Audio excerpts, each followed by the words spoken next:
Hello everyone and welcome to the channel. I'm Emmanuel, I'm an airline pilot, and welcome back to the PMDG 777 freighter. Today we are going to finish our AeroLogic rotation. We have already flown it from Frankfurt to Seattle on the last live stream, and now we're going to finish off with the next two sectors of that very rotation, leading us from Seattle down to Los Angeles and then from Los Angeles back home to Frankfurt. So let's go ahead and start with our setup, and namely let's go ahead and start with the flight planning. So I promised that I would take you through the entire setup of such a flight, so let's go ahead and start with it the easy way, and that's by actually having a look at what we are going to do here on Flight Radar 24. So this is what our rotation looks like. And it's actually the very same one that I used when the aircraft was brought here. So that was the first one that we did on our way over here to Seattle. And now we're going to continue on with our flight box 472 from Seattle on to Los Angeles. And then lastly we are going to fly it back home to Frankfurt. So we're going to start over here, and guys, like I said on the last one, we're not gonna talk about our the airlines, so let's go ahead and just leave that be, please. Alright, so let's get right back into it. So this is our flight for the day. Let's go right into SimBrief and start planning. So we know already that we are going to be the German Cargo 472 from Seattle to Los Angeles on the 777 freighter. Here it is. It's automatically selecting a route for us, and if we compare real life with what SimBrief has suggested, then I would say that that is a pretty accurate route down there. We'll use Costinix 50 today. Call sign German Cargo 472 is correct, and we are flying the Alpha Alpha Lima Tango one more time. Now our alternate for Los Angeles is going to be Ontario, which is Cont, not to be confused with the certain other words that my channel would get demonetized for.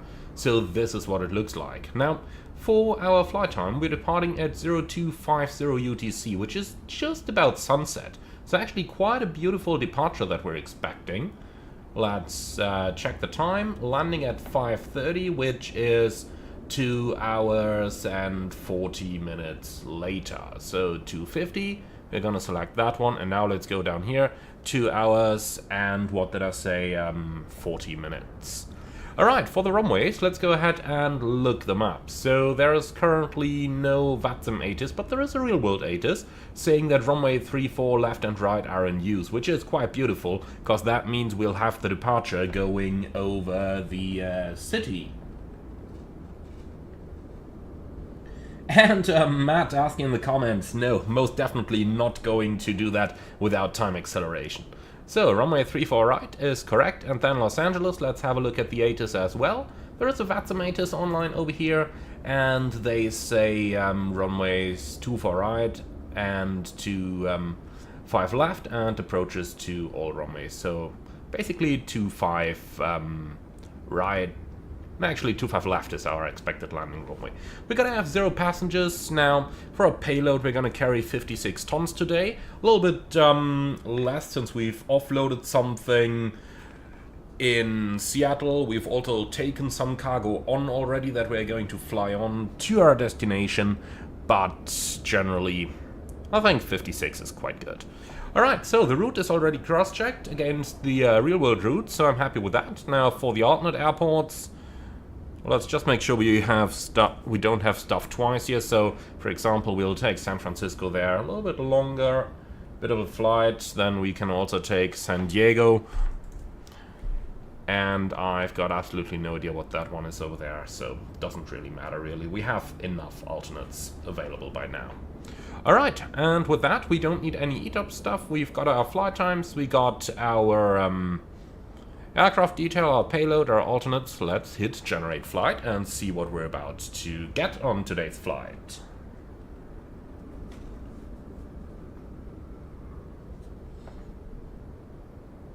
Alright, cool. So that's our first flight, 2 hours and 12 minutes in length. We are definitely going to cut that short a little bit.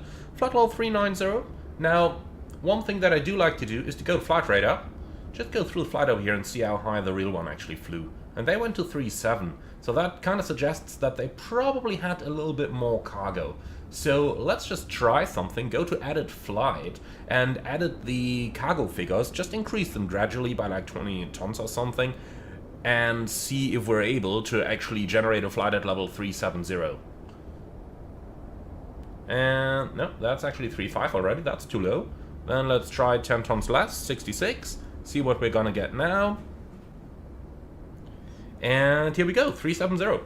Perfect. So now 66 tons is probably going to be the closest to the real-world flight that we are going to get over here.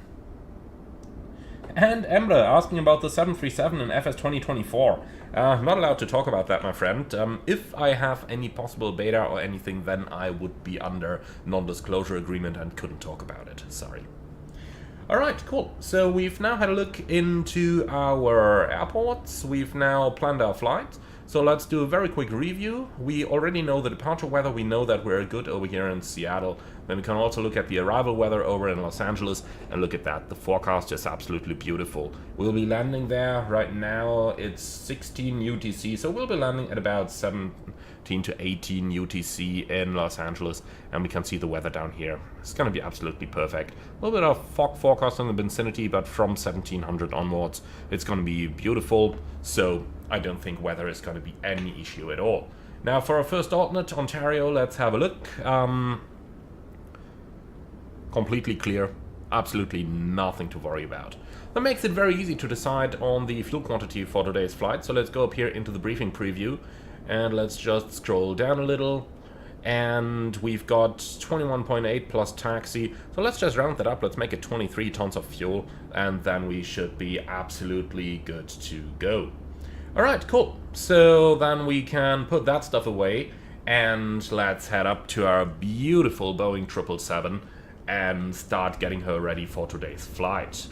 Just gotta love those sunset departures here. The sun will be up for maybe another, I don't know, 15 minutes or so. So let's go ahead and get working on that. Alright, cool. And by the way, Mohammed Muslim in the comments, yes, you're absolutely right that the date should be the 23rd, but if I select that in SimBrief, then it's going to use the historic weather from the last morning. So if I use that and select 2:50 UTC as my departure time, then what SimBrief is going to do is to select my weather from last night. And since I don't want to use that, I have to select the future date. Alright, cool. So a very quick check to make sure that we've got the correct aircraft loaded. So the Alpha Alpha Lima Lima config file, that's the verified one from PMDG. Beautiful. With that, we've got the aircraft loaded. Then let's go into the EFB app, request the data from SimBrief, and here it is. Nice. Okay, so then let's continue on. We've already decided on our fuel quantity, so let's go over here, precise loading, and we wanted to take 23 tons, like this. And that's now loaded. Beautiful. Alright, cool. So ADRO on, emergency lights on, voice recorder on, logo light coming on since it is rather late. Okay, so engine page, oil quantity is not exactly full on the right side, but we are going to refill that on the turnaround in Los Angeles so that we got the full time available for, full oil available for the ETOPS flight.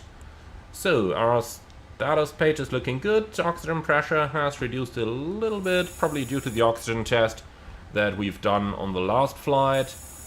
Since technically speaking, we would have a new aircraft now since, well, it could have been a turnaround here. Not 100% sure if they do the layovers in Seattle or in Los Angeles, even though Seattle is more sensible than here we are.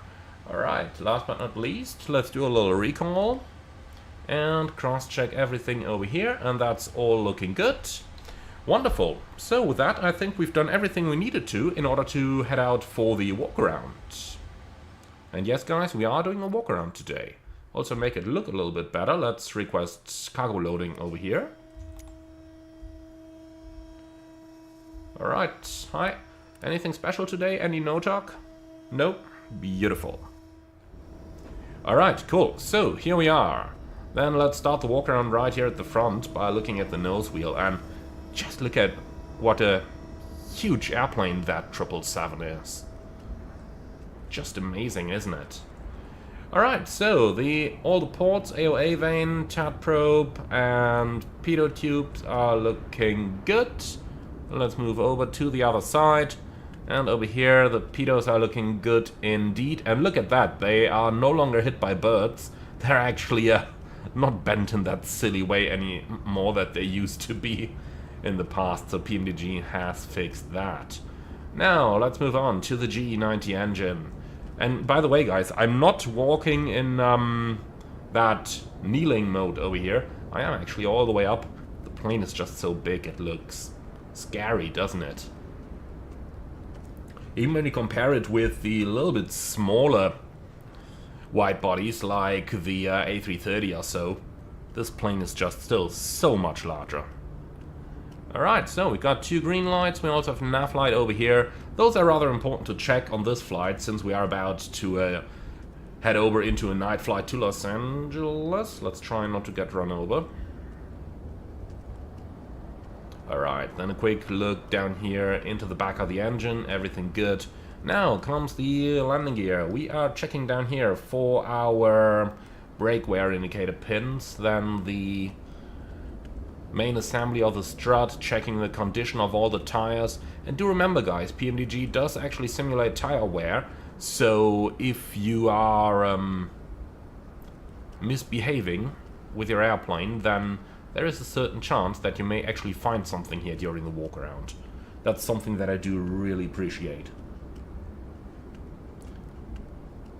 And my Polish friend said a little bit earlier there in the chat, PMDG is a little bit like Rockstar games. They take their time, but it's absolutely worth the wait, and I do fully agree with that. By the way, just look at this. Sun is about to go below the horizon. Look at how beautiful that looks. Fantastic, doesn't it? Absolutely fantastic. And Robert Clary, can the tires blow out? Yeah, absolutely. Alright, so let's go ahead and have a look here.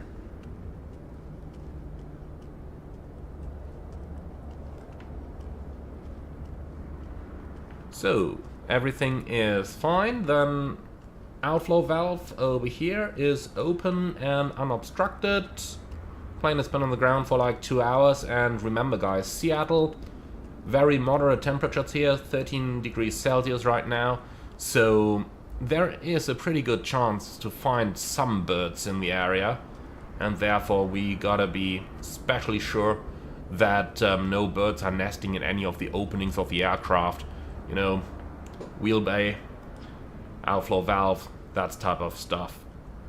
Alright, so our part of the engine is looking good, then we can move along the trailing edge. Fuel draining nozzle, all fine. All the static discharges are in place, the nav light is working. And looking at the leading edge, the red nav lights, both of them, all two, are illuminated. Beautiful. And again, just look at the colors over here.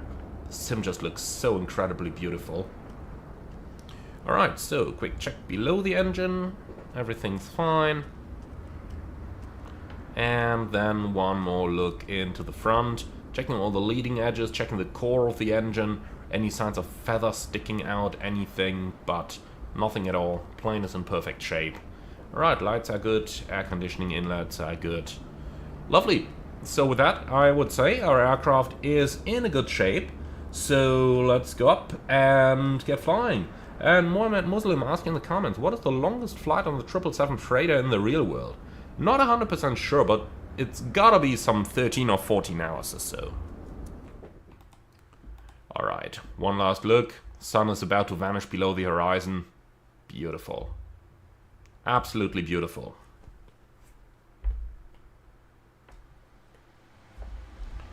Alright, here we are. So then, let's take a seat and let's actually go ahead and turn the Stormlight on so that we get a little bit of illumination up here in the cockpit.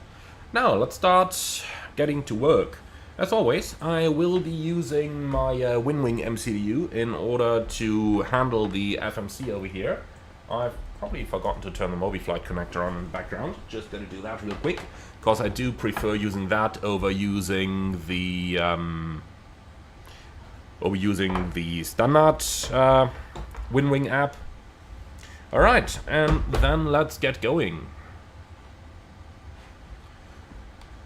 So we'll get our EFB over here, then I'll also do a little bit of switching. So you on the right hand side are going to get the door page so that we have a better idea of what's going on in the aircraft. And then we can get the status page on the left side over here and the center. I don't know, give me the comm page or something the likes. Talking about the comm page, let's go flight information, ATIS request, and we are in Seattle. Put that down here, VATSIM. No, we are not gonna flick on the auto request. We learned our lesson with that one last time, and here we go. Alright, cool. Mathias, hi, nice to see you down in the comments. Okay, so let's get started. We're in 777-200.4, that's the freighter. G90 engine, -110, that's the correct engine for the freighter as well, and the nav database is up to date. Then we'll go to the pods in it, copy and paste the GPS position like that, and then let's go on to the route page, route request, SimBrief route, and select. By the way, I really think they should remove this SimBrief route request thing. In the real world, you just press the button and it immediately gets you what you're looking for. It's a little bit easier in the real world. Now, this going to the menu is a relic of the time where we didn't have the UFT yet, but I think that could be changed by now that we do have the tablet. And Aviation Bros, hi, nice to see you in the comments. Flying to your home airport, Los Angeles. Love to hear it. Okay, so the route has uplinked, then let's go. Departure arrival, we're looking for runway 34 right. And let's see what we're planned on. It's the summer 2 departure. Man, I need some summer holidays now. And we are flying to Jinmo, so none of the two transitions apply. Alright, then let's go for the arrivals, and that's going to be Los Angeles, runway 25 left. And we are following the Ironman 2. Here it is, and out of Burglar. Up here. Perfect, then let's cheat, go to the other side down here, and see. We're arriving from Gadoo. And there is actually no transition available from that, so suppose we're going to be happy with that. Alright, so, route, let's go ahead and cross-check. Where's our departure? Interesting, there's got to be a bug over here. That should read our departure. Alright, so, well, we end up at Summer, then to Jinmo, Quebec 7 to Jacma, Derek Burglar for the arrival. So far, so good. Let's go ahead and check the SID down there. Now, today we gotta check it especially closely, because we do not have our SID indicated on the route page, but let's not worry about that. We'll just check that all the routing is correct. Okay, so Summer 2 departure is straight ahead to Nizhak, then a right turn 090. And that's exactly what we've got down here. 4,000 above at Nizhak is checked, should be no problem at all. Alright, so that's that part. Then we can go ahead and activate and execute that route. Let's go to the route data, do the route data request, or rather the wind data request. And that should be here any moment. Request send. And 3, 2, 1. Here it is. Load. And execute. Good. So FMC.com. We need to do the forecast request as well. And in the meantime, a little comment there from Costa Dinos in the comments. Hi Manuel, thank you so much for your invaluable information with all the videos you've provided and continue to provide. It is great that you are one of the beta testers for the 777. Thank you very much, and indeed I do agree. And Mohammed Muslim asking, what's the difference between Delta Alpha Alpha Lima Tango and Lima Papa Delta Quebec? So that up here is the aircraft's registration. That one down here is the cell call code.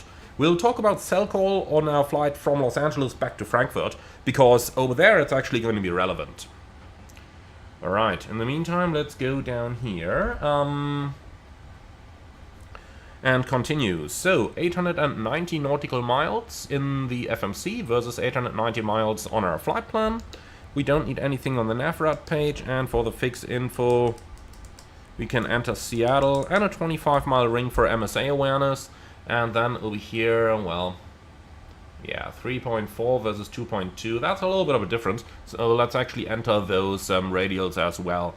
And remember that you get them as bearings on the chart, so we actually need to convert them into radials, which is adding 180 degrees. So 070 becomes 250, and then 340 becomes 160.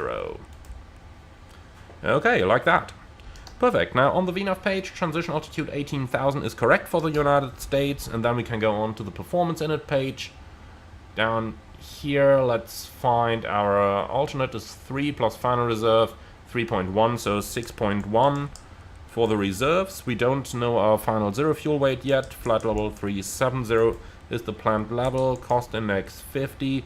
Minimum fuel temperature minus 37 since we're flying from the United States. Cruise CG 30, step size 0, and then let's go on to the takeoff page.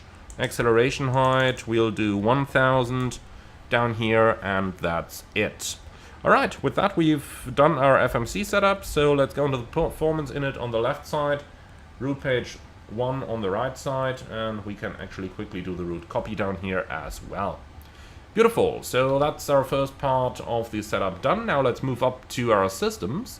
Over here everything's done, over here everything is also looking good, fueling is done so the seatbelts come on, over here everything's set, and over here everything's also set. Then moving down to the middle, we need the VORs, we need traffic, airports, flight directors, then checklists, reset, all. Here we go. Okay, all those messages are checked, we can clear those away. Then let's move over to the right hand side and quickly do a setup down here as well. Alright, back to the front. We do need the QNH, which is 3010. And if we're on it already, we can just do the same over here as well. And here we go. Alright, so with that we can clear that ATIS away. Auto brake into RTO. We'll wait a little bit with our frequencies because I do want to enjoy the silence while it lasts. On the right hand side though, 1 to 1.5 is of course going in here. Here we go, and ACP set up. I still don't understand why they use squawk 1234. It's nonsense. Just gonna eventually get you a report. And Victor Foxtrot, how do you undo a direct in your flight plan? You can't. You just have to select whichever waypoint you actually want to go to, enter a direct there, and then reconstruct the rest of your route. But once you enter a direct, anything between the current position and the direct is gonna be gone. Okay, so that thing is done. Now Ryan asked, Emmanuel, do you have any real flights this month? And if yes, to where? Yes, I do. I've been on Palma de Mallorca twice, and to Las Vegas, and I do have another one coming up as well towards the end of the month. Alright, so all the cargo doors are closed, so that means our loading is basically finished already. Just a little bit worried about that difference in altitude here, so let's quickly go over here. We are over here, real weather is selected, so QNH should be correct. Let's see, 450 feet are indicated, and the field elevation,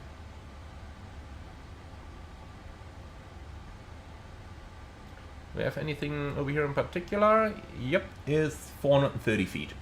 Alright, then I'm totally happy with the altitude, And then our airport reference altitude here is probably shown a little bit too low. Now, differences like these absolutely happen in the real world as well. Yeah, that happens. Not too much of a problem. Okay, cool. So that stuff is checked then. So what else is left to do? Departure briefing, performance calculation, checking if any ATC is online, and this would probably be a good time to check, but there is no ATC online at all in Seattle. Alright, cool. Then we are just going to do things the standard way. So let's have another look at the SID chart here, what our initial climb is, if any, is published. Signed by ATC. Alright, that's fine. Then we're just going to use some 5,000 or so. Something like that. Should be just fine. Alright, cool. So that good stuff is done. Then let's go for our departure briefing. And yes, I am using the Airbus way of briefing here because in my opinion it just is the better briefing. Okay, so we are departing from Seattle, runway 34 right, via the summer departure. Initial climb 5,000, MSA 3,200, provided that we don't fly towards the west. That's where the high terrain is, but we don't want to go there, at least not too far. The SID will take us slightly to the west, but then we'll do a turn to the south fairly soon afterwards. Okay, apart from that, extra fuel and time, we have loaded, well, some 5 minutes or something, nothing significant. Alright, no hotspots for our taxi either. Stop margin for rejected takeoff will be more than plenty, and if we need to continue for whatever reason, we can climb straight ahead 25 miles. That's going to be pretty close to the Boeing factory, so if it's something that where we can still return the plane, then we'll just land it in Everett and claim our warranty. Provided that it's anything that we cannot make Boeing pay for, then we'll go up into a holding, decide on the further course of action, probably going to return to Seattle. Our takeoff weight is below the maximum landing weight anyway, so that is nothing to be worried about. Apart from that, it's not going to be an overweight landing as just mentioned. I've got nothing special or non-standard over here, and overall it's going to be a fairly easy one. Any questions? No? Lovely. So that's our departure briefing complete. Then let's do the pre-flight checklist, please. And for that we gotta set the parking brake. Okay, so oxygen tested 100%, flight instruments heading 345, altimeter 1010, reading 450, set left, set right, pre-flight checklist complete. Very cool, then let's start the APU, and while we're waiting for the APU start, we can go ahead and do our performance calculations. So, zero fuel weight is 210.6, like that, and that's a gross weight of 233.6, which checks. Takeoff CG is 26. Okay, so let's go into the performance tool, departing Seattle, runway 34 right. Now we need our weather. Takeoff weight, 233.6, let's calculate 234. Come on, why does the cursor always disappear from there? So, 234, CG we set 25 or 26, one of the two, 26. Like that, and now we need our weather, which is over here. Information November, surface wind 020 at 7. The temperature is 13 degrees, and the QNH in inches, please, is 3010. Alright, great. The rest is looking good. Then we can calculate, and that's takeoff 2 at 48 degrees. So thrust limb, takeoff 2, and 48. Giving us 85.3% N1 versus 85.6, that's close enough. Now, flaps 5 takeoff, CG 26, trim 4.5 versus 4.5, that's correct. And the sorry, and the speeds 149, 150, 153, that's all correct. Beautiful. Alright, lovely. So that stuff is done. Then let's tell GSX to prepare the position for pushback and departure. Cool. Performance calculation is done, and pretty much everything is done, so we're good to go.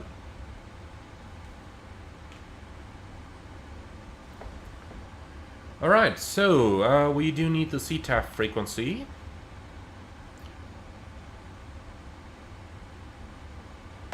And yes, I should have remembered from last time. 19.9.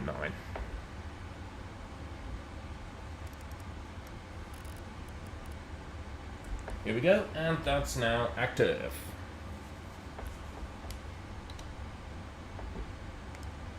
And my polar friend, I use PMDG's times acceleration, but I do believe that all it does is to trigger the simulator internal one. Obviously, the PMDG systems are able to respond to that in return, so that's how this works.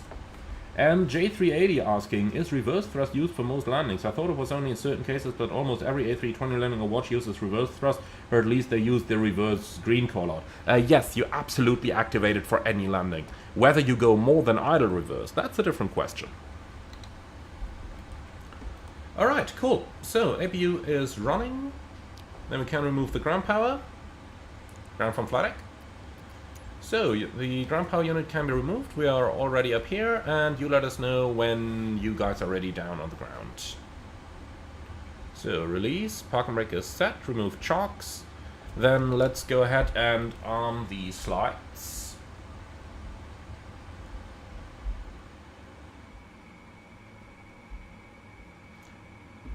Oh, look at that, the doors are still open. Why? We hit the button to prepare for pushback, didn't we? Why are the stairs still connected? GSX. Alright, so cargo loading looks good. Yeah, definitely looks good. Cool, so we can close this. Then on the right hand side, this slide is armed. And on the left hand side, we gotta get rid of these stairs before we can actually arm the slide. So let's just quickly go back into the cockpit and see what we've got down here. So, door management. Yeah, one left, close. And ground service vehicles, they should all be removed. So, is that the GSX step which is stuck? I think it probably is. Yeah, the PMDG services are removed. The chocks can be removed again as well. So now the big question. Why on earth is GSX not removing its stairs? I mean, why? I don't get it. If any of you knows, then do let me know in the comments below. And Victor Foxtrot, good question in the comments. Why does the flight rector sometimes disappear on the primary flight display? That's quite simple. If you exceed certain limits, then it disappears. So keep your airplane within a proper attitude, and then you will have a flight director. And now the big question, how do we remove the GSX stairs? I think that's probably only one way. Restart Throttle, which also resets the pushback process. So now we gotta do all that again as well. Alright, first things first though, door management, one left, close. Now we gotta wait until GSX has started again. That's another 2 minutes gone. Alright, so door is closed and armed. Beautiful.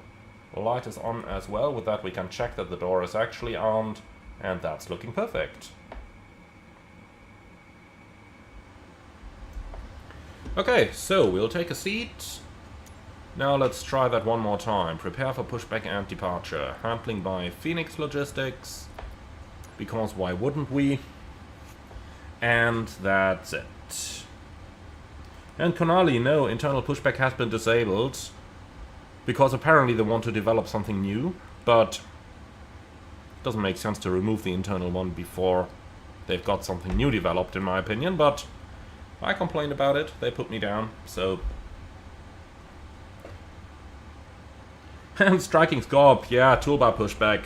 It's broken as well, isn't it? So, ground from flight deck. Please confirm that all doors and hatches are closed, ground equipment is removed, and bypass pin is installed now. All confirmed? Alright, thank you. So, there's one question we gotta ask. That's why haven't we gotten a custom squawk from the VATSIM system yet?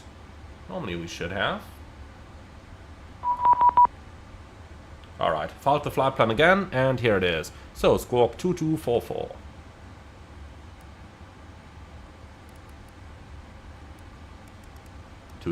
Here it is. Alright, cool. Then let's go for the before start procedure. That's 153. LNAV, VNAV, 345, 5000. Right system first. Fault light out. And now the rest of the hydraulics. Fuel pumps. No fuel in center message. Good. Trim 4.5. Here we are. And transponder. Right, before start checklist. Down to the beacon, please. MCP. V2 153. Heading 345. Altitude 5000. Takeoff speeds 149, 150, 153. CDU pre-flight completed. Trims 4.50 and 0. Taxi and takeoff briefing completed. Holding a beacon. Okay, so Seattle traffic, jump cargo 472 heavy, pushing back, stand 13 on the cargo apron. So, beacon is on, before start checklist complete, and ground flight, we're clear to push, park and brake is set. Roger, nose left please, and the park and brake is now released, you're clear to push, stand by for your clearance to start the engines.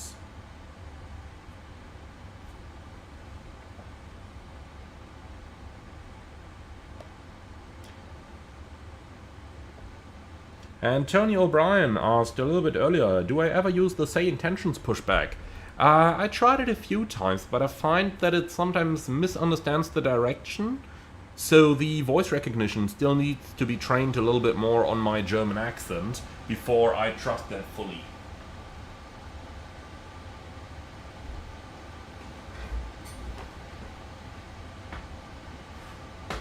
Karen, hi, nice to see you in the comments. Is GSX worth it? Well, honestly, I don't think so. It's too buggy. But on the other hand side, there is no alternative, so kind of forced to use it anyway. And flying Winnebago, am I using default Seattle? No, not at all. I'm using the MK Studios one, which is beautiful. Really, really beautiful. Alright, then we're clear of the gate and starting right then left in that sequence. Right engine start.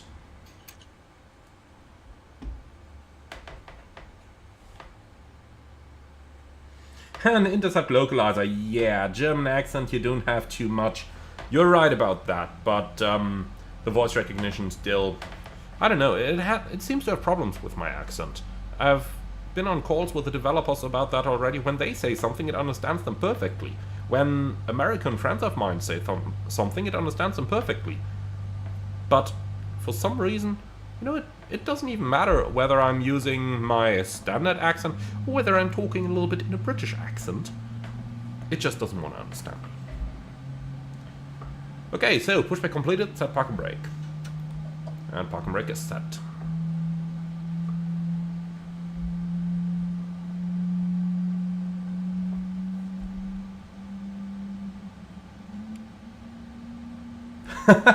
Striking scope, I like that one. I would say GSX is worth it, but be ready to be stressed when it fails, but immersed for when it does work. Yeah, that's probably the best way to say this. Okay, left engine start.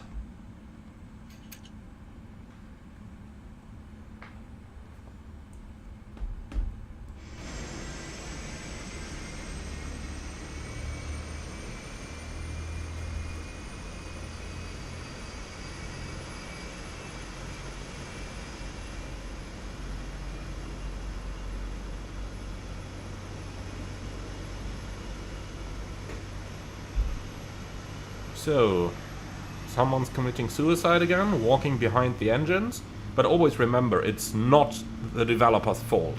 This is always the user fault. Perhaps we are stressing GSX too much and therefore they become suicidal. I mean, honestly, that's not a topic we should be joking about, but then again, German first officer. Alright, so we've got 2 good starts, clear disconnect, clear signal right side, and bye-bye, and there he is. That was quick. Cool. So, APU off, anti-ice auto, flaps 5. Flight controls, recall, TCAS off is checked. Okay, flight control check. Full up. Full down. Neutral. Full left. Full right. Neutral. Rudder. Full left. Full right. And neutral. Alright, so before taxi checklist, RTIs, auto, recall, checked, flight controls, checked, ground equipment, clear, before taxi checklist complete. Okay, right side is clear, left side is clear. Seattle traffic, John Cargo 472 heavy, taxi runway 34 right from the cargo apron. Alright, let's go. Brake released. And Intercept Localizer asking, what ICAO English level do I hold? It's level 6.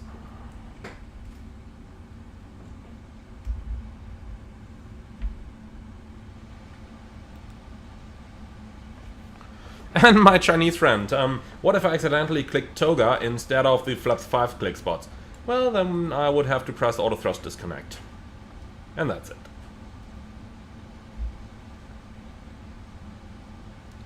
Now, John Pleaser, is there any chance I might review the Tolus A330neo?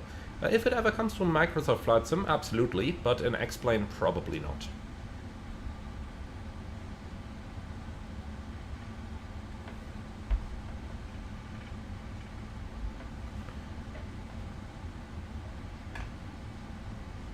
Okay, so the left side is clear, the right side is clear, that 777 is behind the line, so we can safely taxi behind it.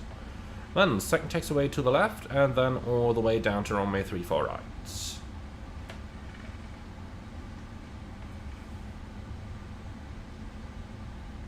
And Daniel Deutsch, hi. No, I'm not using FS2 Crew today. The first officer has been added by PMDG in, I think, the last update? No, second last update. Something like that. A couple months back when it came to Flight Sim 2024. With official compatibility. That's when they added the first officer model. It's the standard max of Flight Sim first officer, so whichever model you've chosen there is going to be in your sim. So I've chosen a nice lady over here because, well, honestly, women are getting more popular in aviation, so why not have a lady sitting next to us? And I'm not using FS2 Crew because, in my opinion, it is a little bit too much of a script, you know? FS2 Crew usually only gives you one choice of what's next, while in the real world you have several choices, you know? You adapt procedures, you're changing things around in the real world. And in, you know, in FS2 Crew, you just have one way forward, and I'm not 100% a fan of that. For this reason, I prefer to not use FS2 Crew. But for a typical flight simmer, I can absolutely recommend have a look at it and check out if that is something you might like. And Simfly 4K, are we not too fast on taxiway? Well, we used to be at 31 knots for a short moment. That was definitely too fast, but 30 knots is standard speed. Looks like our plane is actually accelerating a little while we're in idle. That's good. A 777 should do that.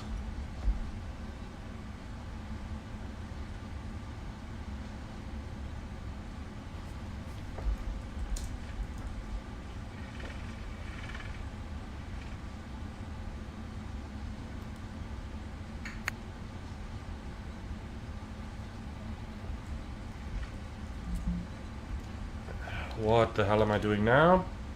I tried to... Oh no. Did I mess up my views? Hello? God, what is it doing? Somebody asked me if I'm on CTAF. I try to respond in vPilot. And this is what it got. So, come on. Reset my view, please. Oh. That's better.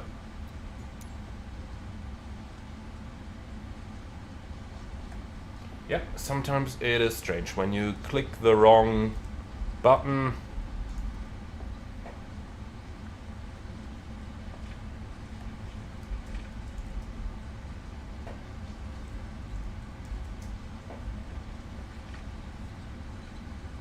Okay, so then let's go for the before takeoff checklist. And that's the before takeoff checklist complete. So we'll go for weather on both sides.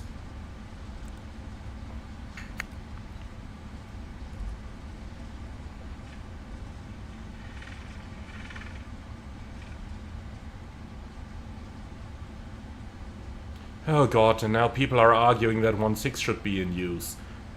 I checked the real-world ATIS during the flight planning. I'm totally happy with this.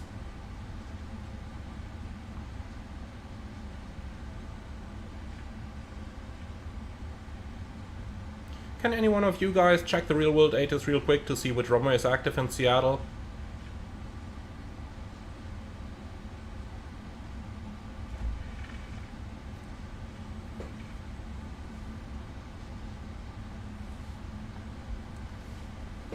Alright, so everything is done down here. We are basically ready for everything, so let's go. Seattle traffic, German cargo 472, heavy, line up and takeoff, runway 34 right.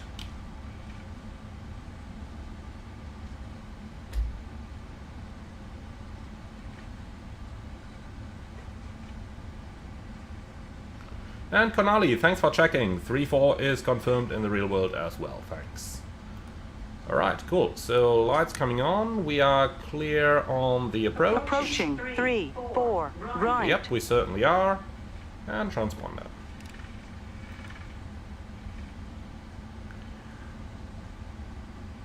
And wow, Colonel Killer, thank you so much for the $20 donation. Really appreciate it. Let's just quickly make sure we get off the runway here, then I'll respond to you in a little bit more detail here. So guys, you ready? Then let's just turn those storm lights off and take off. On runway 3-4 right. Stabilized. Set takeoff thrust.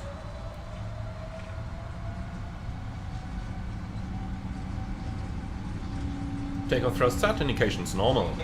Checked. Oh yes, we are lightweight.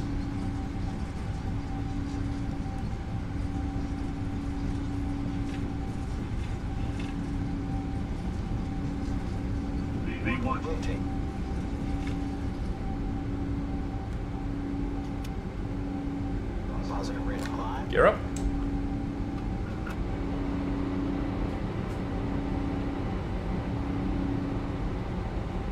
$400.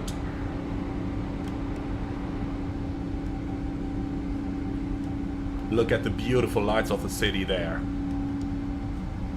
Fantastic.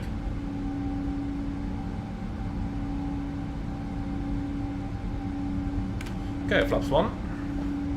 Speed checked. Flaps 1.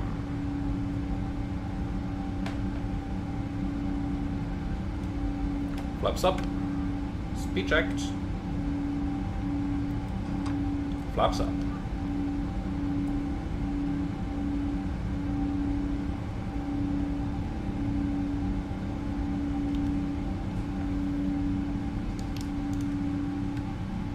Okay, so the 4000 over Nizuk is not going to be a problem at all. 01 777, starting on the cargo ramp and planning for a 16 left departure. Seattle traffic. Okay, so 200 is set, and we'll make sure that we stay in VNAV climb. Autopilot on, and the flaps are up. After takeoff checklist, please. After takeoff checklist complete.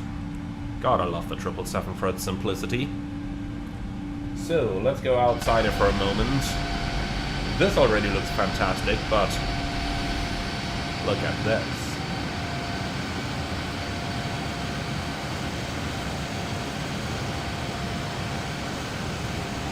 Especially the city down here. Absolutely lovely, isn't it? And Dome 4640, yeah, AeroLogic did just receive a new 777. By the way, did you notice its registration, Delta Alpha Echo Romeo Alpha? You might remember, AeroLogic CEO Joe Moser used to be former chief pilot at LTU, and they had that very same registration, Alpha Echo Romeo Alpha, that used to be a TriStar, the first one they got in the 70s. I think Joe Moser's first aircraft. And now he registered his new 777 on that very rag. Love it.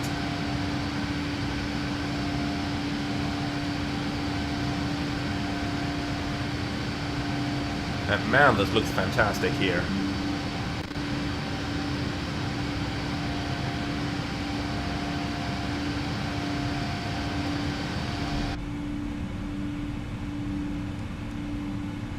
Alright, so then let's continue the turn to heading of 180. Heading select. Actually, we don't even need to go 180, let's do 150-ish. That should be enough. And we're passing level 100, so lights stay on since we're in the States, seatbelts auto. Even though we are 3 pilots on board, we would probably not be able to take any breaks or something, but something that you could absolutely do is to send, you know, whoever feels most tired into the crew bunk to get like 90 minutes sleep or so before the landing. That would definitely be an option to do. Okay, so let's take summer on top down here, execute, LNAV available, LNAV, and here we go. Now look at this. Beautiful. Really, really beautiful.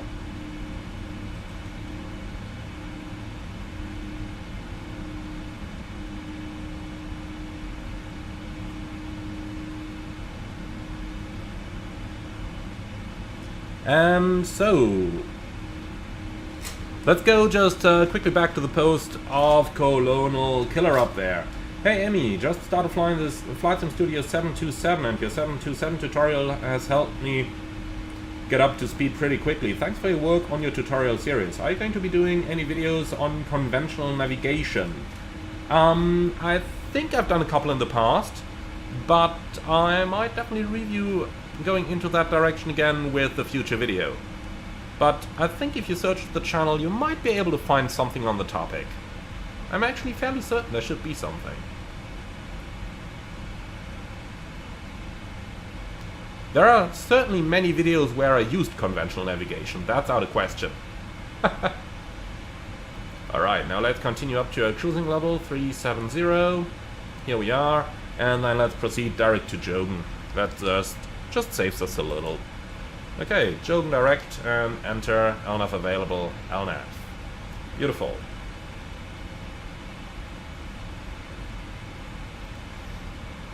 Striking scorp. What's more beautiful, the scenery or the FO? I tend to say the FO still got a little bit too many edges if you look closely. Not sure that might eventually hurt. FS 2028 is gonna solve that, I'm sure. Alright, set standard.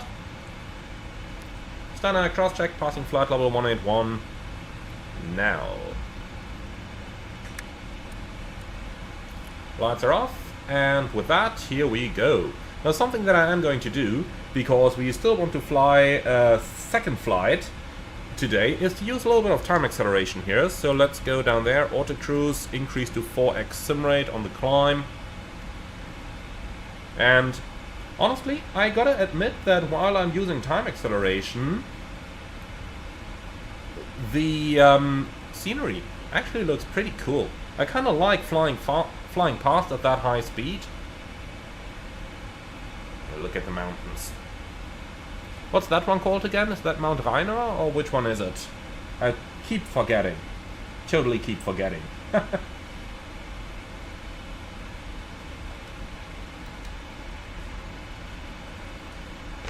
Okay, so first things first. Expected time of arrival 0435. What's the schedule? –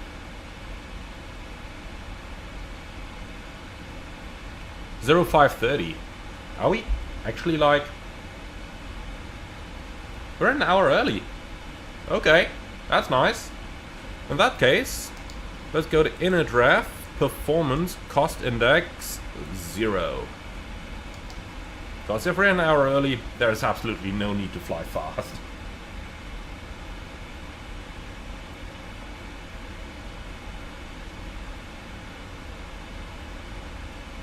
And striking Scorp, say intentions will earn a lot of dollars if they allow for conversations with the first officer. Actually, they allow that already, but they don't really make money of it, because currently the AI servers are so expensive that they don't really make a lot with it, to be honest.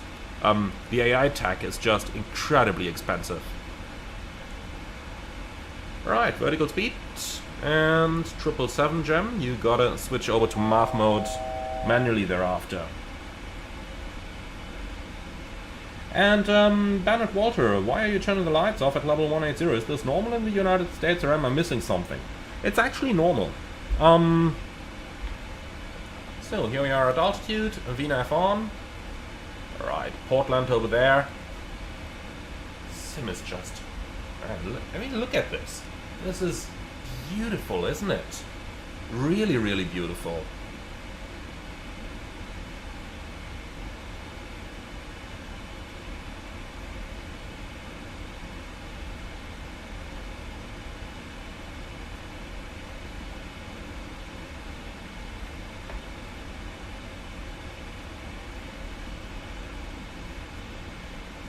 Okay, so there's a little discussion going on in the chat about the actual takeoff, and I think we can talk about that for a little bit, because normal takeoff in pretty much any airliner, you reach V1, hands off the thrust levers, no more reject.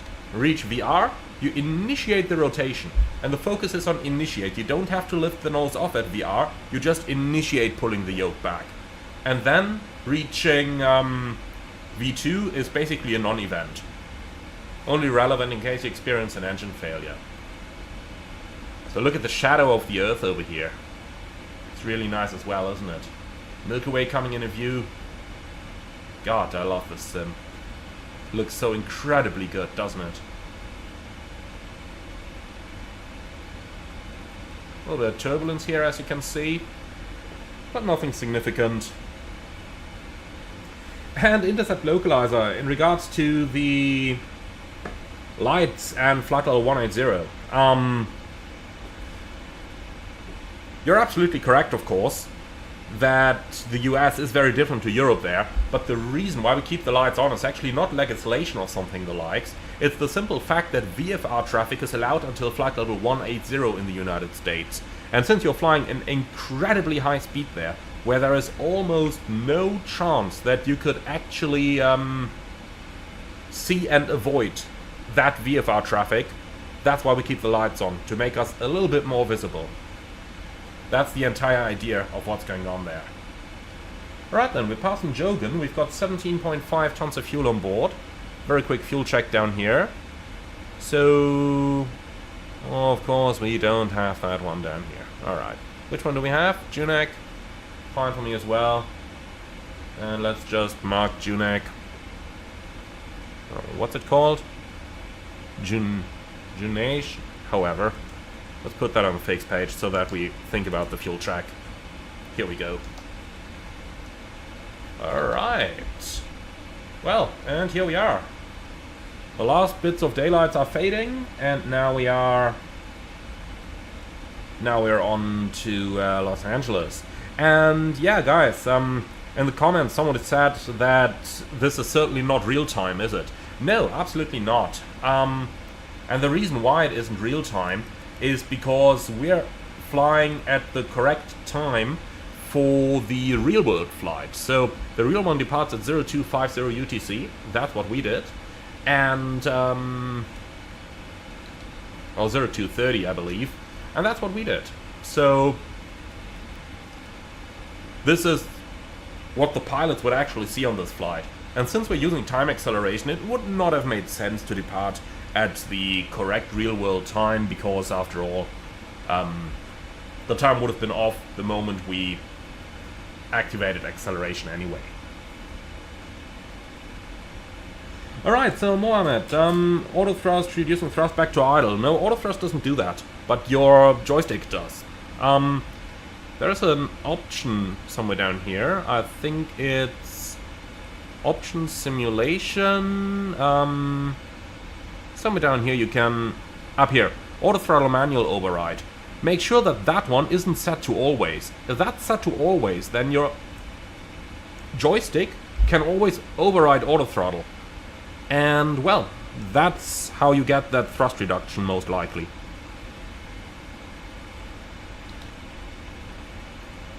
And Metal Eye, Mach 10 scene from Top Gun. Actually not quite, we're using 8x acceleration times Mach 0.82. If someone wants to do the mathematics down there, then...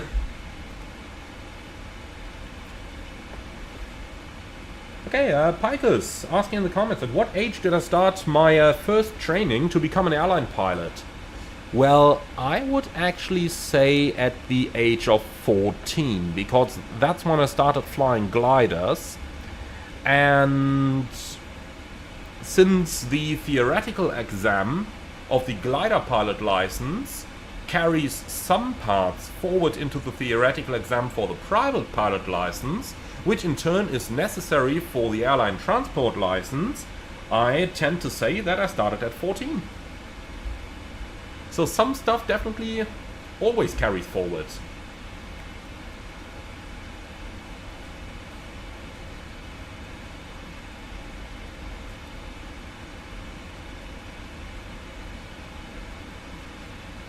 Alright, so what did you guys calculate? We're currently flying Mach 0.6592.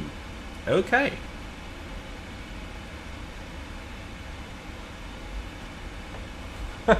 Mach 0.65. You know what the funny thing is? This is roughly the speed that an actual real-life human has once flown in an aircraft. And I'm not talking about a spacecraft, I'm talking about an aircraft with the X-15. That one went to about Mach 0.6. I mean, imagine looking out of the window in real life and just seeing, you know, this. Now it's getting a little bumpy here. Let's turn the fasten seatbelt sign on so that whoever is in the crew bunks is going to strap in. And Mohammed, this can't be real time because we are using time acceleration. So this is the correct real time for the real world flight.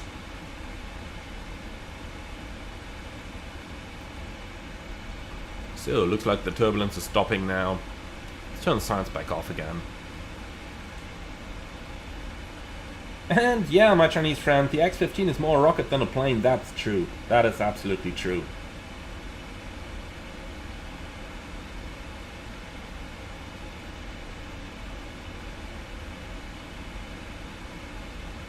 And Formula 1 Forever. Hi Amy, can you teach us how to calculate the climb gradient if you've got any noise or terrain on the SID chart? Okay, that's quite easy. That's quite easy because there is pretty much always a table provided. So you don't actually need to calculate it. And one more thing, as long as you've got both engines running, and remember if one goes out you're not gonna fly the SID anymore anyway, as long as you've got both engines running, you will not have any problems meeting any gradient. Because you're usually flying at like 20% or so. But in the real world, we basically don't calculate the gradient anyway. What you do is you will always have some sort of constraints in the FMS that come along with steep gradients. So what you do is just have the FMS calculate the crossing altitudes. In the Boeing world, if you don't know what a crossing altitude is going to be because there is a constraint in there, just hit delete, delete the constraint, wait for it to calculate, and now you see where it expects to be at that point. So that's how you can just do this. Easy going. Very easy going.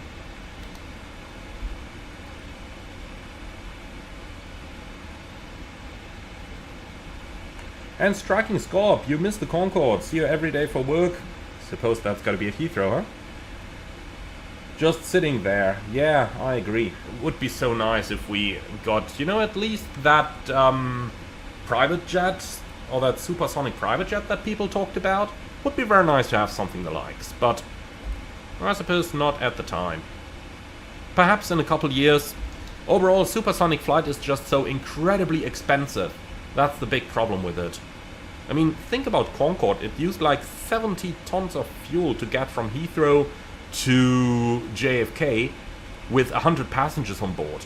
If you take a 737, or let's say an A321 XLR with 100 passengers on board, first of all, you still have space left to carry an additional 40 or 50 or 60 passengers, and then you also still have a fuel usage of maybe 15 tons or so. Let's make it 20. Let's say 20 tons. So Concorde would use 50 tons additional fuel. That is about 100,000 extra dollars. Now divide that by the 100 passengers that Concorde could carry, and then you have ticket prices which are just not affordable. Alright, so out of time acceleration, let's go ahead and start to prepare for the arrival into Los Angeles. I'm gonna start with the comms down here.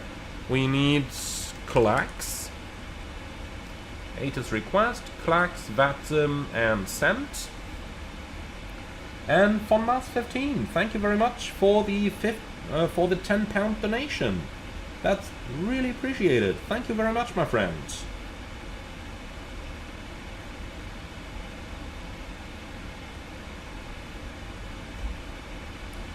Alright, so let's wait for the weather to arrive. While we're waiting for that, we've basically got minimum speed down here. That's totally fine. Forecast, request.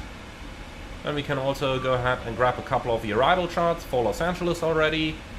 So search, arrival, star. We're coming in via the Ironman arrival. Here it is, Ironman 2. And our approach is going to be to runway 25 left. Makes most sense since the cargo apron is down there in south. So then, airport charts. Let's find the Los Angeles ground chart. And then we also need a parking chart. If only it would tell us which one that is. So, cargo parking 1, is that it? No. Nope. I think that's it. So, Imperial West and South. Alright, great. So, that's all the charts. Then let's start checking. And let's also go over the messages real quick. Los Angeles information, Papa, wind calm, few 900, scatter 2800, 22 degrees, altimeter 2985. Here we go, 2985 in here, and 2985 in here. Alright, so load the wind forecast please, to be sure we've got the absolute latest. Approach is in use, 25 left and 24 right, that's all looking good. Vectors for visual approach will be provided. We will still ask for an ILS though.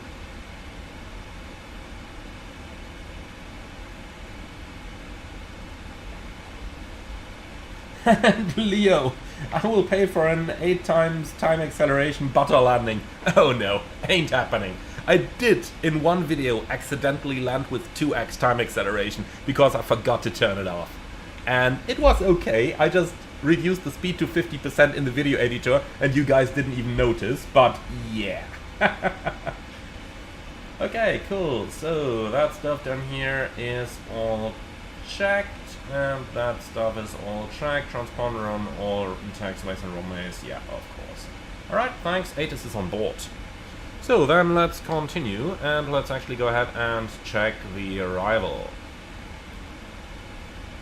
So we're starting at Burglar, that's up here. So from Burglar we've on to DeWitt, then we've got Cowie between level 260 and 290, Muppet at 280 knots between level 230 and 270, MDOT's level 200 and 240, Gripper between 190 and 230, Biking between 16,000 and level 200, Run between 14 and 1700, then Ironman between 12 and 16, Simon 250 knots between 12 and 13, then on towards Based 240 above 9,000, Juicy between 8 and 9,000, Then Cliffy, 210 between 7 and 8. Then we've got Darter, however you pronounce that one, 210, 6000, and Gatto, 6000. And from there we proceed into the downwind. Then let's take out the ILS chart. And over here we're starting at Honda, which is pretty far in, but that's going to be fine with the radar vectors. So what do we have? Honda 3600s, then we've got Gigi at 1900, 3-degree glide, matches the chart, and that one goes down to a minimum of 304. So let's go to menu, EFIS control, EFIS 304, put that in here, and we can close that one again, thanks. Alright, so for the go-around, let's see. Up it is, climb to 2000 and heading 251 until crossing Santa Monica radial 160, then a left turn heading 236, outbound on the Santa Monica radial 195 to Catley. So down here we've got Santa Monica radial 160 on a 251 heading, then 236, intercept 195 in on Catley, climbing at 2000. Perfect, that's looking absolutely fine. Alright, so Los Angeles coming into the fix info page with a 25-mile ring like that, and well, that's everything there is. So let's see, 9.3 is going to be our arrival fuel. Currently we've got 11.5 on board, so we're burning basically 2,000 kilos, which makes a landing weight of 220 tons, like this. Alright, now let's start setting her up for the landing. So, performance tool, landing and route, Los Angeles, 25 left. Landing weight we said is going to be 220. Flaps 30, air conditioning on, anti-ice off, no reverse credit, auto brake 3, VRF edition 5, that looks good. The wind 0 at 5. Well, I'll tell you what, 5 knots tailwind, temperature is 22. And the altimeter 29.85. Here we go, calculate. What's missing? Oh yeah, that's not hectopascals, that's inches. Alright, so let's try that again, 2985. And calculate. So, 3,382 meters available, 2,385 required, looks pretty good. So, auto brake 3, flaps 30, here it is, and that's our setup done. Cool, so that's everything we needed for the setup, then let's go for the approach briefing. Alright, we're coming in with an MSA that's rather high over the mountains, then gradually decreasing over the open ocean, 3,000 feet. Ironman 2 arrival from Burglar and eventually radar vectors for runway 25 left with a minimum of 304 feet. A missed approach straight out to the Santa Monica radial, then a left turn outbound climbing 2,000 only, which is a fairly low level of altitude.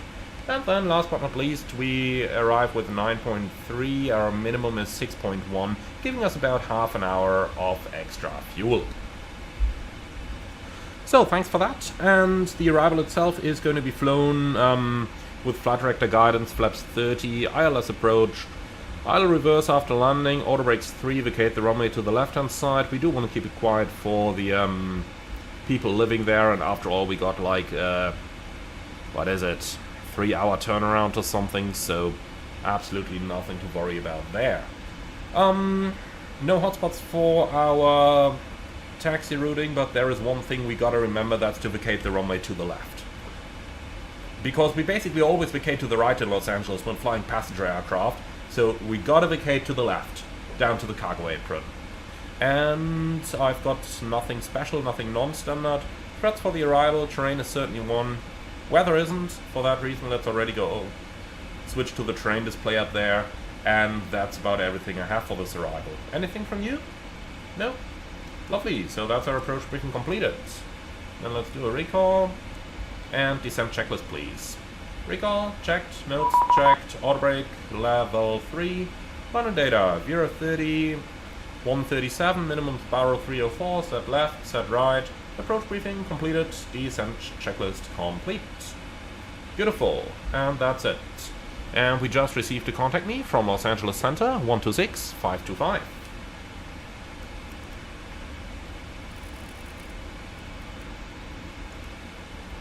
Ben, I've always got coffee for you. I got coffees, cookies, donuts, whatever you need.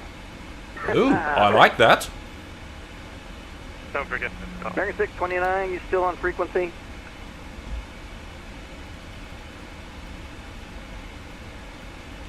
Los Angeles Center, German Cargo 472, heavy level 370, and we'd like some of those donuts, please.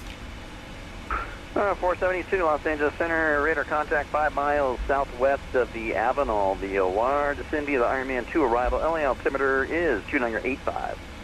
Descending by the Ironman 2 arrival, altimeter 2985, German Cargo 472. Southwest Okay. 1297. Beautiful, so he's cleared us all the way via the arrival, that one ends at 6,000, so let's put that right down there. KLM 601, descend via the Angel 4 arrival, Ontario altimeter 2988. Okay, so let's go down. By the Angel 4 arrival, altimeter 2988. Alright, so there was a 280 restriction along that start, so let's just change the descent speed here towards 280. 135. Forgot that one earlier. Might be a 737 habit because the 73 would otherwise not fly the 280. So this looks a little bit nicer, doesn't it? JetBlue 135. Pack Valley 2153, the Camry altimeter 2985. 2985. Metal Eye, yes. I'm absolutely serious on this one, and yes, I want some donuts as well now. Your computer was having issues. You know, there are a couple of airports we fly to in the States where there is Dunkin' Donuts directly next to our gate. And yes, it might have happened that I boarded the plane 5 minutes after the rest of the crew. Del 368 radar contact 71 miles northeast of the Elkey intersection. Descend via the Ryder 2 arrival. LA altimeter 2985. Thanks for your patience. Alright, and a question in the chat from Formula 1 Forever. Last question, is the acceleration altitude equal to the initial climb rate performance? No, it's not. The acceleration altitude is normally for noise reasons. Hey, you haven't had to deal with government equipment. I was going to say, you know, every good joke has a bit of truth to it, so you and I both know. You bet. Anderson, I'd like a 3247. Holding short. I don't regret doing this flight on VATSIM. You know that? Cross runway 25 right at Lima. Taxi to your gate. Thanks for flying. Crossing 25 right at Lima to the gate via Charlie to gate. And Konali, next time go to Cinnabon. That's seriously bad for your health and takes way like 2 days per bite, but holy shit, those taste insanely awesome. Okay. Okay. Hey, Batson's always praised for its realism, so there you go. Yeah, we're trying to make it real. Acrojet 2540, Lima Airspace Northeast, radar service terminated, frequency change approved, Denver Center offline, switch to advisory, enjoy your flight. See you, Ben, and it's still running better than Newark. We take that as one. You guys should be happy that there is no FlightAware ATC recordings on 1, 2, 3, 4, 5 over the middle of the Atlantic, guys. Oh, yeah, no kidding.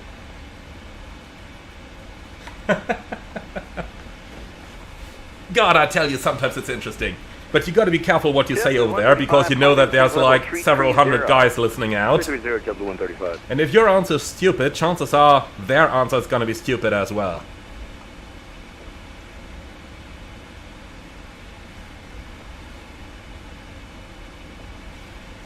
Okay, so, vertical profile is approaching.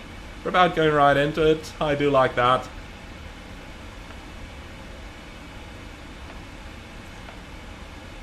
So let's just monitor that intercept, and then, well, tell you what, let's put the seatbelts on. It's been an hour 39 flight time, so time for the guy in the crew bunk to come back to the flight deck anyway now, half an hour before landing.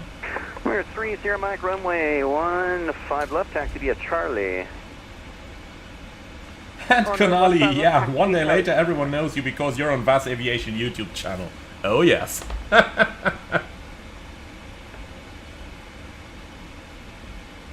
November 3 Sierra Mike. And FunMass Did you 15, give what's us the a most bid, or do you memorable want or us to dumbest do thing you radar ever heard vectors? on 12345? Yeah, you're gonna get radar vectors. I tell you one thing, what happens on 10345 stays on 10345. November 3 Sierra Mike, just for next time, would you say that in the clearance or?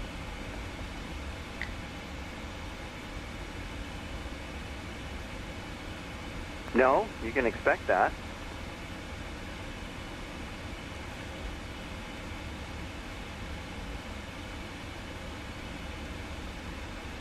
And EDF Traffics, can you tell us which airline you operate? No, sorry. You know, the moment I would identify the airline officially on the channel, then I would have to abide by the entire social media rulebook and that kind of stuff, and honestly, there are some times that you guys will absolutely be able to understand that an airline does probably not want to be associated with, like jokes like the ones we just did on the frequency over here. You know, I couldn't do all that kind of stuff anymore then, so that would just be too limiting. For that reason, we'll not do that. But if you need an official answer, then just take it as some air choreo.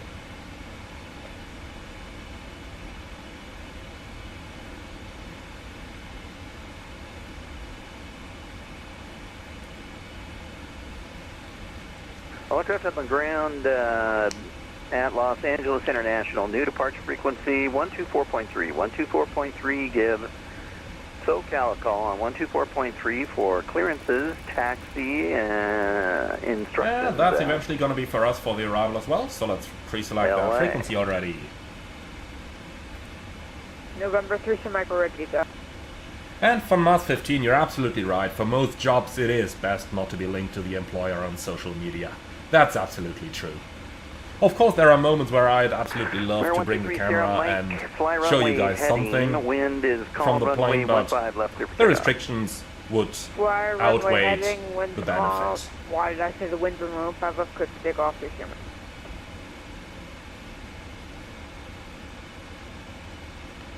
Oh, Robert Rondasso, hey! Welcome to the chat.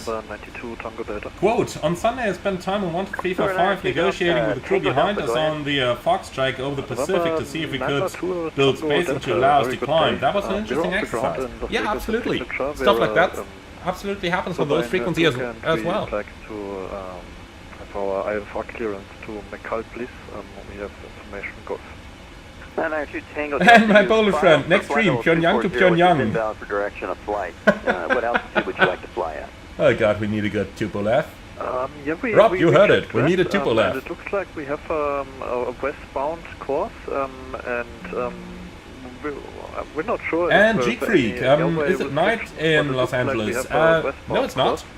But we are operating this at the real world time, or rather at the time where the real flight would operate. Because we'll do a turnaround down there, and then we'll fly back to Frankfurt. So, since we do aim to use time acceleration, there's no benefit in you know, switching real time at any time. Altitude, stand by. Roger that. I think we are on an easterly course only while we are climbing Provisit, and our first waypoint. That guy negotiating with ATC about the cruise altitude? But we can take 230 for now. And Striking Scorp, yeah, we saw Matthias earlier on. He used to be here at some point. Holding short Alpha 5. Plus back to the gate. LX Center Coast Guard 6040, we're checking in. And EDF Traffics, how much time until landing? We'll stay outside your airspace until you're ready to fly. Well, let's see, touchdown at 4:34, right now it's 4:14, so 20 minutes to Las landing. Vegas, cross 26 right Alpha 5, straight into the Charlie gate. Thanks for flying. Lovely how you can see all the lights from the Los Angeles area shining through the clouds up there. Coast Guard 6040. Honestly, this is one of the changes that I really, really appreciate with flights in 2024. in 2020 we never really noticed that. But the night environment has just become so much better.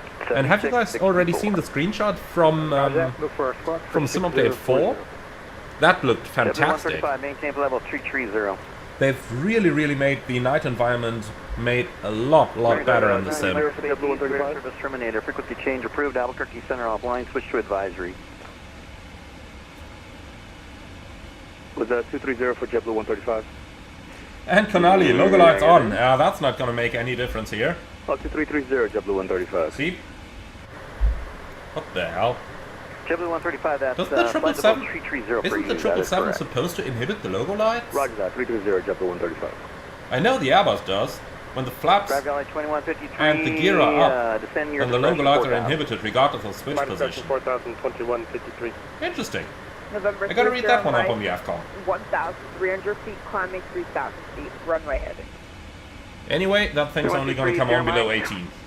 Radar contact, turn left, heading 100, maintain 3000. So, highest terrain 7.4, in other words, in case of decompression we can just go straight down to 100 without any further Not problems. for you.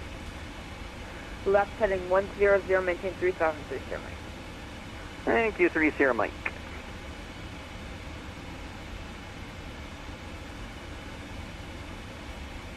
Coast Guard 6040, radar contact 24 miles And Robert, yeah, you southwest.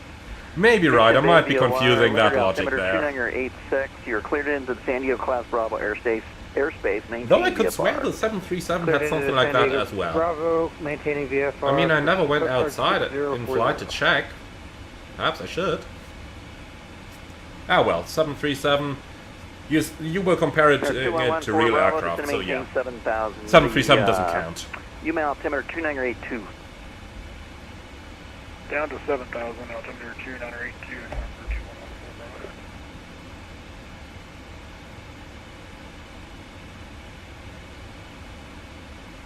And well, on it. Southwest 197, wind 040 What is the Niagara best runway 1 left approach clear to land. to any airport? One left, third left, Honestly, Southwest 197. I'm not 100% sure. There are so many great ones. I mean, here in Europe I absolutely love Samos, Skiatos, Funchal of course. That's Madeira.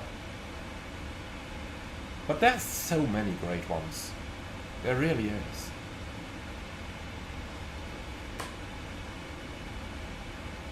Coast Guard 6040, you go into the same And pad you launched EDF from. traffics, is it really That easy is to move an Airbus side Coast stick? Guard 6040. Copy, thanks. You can proceed direct. I don't have any traffic in the area. Direct for Coast Guard Well, let's put 640. it that way. The Airbus side stick needs a little bit more force than many would imagine. Alright, so, set QNH. Number 92 Tango Delta. QNH 2985 cross-check, passing Just vehicle 17.3. Ready for taxi. Information. Copy. Now. And with that, lights on. Oh yeah, States, wing light. No, European operators don't have to do that here. No, It's only the November FAA 92 that Tango likes those Delta, and runway 1 enforces left it at on Bravo, their taxi local operators. Hotel Bravo. But I can tell you, wing light, Runway 01 left via Bravo. Look at this. Hotel You're not Bravo, gonna see November that. 92 Tango Delta.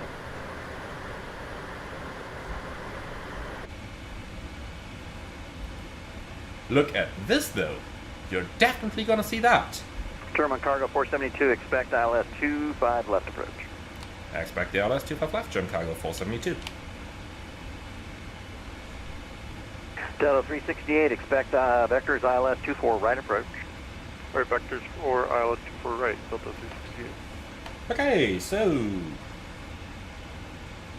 no speed restrictions yet. I think they come with some, do they? Let's go data.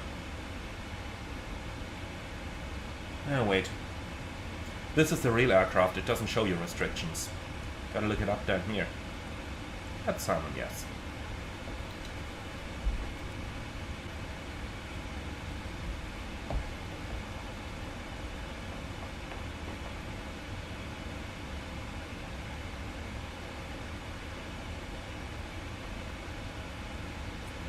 And SAP 928, how much sim rate is safe? Depends on the add-on. The 777 can do 16. The question is if your sim can handle it, if your computer can follow up quickly enough. If your internet is fast enough, 16x is no problem. Now, with other aircraft, most are limited to 4. Like the Horizon 787, the Phoenix Airbuses, the fly-by-wire A380, though that one already needs a little tweak in some config file to be able to do 4X. Did you want to run on an approach, or are you okay with a visual to 3 left? No, I'm good with the visual 3 left. Copy.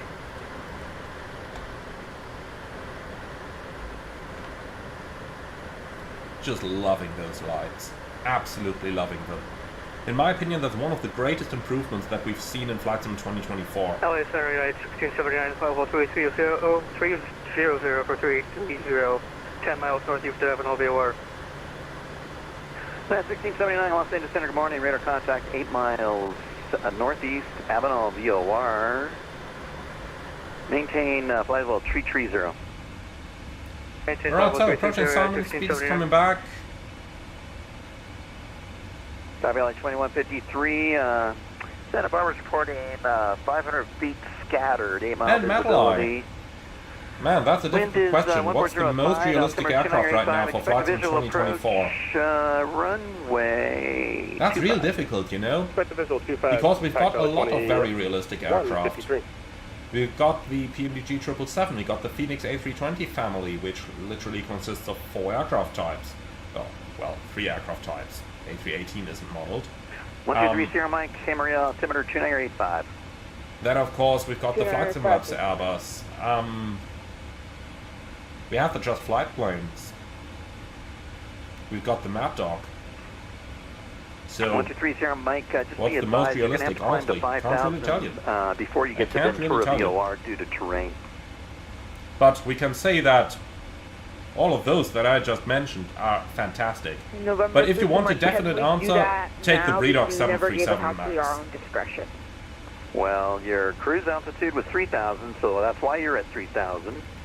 And since you're IFR, you need to have a, I didn't give you a block altitude, so that's why you're at 3,000. But if you're ready to climb now, go ahead and climb, maintain 5,000. And Metalloy, FS Labs or Phoenix, which is more realistic? I'd say probably Phoenix. FS Labs is good, no doubt about it. But Phoenix has the better visuals, I mean, and in my opinion, visuals are a great part of realism as well. Ask for that, Otherwise, we could go back to the days of 2D for now, cockpits you're on and an say those IFR are most flight plan. realistic. Yeah, I want IFR. I was just, I don't know what I was thinking. Okay, well, go ahead and climb, maintain 5,000.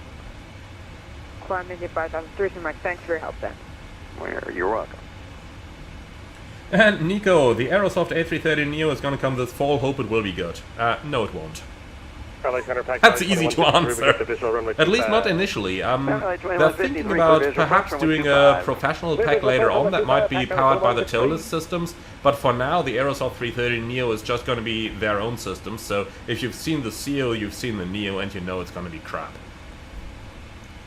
But I'm really hoping that they are going to enhance the collaboration with tailless and also bring their A330 Neo to MSFS, and then I'm sure we are talking about a good aircraft. Hey, you still on runway 3? You're still pretty high. Yeah, that's what I was thinking also. I could go out for a long final, lead us out. I tell you what, one more Bravo, go ahead and continue. Murray Terwin, appreciate the relaxed vibe on the air, especially after some very strict control over Northern Europe. Oh yeah, that's the States.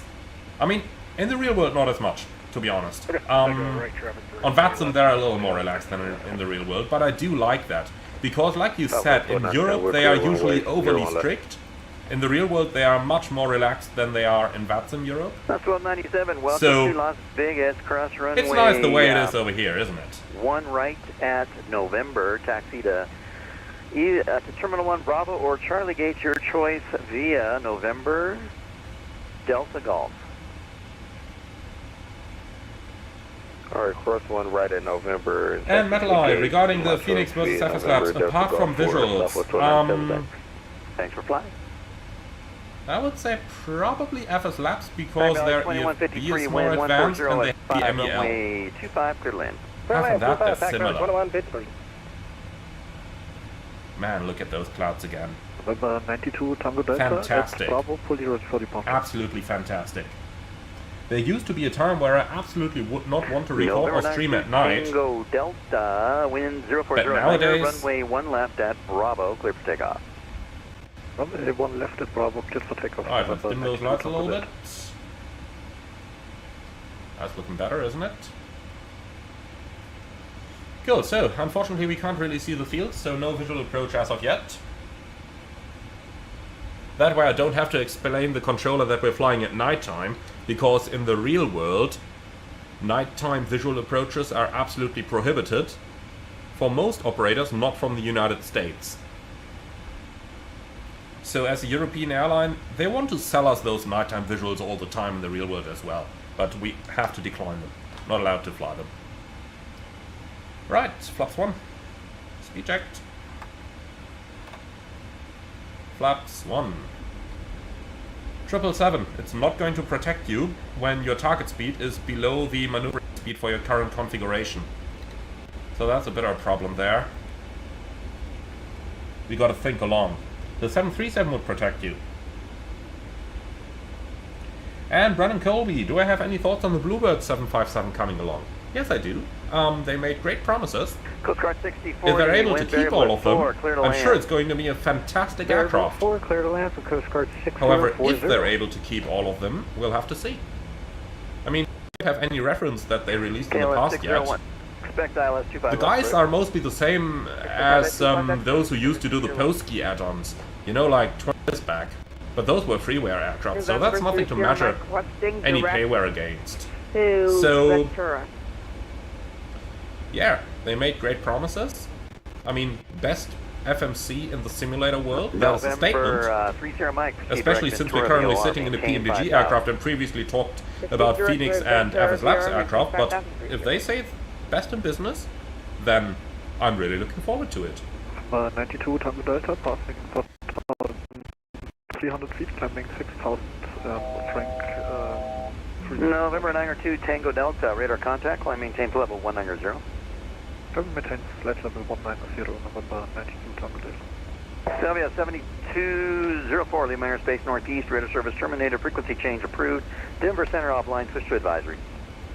Alright, so fuel should be on our right, but unfortunately nothing in sight. Ciao. Let's go ahead and dim that one down. 811, Lima Airspace East, radar service terminated, frequency change approved, Albuquerque Center offline, switch to advisory. Unfortunately, unable for the visual for the time being. Delta 811, thank you so much. See ya. Okay then, approach checklist please. Altimeters, 2985, set left, set right, approach checklist complete.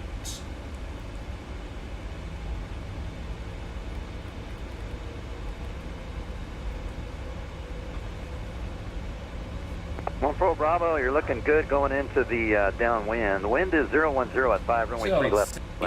Not anywhere? 3 left, No, nothing. You got a compliment from Ben, that's rare. It's because I haven't had more coffee yet.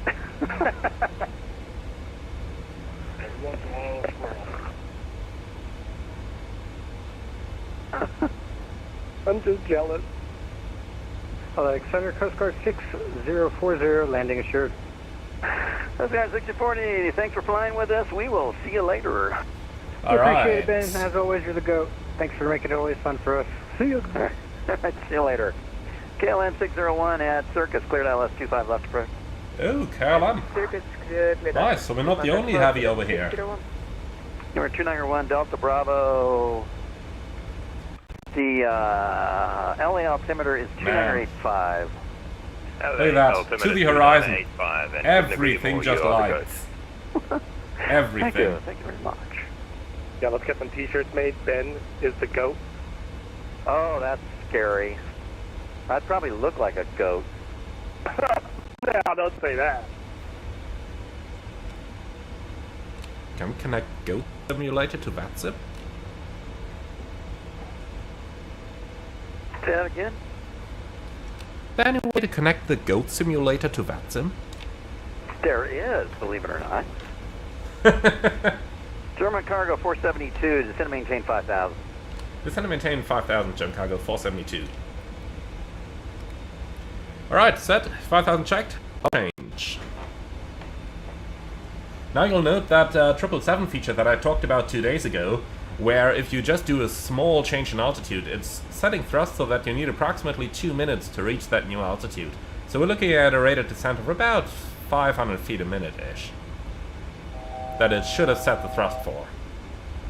Of course we can override that, it's a Boeing, German so cargo 472 heavy. we can always do turn this. right, heading 180. Right, 180, German cargo 472, heavy. Heading select. Alright, direct to Honda, please. And execute. Alright, that rate of descent is probably a bit too much though. Vertical speed.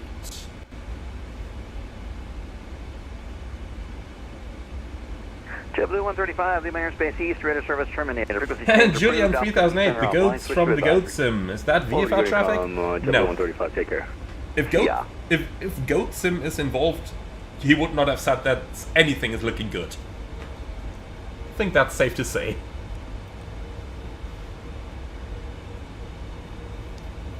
German cargo 472 heavy, you're 8 miles from Gigi, turn right, heading 220. Maintain 3,500 till established on the localizer cleared, ILS 25 left approach. German cargo 472 heavy, right heading 220, descend and maintain 3,500, cleared ILS 25 left. Bell 368, descend and maintain 5,000. Alright, vertical speed, let's get down and catch that clear right slow. runway 25 over here at Santa And Barbara. approach is on. We're 14 miles out, and that right slope looks roughly correct. So that is not a side load. Where are you going, Atlantic or Signature? Right, Going to Fox 5. Signature for, well, sorry, did I say that out loud? We're going to Signature for Pack Valley 2153. You don't like their coffee anymore, I guess. All right, Pack Valley So, just a quick check as to where we're parking. Charlie. Cross runways 15 right and left. See you later. 15 left and 15 right, one cross out Charlie over to the disgusting coffee for Pack Valley 2153. Always good to hear your voice, Ben. You are the go. Thanks. I think.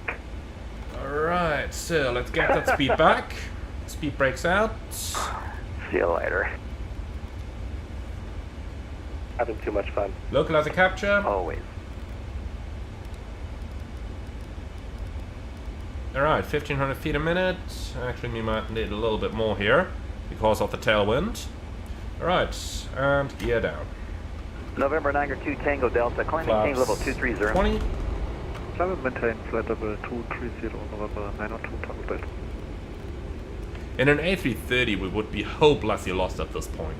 In the 777, you just put the gear down, take the speed brakes, and look at that. And 92 Tango Easily Delta. catching yeah, that the reason glide I'm putting slope. you at 230 is that's how you Loving go out it. of my airspace. But I will climb you to 240 before I send you on your way since Salt Lake City is offline. Understood, thank you. 2,500. Terrain noted. And then we need to slowly reduce our rate over 61, here. Los Angeles Center, good morning. Let's do Climb maintain level 1,500 to catch the glide, 330. and flaps 30. Speed checked. Flaps 30. Alright, glide slope capture. Reducing veer of plus 5. Speed brake going in and arms. German cargo Nice. 472 heavy, contact SoCal 124.3. 124.3, Gem Cargo 472 heavy. See you. SoCal, Gem Cargo 472 heavy, ILS 25 left. German cargo 472 heavy, circuit approach, wind at 2704, runway 25 left to the left. 25 left, cleared land, Gem Cargo 472 heavy. So, go around altitude 2000 is set, landing checklist complete. And here we go. Nicely established.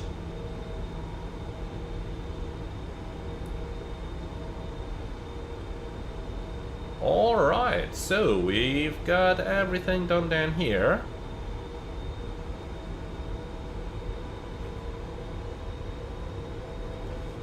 Now, there is just one more thing that we quickly gotta look up. That's where we are parking. So, it's Imperial Cargo Center. Stand either 3 or 4. One of the two.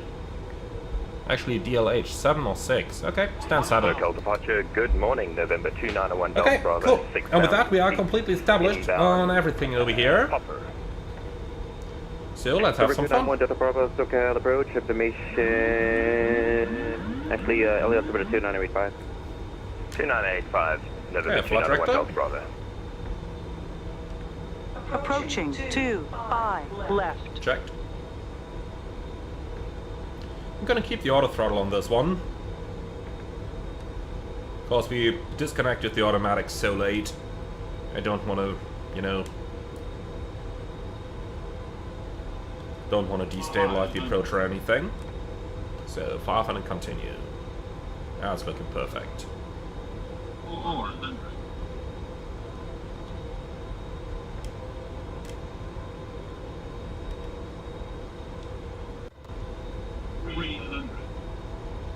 Approaching minimums. Checked. 200 minimums. Continue.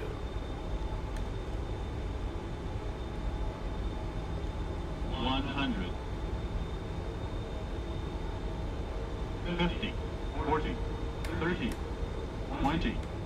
10. Southern departure, good morning, Delta 749, and Sierra, ready for taxi 24 left.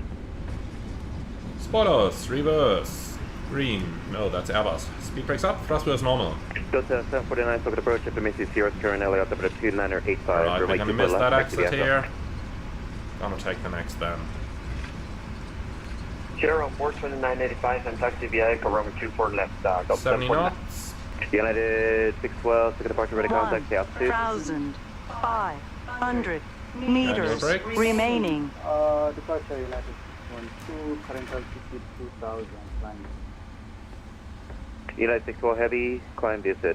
It is confusing that there are no lights on this one. Time repeat, United 612. So go low, get in 601, 601. Here we go. One of the nice things of flying a heavy aircraft is that you can actually vacate into those 90-degree taxiways without having to worry about aircraft behind you. SoCal approach, good morning, Delta 368, ILS 24 right. Alright. German Cargo 472, left on Alpha, taxi to parking this frequency, good day. Left on Alpha to parking this frequency, German Cargo 472, thanks.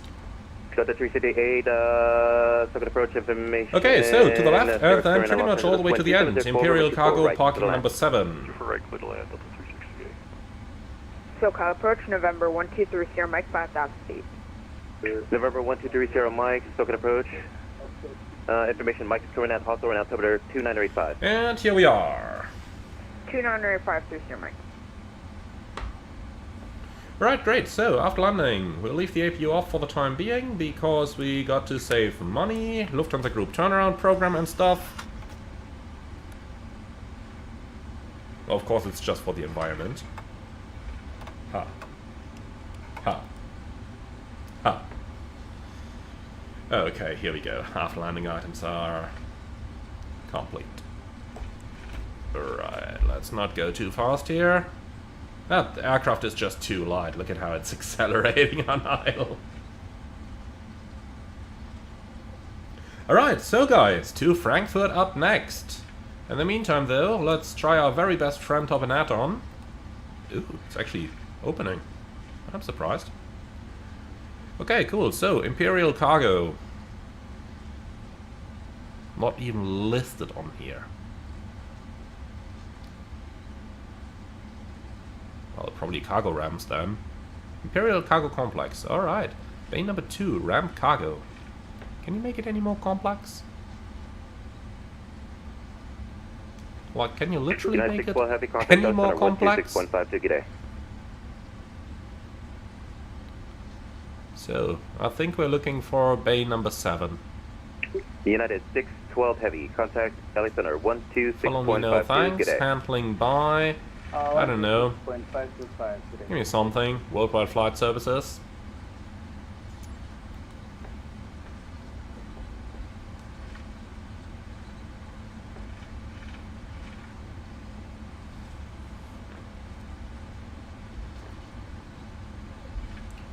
Alright, yeah, my Polish friend, you're right. You say it works fine this time. Indeed. This isn't too bad. Okay, so we've reached 3 minutes. Shut down right engine. November 30, Mike is requesting a step away for 5 minutes. Alright, and that's the complex where we're gonna go into. November 30, Mike is requesting a step away for 2 minutes. Approved. Report room back. Alright, engine right shut down, TCAS off, both are checked.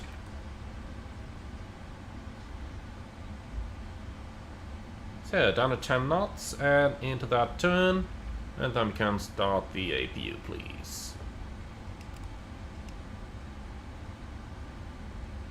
Actually, is this the right complex? Let's stop here for a second. Because it should be at the very end, shouldn't it? Let's just check on the real-time taxi map here.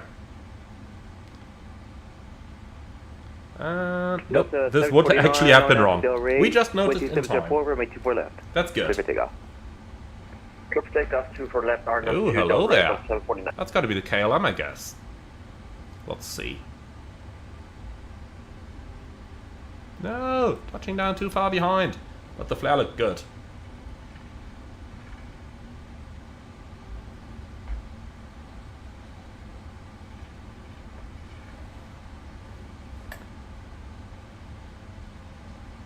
Delta 7, Delta 3, okay, so now we know for sure where to go.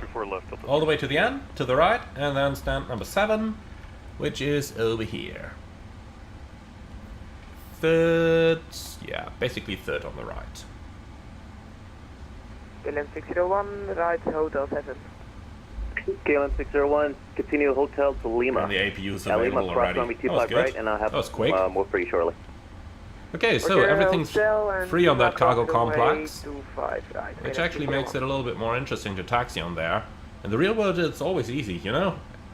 There's a plane everywhere, so you just take the one single stand where there is no plane.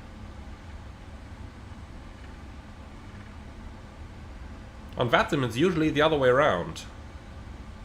With the exception that on VATSIM, more often than not, you think that, oh, that's a plane of that very stand, and then you notice, oh, and that's my stand. 358, cross runway 24 left, proceed, Echo City Gate. Cross. Okay, so where are we? That's number 9, then comes 8, and thereafter 7. Cross runway 25 right, Bravo Kilo to the gate. At Lima cross 24 right, Bravo Kilo to the gate, KLM 601. Okay, so 8 Alpha, 8, 7's gonna be next, and number 291 Delta Bravo. I think I see a couple of loaders there. That's probably our staff. November 291 Delta Bravo, fine. You're welcome. Delta 749, heavy circuit departure, ready contact, the altitude. Okay, so stand 7. 600, Delta 749. Delta 749, climb maintain 13,000, left turn, direct PV. 30,000 and direct PV, Delta 749.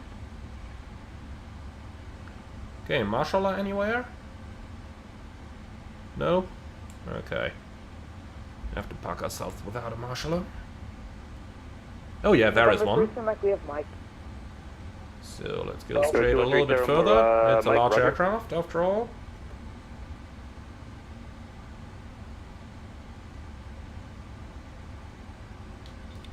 Okay, the marshaller is there, even though he doesn't have the lights on his marshalling things on. Because it's nighttime, why would he? There we go, that's better. November 1230 Mike, you could expect the RNAV runway 25 in Hawthorne. Expect RNAV runway 25, 30 Mike. And 3, 2, 1, and stop. Here we go.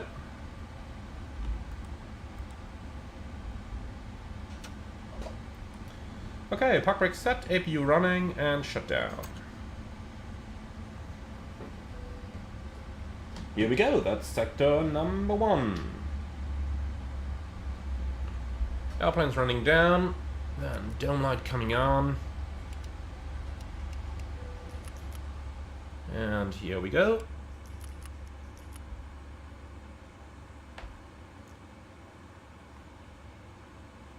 So, wing light off and engines are below 20%. Beacon off. Transponder 2000. Standby. And flight directors off. Alright, shutdown checklist. Parking brake set. Shutdown checklist complete. Then, let's go ahead and get going. GSX, you can request the, well, deboarding, unloading, however you want to call it. So, nothing on the status page. The oil quantities are good. They will be refueled during the turnaround for sure. Then we can just leave that frequency. Like that, thank you very much. Okay, cool. So that's sector number 1.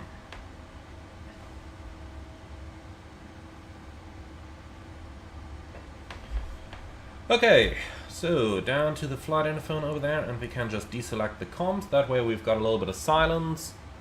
Then let's get our ground services on. So ground ops, ground connections, set the chocks, request the ground power. Here we go. And APU is coming off. And then let's actually go to the back and disarm those slides before someone else does it for us by accidentally deploying them. So strange that it... See? That's what I meant. Before anyone is deploying them. Alright, so then at least we're gonna disarm you. GSX. You know, if PMDG is ever going to simulate slide deployment, I'm like 99% sure that GSX is going to fire a lot of those slides. A lot of them. Alright, so that stuff's done. Then, tell you what, it's nice and silent over here. So we're just gonna stay back here. Unloading in progress down here. I like that. So yeah, we are just gonna stay over here for a little bit while we are planning our flight back. So let's go ahead and start working on that. So I suppose it's time to bring up our flight radar one more time. And here it is. And you can see that off screen I actually looked up where we were parking. So yeah. Real one would have been over there, but since it's set, Lufthansa down here, that's where I decided to go on to number 8. Alright, cool. So that's that. Now let's go down to the next flight, which is going to be the German Cargo 473. And I will just lock on that for VATSIM already, so that we've got the call sign secured, since that's the next flight that we are going to do. Yeah, flight plan doesn't match, I know. You are going to get one. Okay, cool. So that's what the real world flight looked like. Basically back up to Seattle and then all the way around to Frankfurt. Now let's go straight into SimBrief and start working on that. So this is going to be the box 473.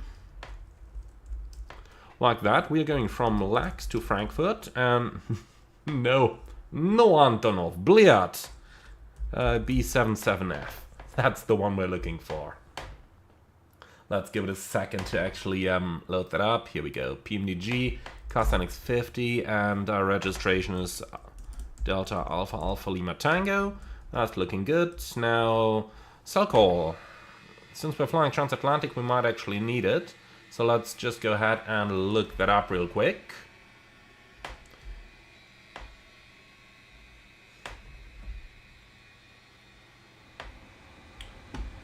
Alright, here it is. Lima Papa Delta Quebec.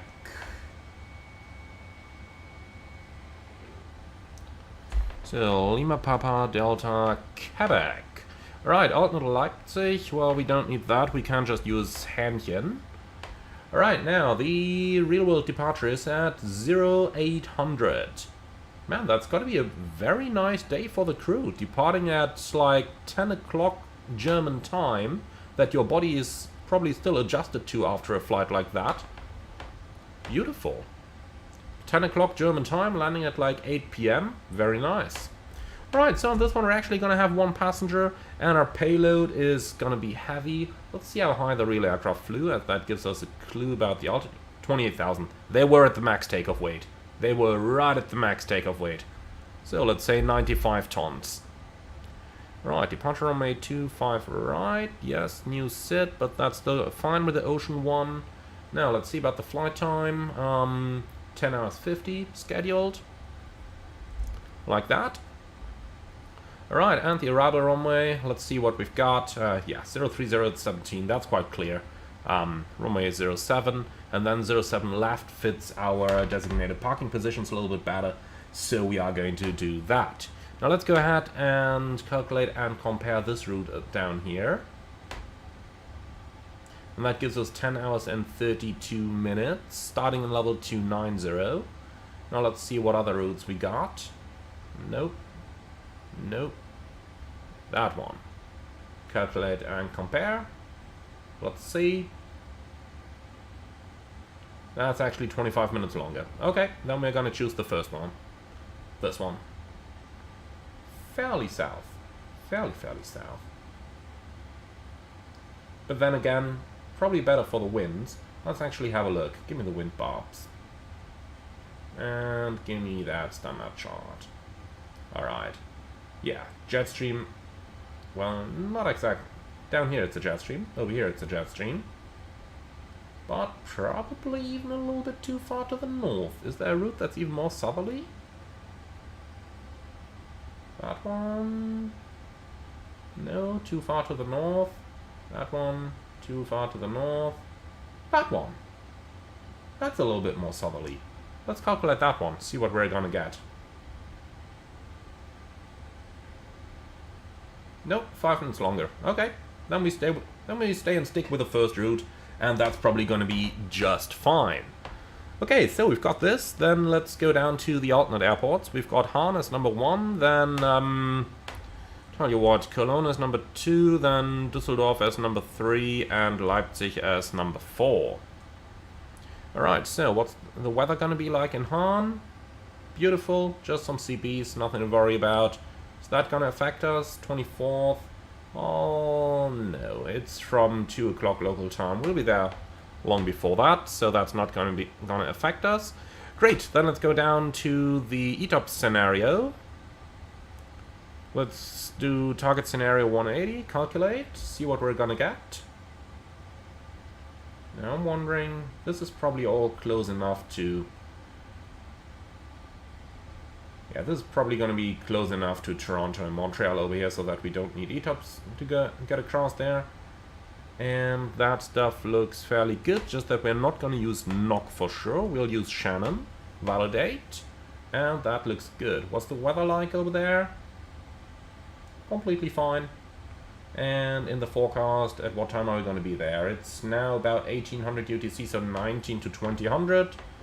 And by that time, yeah, beautiful weather conditions over in St. John's. And Shannon, beautiful anyway. So both are good. Alright, perfect. Then we're happy with this crossing. And the entire rest is looking good over here. So let's do the first calculation. Actually cancel. Gotta advance the date by 1, otherwise we are gonna get historic weather used for our winds, which we don't want. So let's just change that one slightly.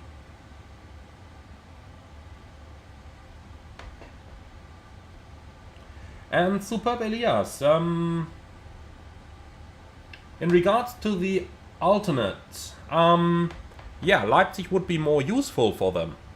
But there is one thing we gotta take into consideration here.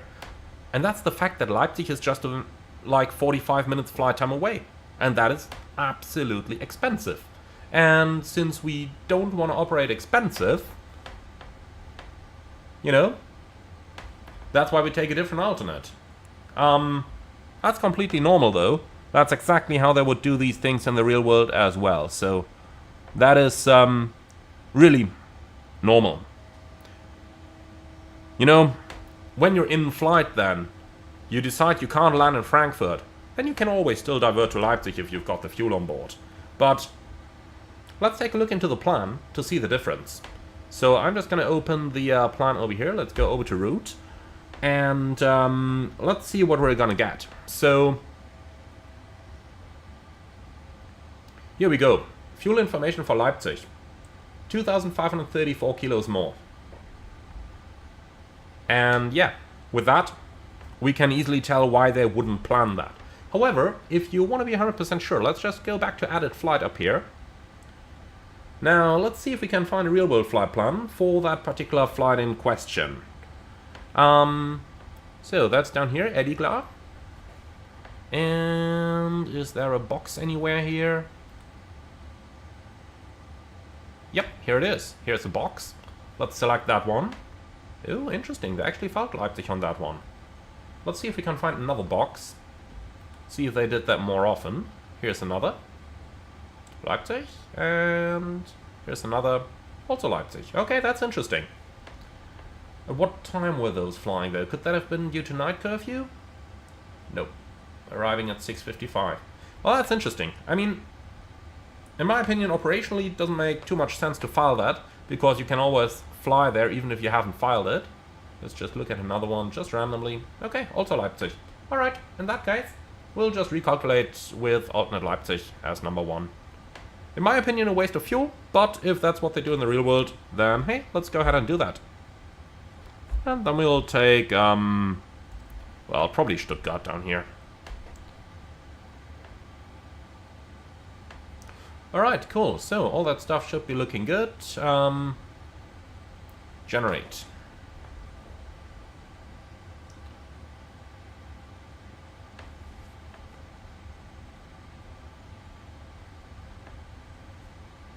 As mentioned, waste of fuel in my opinion, but if that's what they want to do, so be it. Now look at that, airtime, 11 hours and 7. Do we really want to do that? Probably not. Let's increase the cost index. We don't have much margin though. I mean, look at this, we are 700 kilos below the max takeoff weight, but tell you what, let's go ahead, increase the cost index and see what we can come up with. Cost index 100 is possible, saving a little bit of time. Then we might as well just use that.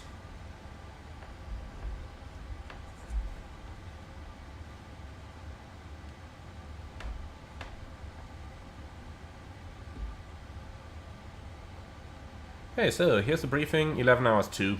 And now the weight is all the way up. Alright, at the very maximum. Cool. No dispatch remarks. So we literally planned it to the kilo, to the max takeoff weight. Alright, cool. We are definitely going to do that. That sounds fun. That really sounds fun. Alright, cool. Then let's go ahead and go back into our flight over here. So let's see, right now it's 05:30. We are running on 4x time acceleration, and that means we got about half an hour to prepare the airplane for our departure until we reach 0800 local time. So I am going to keep that time acceleration on down here on 4x for the turnaround. And we can just go down to the automatic ground ops then. Technically speaking, we could use this. Let's see, turn type. What can we get? What's the long turn? Hour 30. Let's do custom, see what we are going to get. So, plant fuel. What do we have in our plan now? Let's see about it. This is 108.8. So let's make that 109 because we are still burning a little bit. Alright, okay, we're gonna use this. So, fuel uplift remaining 1 hour and 5 minutes. Looks good to me. Then let's go into the EFB up here and import our next flight. Here we go. Looking good. And something that we've actually not done yet is to review our flight plan. So let's just do a very quick check down here. German cargo 473, Los Angeles to Frankfurt, cost index 100, right up there at the maximum. So we got to be sure that we are not above this when we're actually hitting the toga button for takeoff.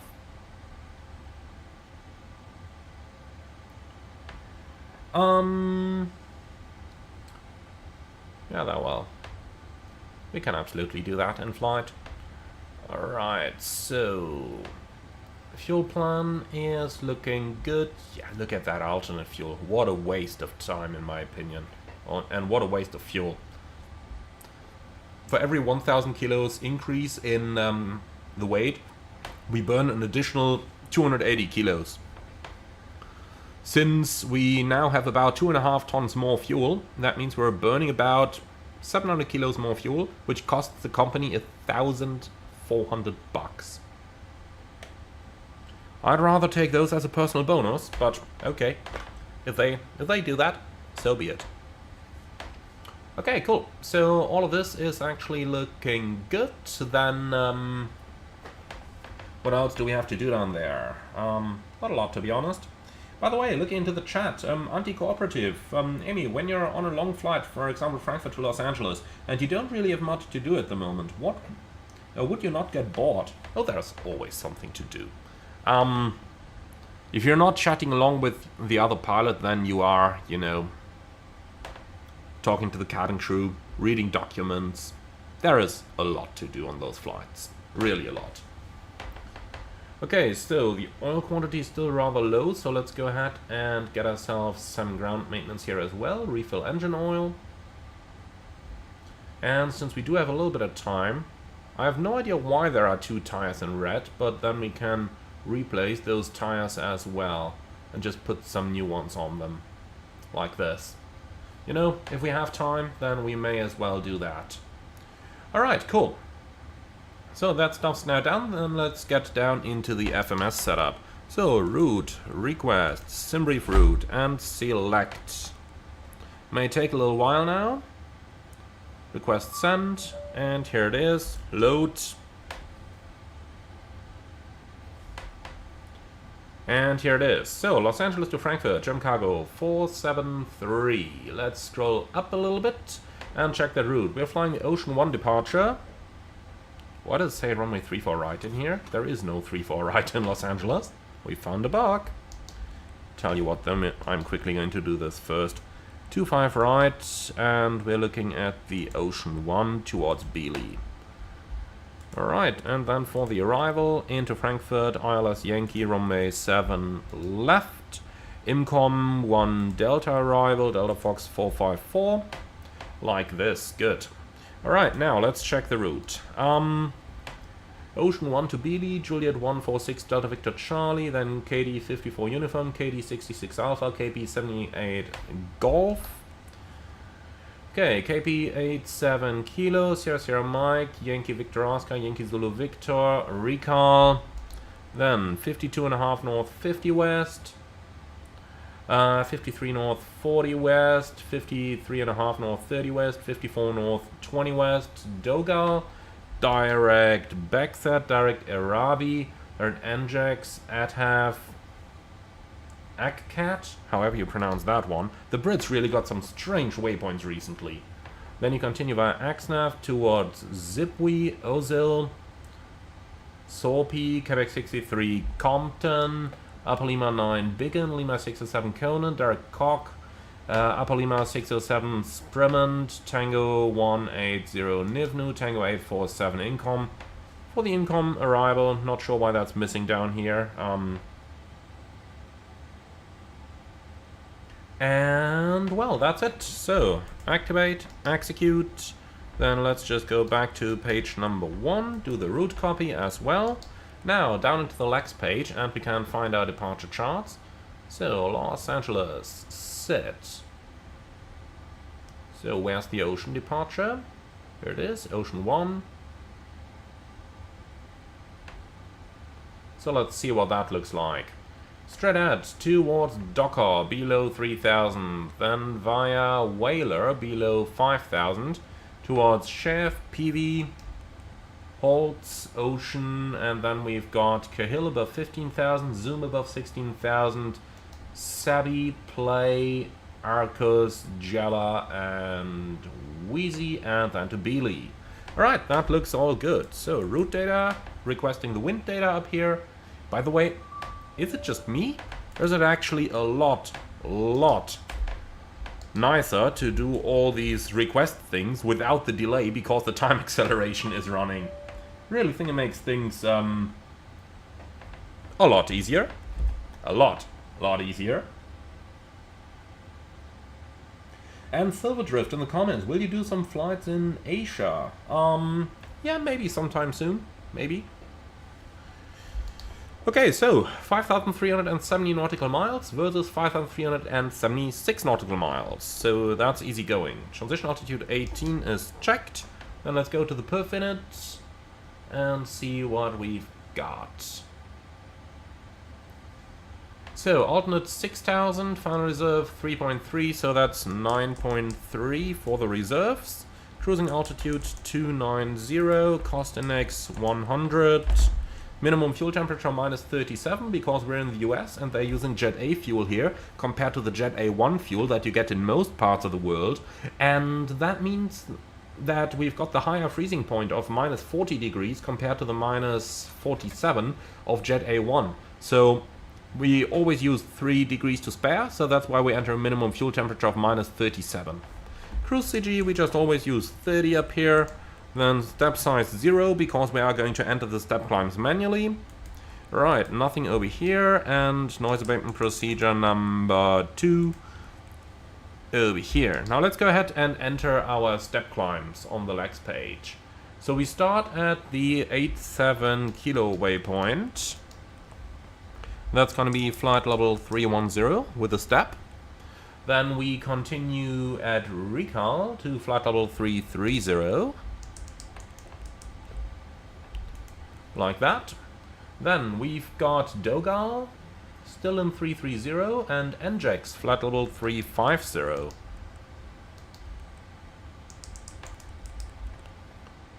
Over here, and execute.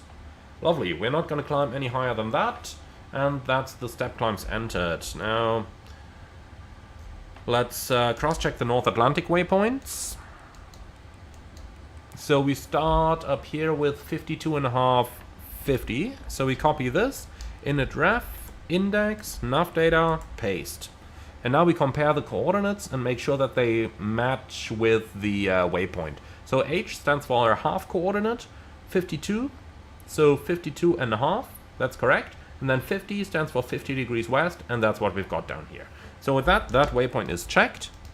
Next up, we are gonna have 53 north, 40 west. Again, copy paste, and the coordinate is correct down here. Then let's continue on to 53.5 north and 30 west, and that is also correct. And then we've got one more, which is 54 north and 20 west, and that is looking correct down here as well. Alright, great.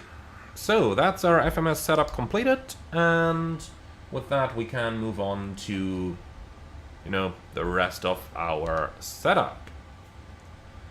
So starting up here in the Allred, the Airu can remain on. Well, I'll tell you what, let's actually realign it. Doesn't cost us anything to do so, and we have more than enough time. Right, so off and on again. Right, the rest of the setup is done down here. Voice recorder comes on. And seatbelts, well, we're still refueling the airplane, so those will have to wait. Also, let's quickly go down here and copy and paste the GPS position for the alignment. Okay, cool. So, seatbelts remain off as we're still refueling the airplane. Up here, everything is set. Over here, everything is also set. Then, EFIS control panel, we don't really need to do much. Flight directors come on, checklists, reset all. Then, for the comm page, we would actually have to reset that in the real world. However, I don't think we can in the sim. So I'm just going to cancel that stuff, but we'll get the latest ATIS again. So, clacks from VATSIM and sent. Ding dong, here it is. Alright, Los Angeles ATIS Sierra 27084, 24 degrees, 2985, and departing runways are pretty much unchanged.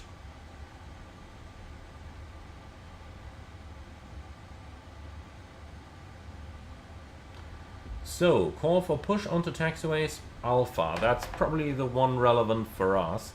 The rest is looking good, and since we are not pushing on the Alpha but into the ramp, we won't have to call either. And that's our ATIS. Looks good so far. Alright then, 2985 is still set, auto brake RTO. Then we'll leave the frequencies alone for the time being. 1215 stays in here, TCAS goes back onto above, and that's our cockpit setup completed. Alright, so just reset that minimums please. And with that, I think we're pretty much ready to go. RS alignment is finishing as we speak. That's all looking good over here.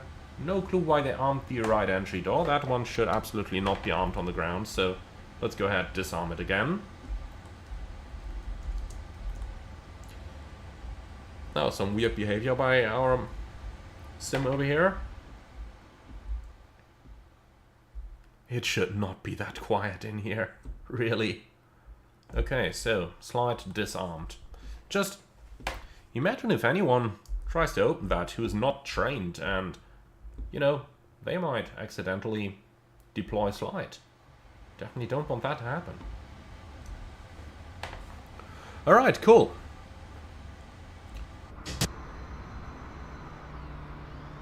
So, refueling the plane right now. The rest of the services are going on. That gives us a little bit of free time right now to just relax a little bit in the turnaround before we start our flight back. What do I do now? Here we go, that's better. Alright, so let's actually look into the chat again for a bit. I'm sorry, I got so carried away with setting my airplane up that I accidentally missed the chat for a little while. But I just really want to get going for the flight back, because I know it's going to take, you know, some time. Okay, so Blank Films Flight Simulation Videos asked, "Hi Emmanuel, I was wondering if you could cover high altitude operations with the Airbus." I think I did that already. If not, I will do it in the future very soon.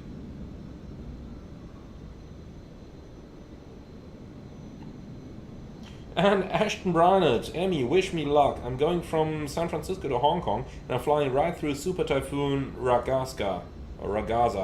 I'm cooked. Alright, that's gonna be an interesting one, my friend.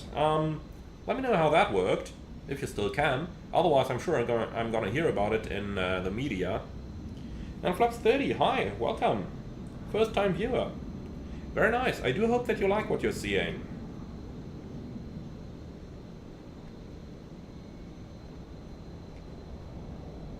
Alright, so let me just scroll up a little bit in the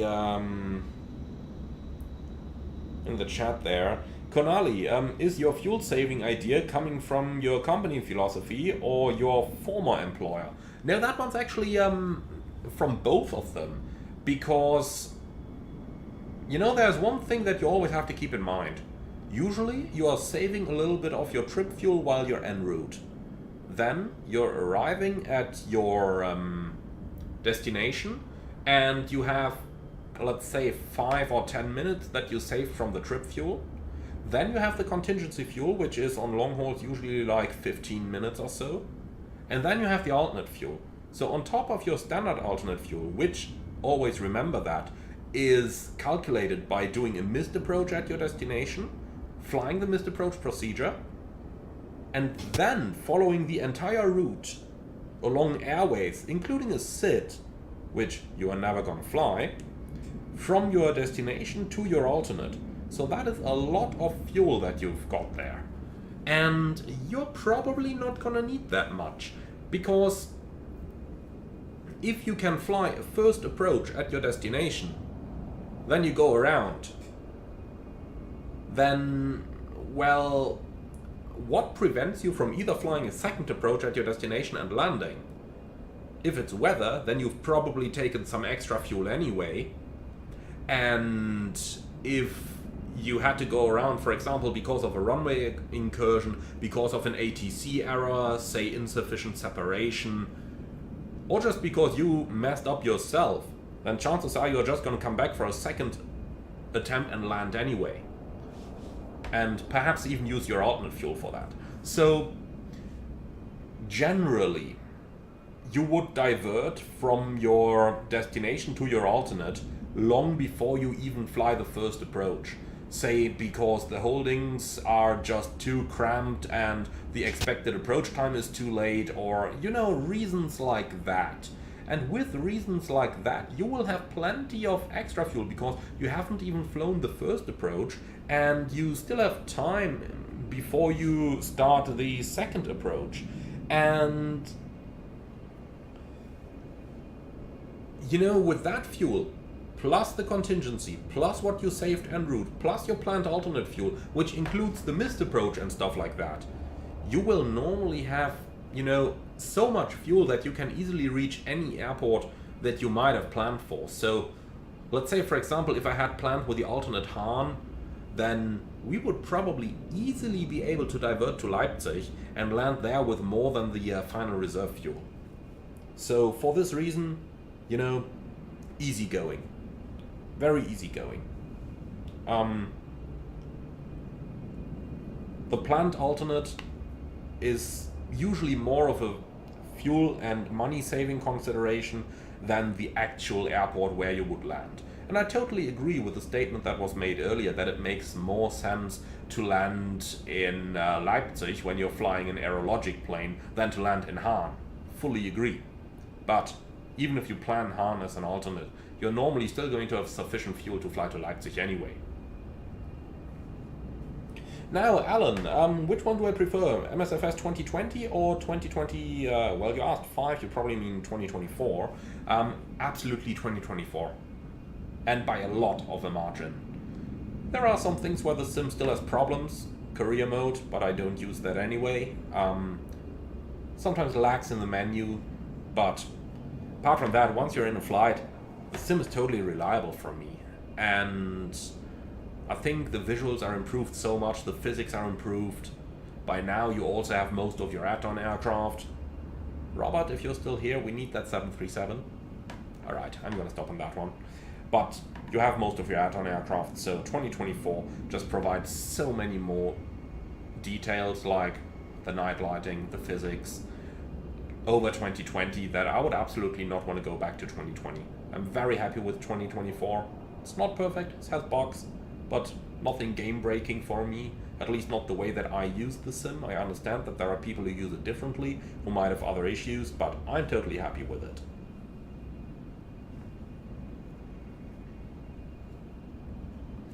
And Jean-Francois, you made me spend 1,300 euros to upgrade my rig to make me able to run FS 2024, but it's worth it. I agree. I do agree. And honestly, when I upgrade my rig, I usually spend something with 4 digits as well, because I want it to hold for the next 5 years. I just spent that much money last year to upgrade mine, and now I want to have silence for the next several years.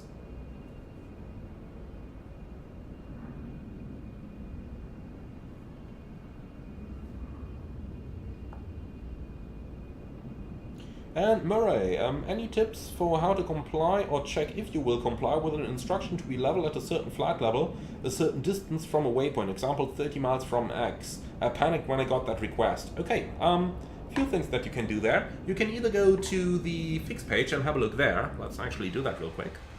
We'll take a seat over here, and let's actually go ahead and have a look. So you could go down to the fix page and say, for example... Okay, that was wrong. Let's try that again. Let's say we could use Los Angeles down here, 25 miles. Put that in here. And if we were in the air, it would calculate the crossing altitude over here. Another thing you could do is to go to the flight plan.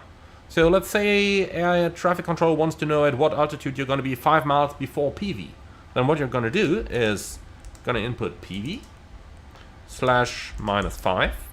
Put that in here. Now you've got to place distance waypoint 5 miles prior to PV, and again, if we had performance data entered, it would calculate your crossing altitude at PV over here. So that's really useful stuff, and that way you can calculate at what altitude you're gonna be. Now, if you're flying an Airbus, just go to the performance page, enter the flight level required, and it's going to tell you. Easy going. But then again, that's an Airbus. You know, real aircraft makes you real thinking. Airbus just tells you the answer. Take that, Robert. Alright, so that much about that.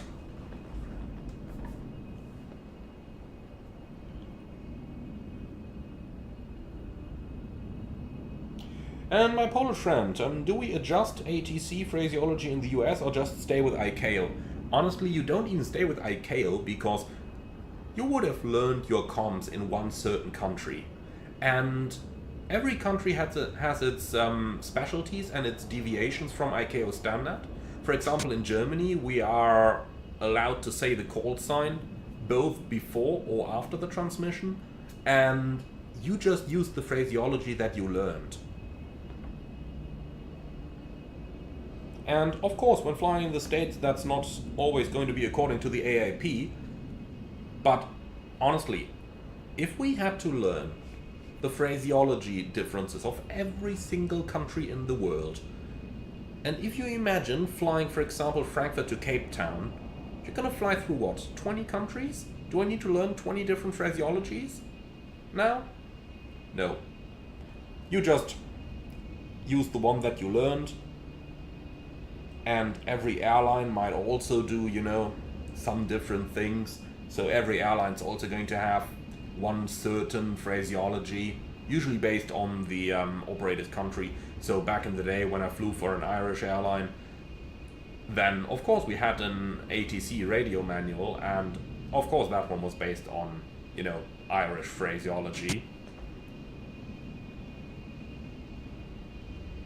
And Midwest Gamer asking, am I part of the beta team for the 747? Yeah. But then again, I'm not allowed to talk about any contents of that. So I'm pretty sure the next question might be, okay, can you tell us something about it? And the answer is, if I presently have a beta for that airplane, then I would be under NDA and couldn't tell you. Or I could tell you and have to kill you, but that's a different topic.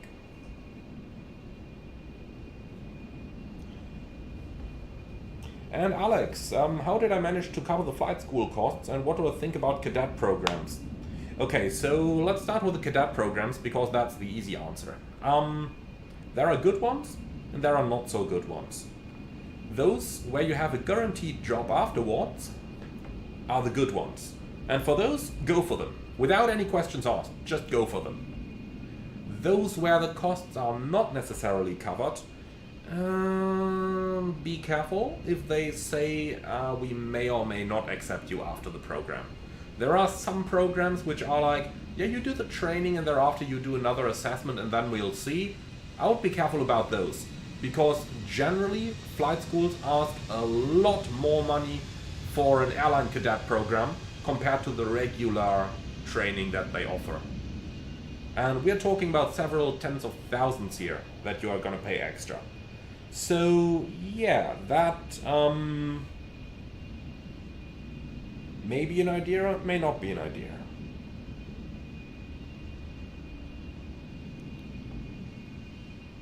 And Estiv, hi, quick question. Does top-down coverage exist in the real world? For example, if no one flies to a really small airport, what would happen? No, top-down coverage does not exist in the real world. However, there are some combined units. In the Caribbean you have that sometimes, that's the tower and approach controllers are the same and sitting next to one another in the tower. But there is no thing like top-down on VATSIM where you would talk to an approach and they would handle the tower and stuff like that. That does not exist in the real world. And generally, even if it's a small airport, there will be ATC. Unless it's a non-towered airport, then there will not be ATC.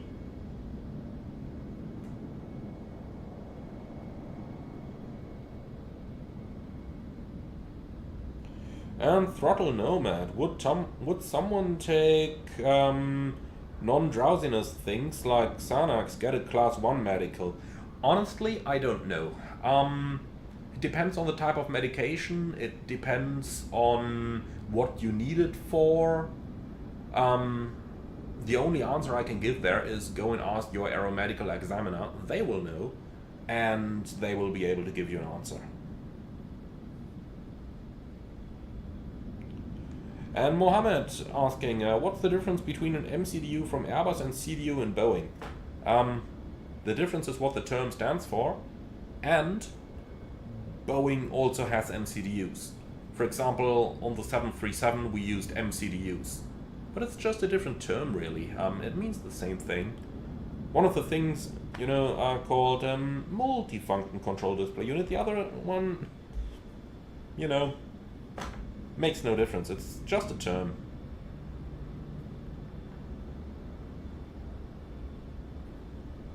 And anti-cooperative. So does this indirectly mean that you would be cheaper off doing the training by yourself than with an airline in the back? Yeah, absolutely. Unless the airline is sponsoring it. That would be a different story. But absolutely, you would be a lot cheaper off doing it yourself. Especially when you go down the route with a flying club. So The second part of the question there was, how did I pay for my training? And that's the answer. I went to a flying club first and did my PPL there, which is a lot cheaper than if you do it in a commercial school. Then I flew a lot with family and friends to build up my flight hours, and by flying with them we could of course share the cost as well. There is a rule that you're not allowed to have your passengers cover the entire cost of the flight if you only hold a PPL and not a CPL. But, you know, if you share the cost for a flight hour by 4, then suddenly it's very affordable. So back then my club's Cessna 172 would cost, I think it was $120 per hour. But divide that by 4 and suddenly it becomes affordable even for an 18-year-old. And yeah, that way you can gain all the hours. And when you've got that done, then you're going to the commercial flight school to do the IFR stuff. And well, from there on, the commercial flight school is only going to be like 40,000 or so. Well, nowadays it's probably going to be 50,000, maybe 55. But, you know, for the entire PPL you've spent 10,000, so, and for the flight hours included. So that's a lot cheaper. That saves you a couple $10,000 during your training. And how did I do it? Well, I used to work for Aerosoft in both testing as well as customer support. And yes, that was the time when their Airbuses were still good, unlike now. And yeah, I used to work there for a couple of years, been able to save the money, and that's how I paid for the rest of my training. And Dennis Ederson, do you think a minimum hour requirement like the 1,500 hours in the US is likely to spread to Europe? No, not at all. Because let's face it, pilots in the United States are not better than pilots in Europe, and there is no evidence that those 1,500 hours would have prevented any accidents that would otherwise have happened. I mean, look around in Europe and look at the accident and incident reports and at the recommendations, the safety recommendations that are given by the investigators. There is nothing in there at all that would indicate in any way that there is an actual safety benefit there. So, what I think is going on with those 1,500 hours in the United States is that they had this accident where an airplane crashed because the pilots were too tired and weren't able to recover from a stall. But how many hours did the Air France pilots had who crashed the A330? Couple 10,000s? Didn't help. If you're tired, it doesn't matter how much experience you have. You're gonna do mistakes. So, the experience, did it play a role there? Well, if at all, then it was an insignificant one. However, it's easy for politicians to say like, yeah, we need more experience, that's gonna make things better. Very easy to say. And the general public would agree. The general public would think that, you know, someone more experienced is less likely to make errors, and that's true. But are 1,500 hours on, you know, Cessnas gonna make a difference in a 737? Not really. A little bit of a difference. And the evidence in the United States actually supports that conclusion nowadays. The only problem is, since it is very easy for those who do not know about the specifics, so the general public, journalists, especially boulevard journalists, since it's very easy for them to believe that that rule actually helps, there is no politician at all who would dare touching that rule, because the general press would immediately say politician XYZ is trying to lower the safety standards in aviation.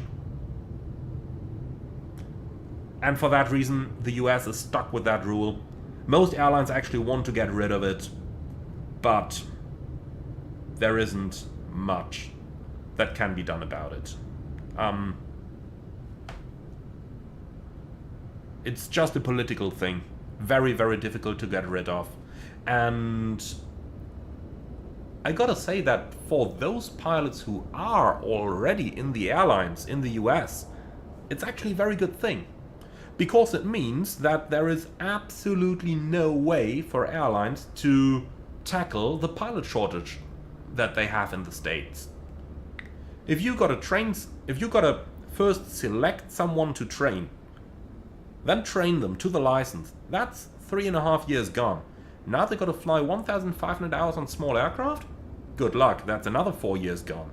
And therefore airlines can't tackle the pilot shortage. So what happens when there is a shortage in pilots? The salaries go up. And now ask American Airlines why they're paying $700,000 US to their captains. Here you go, that's your answer.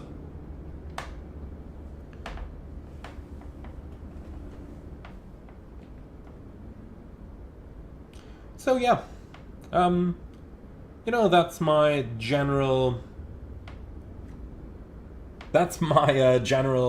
take on that particular point.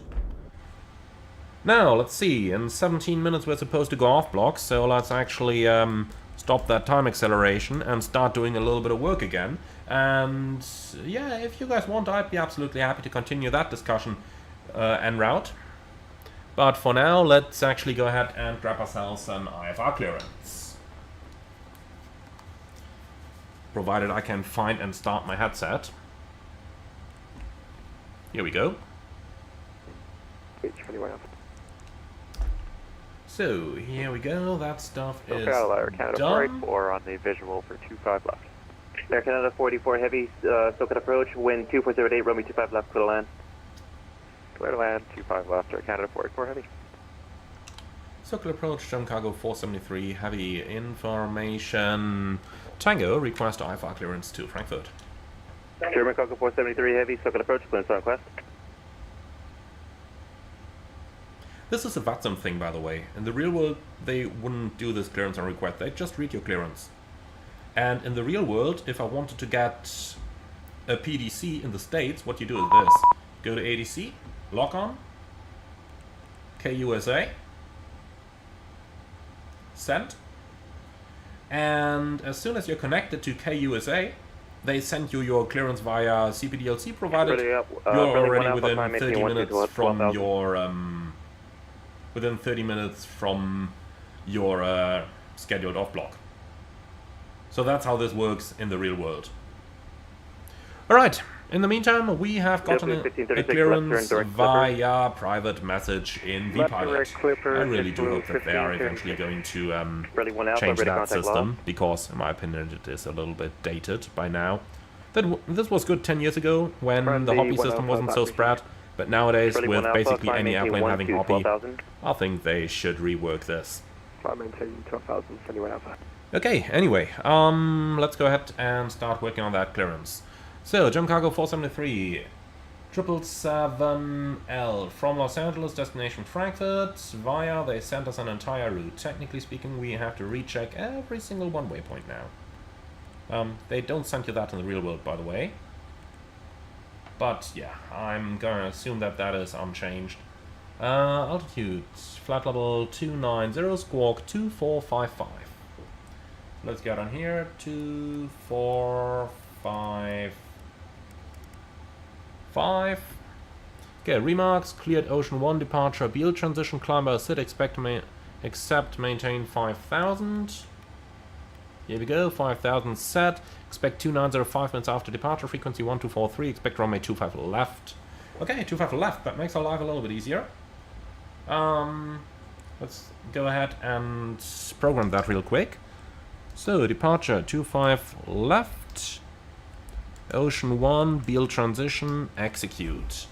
So, there should be a couple changes on that one. Let's review those real quick. So, from 25 left, it's HIPAA below 3000. And in here we got HIPAA below 3000, and we got a door below 5000, that's also correct, and the rest is unchanged. So that's Shave, PV, Holtz, Ocean, Cahill above 15, Zoom above 16, Sabi, Play, Arcus, Yella, Wheeze, and Beal. Alright, good. So that stuff's in here. Then let's just update the winds here to the latest, and then we can get going.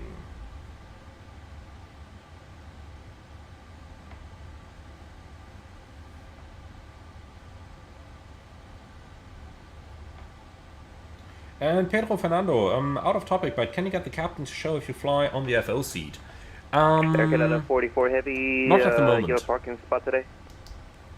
I will just take anything So, off the terminal. The FO shows, whatever. but if we go Okay, into Air Canada her, 44 then Heavy, continue she hotel, vanishes, so Juliet, you can't fly from the right cross, seat, runway 25 but you don't get anyone on the left Bravo seat. departing today. Hotel, Juliet, I think there is a trick though. Right, and Let me just try that. Go to camera, pilot, and co-pilot. Look at that.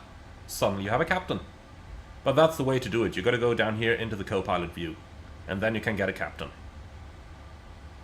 Oh, when we go back to pilot, he vanishes. Alright. And that's that.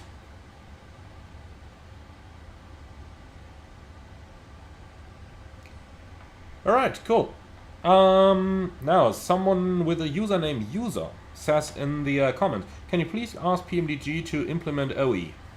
I tell you honestly, that's a lot of stuff that I asked them to implement about the ACAS and CPDLC that they haven't done, so I suppose it probably wouldn't make any difference if I asked them to implement that.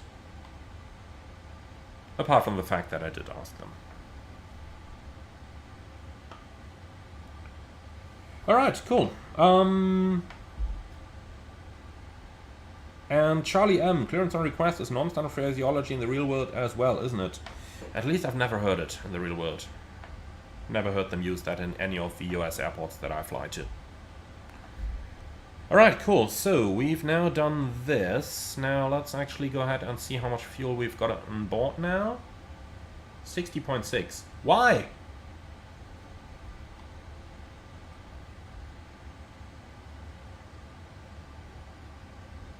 Well, we had definitely selected the correct fuel amount. No idea why the refueling didn't work. But well, I was about to go down here anyway, so let's do it this way. Plant fuel is... Today I'm really not going to increase that, because we are right at the max takeoff weight. But you get the idea. Alright, cool. So then let's actually go for the performance. So, zero fuel weight, 239.6. Into here, gross weight 348.3, that is correct. Okay, let's go ahead and do a little bit of mathematics. So, review, uplink, and Los Angeles Ada Sierra. So, let's see, performance tool, Los Angeles. There is no 3-4 right in here, that's a bug. 25 left. And is that really just 3.3 kilometers? Is that not any longer? Friendly 1 Alpha, clear direct, seems Santa so short. Catalina. Clear direct center over to friendly 1 Alpha.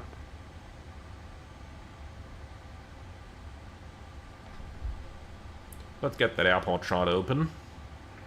Friendly 1 Alpha, is it possible to get a direct visual into runway 22? Yeah, just 3,300 meters.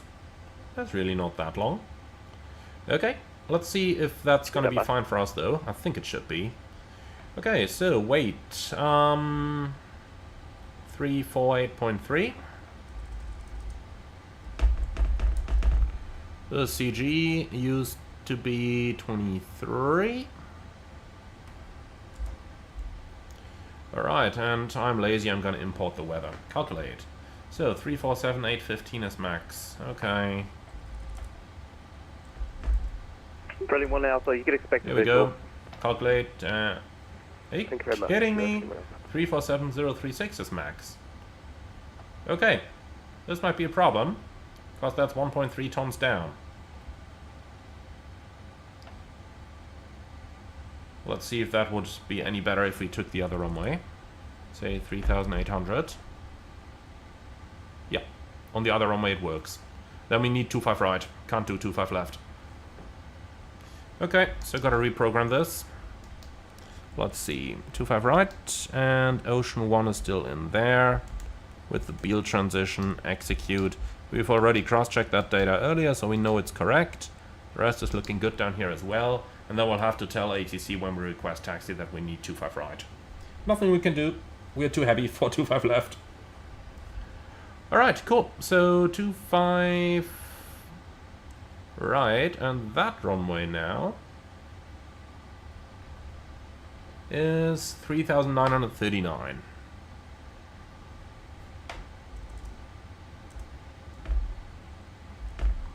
Like that. Alright, calculate. So, flaps 15, takeoff 2, and full blast. So let's just see. Full blast is selected, flaps 15, CG 23, and the speeds 164, 172, 177. Those are all within 1 knot, so we can take those from the FMS. Perfect. 7 units trim, matches the performance calculator, and that's it. Beautiful. So everything done down here, then let's go ahead and start that APU.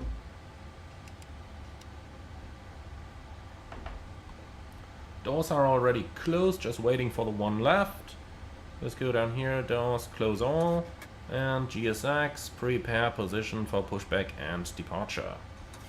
We'll just wait until the door is closed, otherwise it's gonna start fucking around again. Why is it opening? Come on. God, GSX. Why? Just why?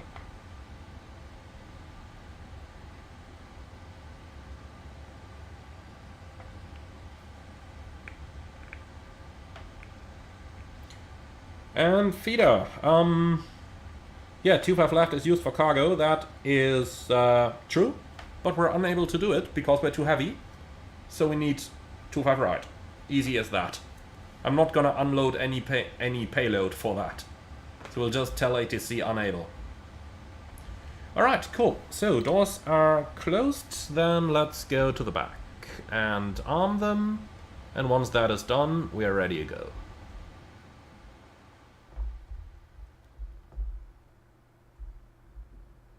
Okay, so 1 left, armed, and 1 right,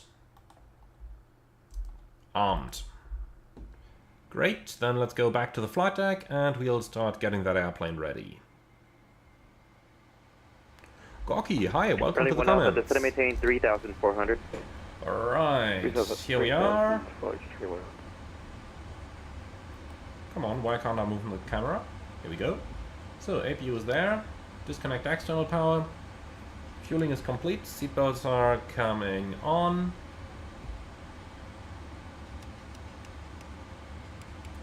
So, pre-flight checklist. Oxygen, test 100%. Flight instruments, heading 211, altimeter 2985, reading 100. Set left, set right. Pre-flight checklist complete. So, ready for the briefing? Let's go. It's gonna be Los Angeles, 25 right. Flaps 15, and we are following the Ocean 1 departure. Initial climb 5,000 by air traffic control. B-lead transition, and extra fuel, and time today is 0.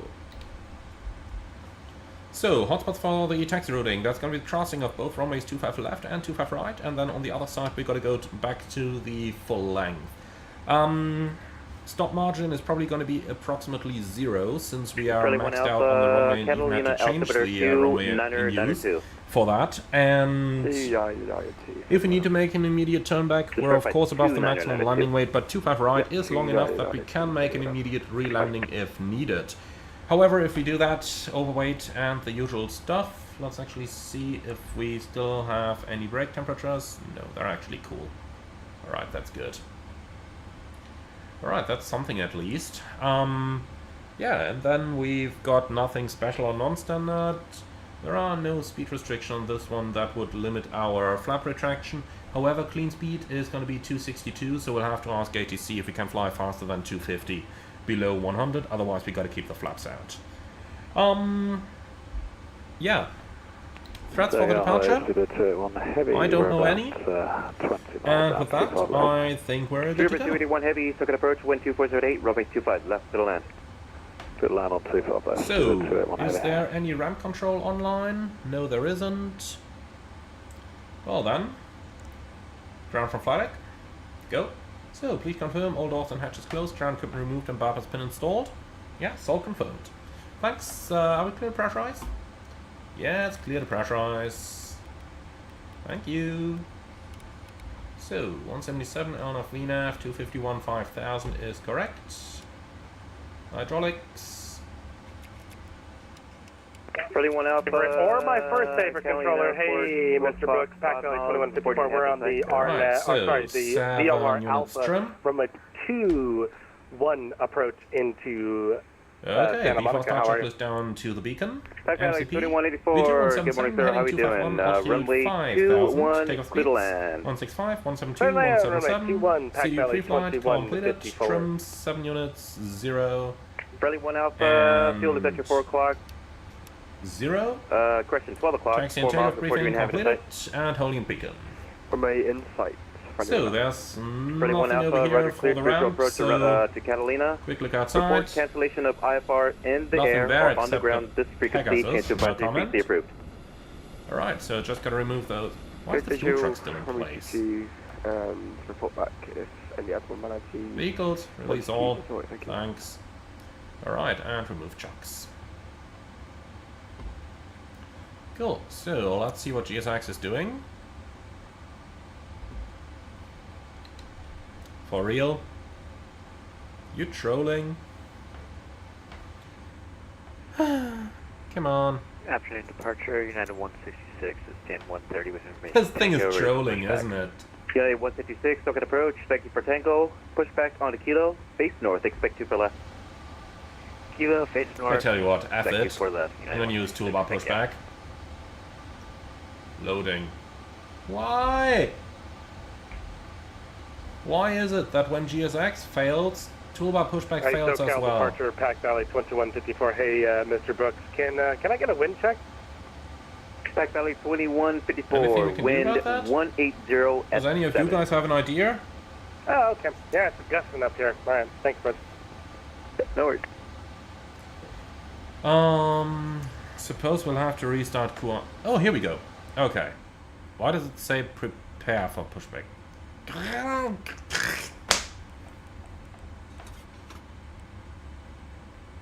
Alright, I know that one's absolutely gonna become a meme, but I don't care. So, GSX, pushback is requested. Remove chunks. Parking brake is set. Why is it? I'm sorry, Pack Valley 2154, SoCal What is it departure. doing? You gave us landing clearance, correct? Pack Valley 2154, affirmative, sir. Sorry about that.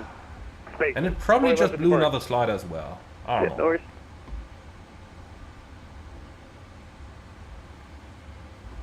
So here we are again, with a bit of luck. Right, so let's go ahead and try that. We don't need pushback clearance onto the ramp over here, so let's just try and go. Beacon on, and B4 start checklist is complete. So this time the doors are really all closed. So let's try and get going. Let's just try to get out of here somehow.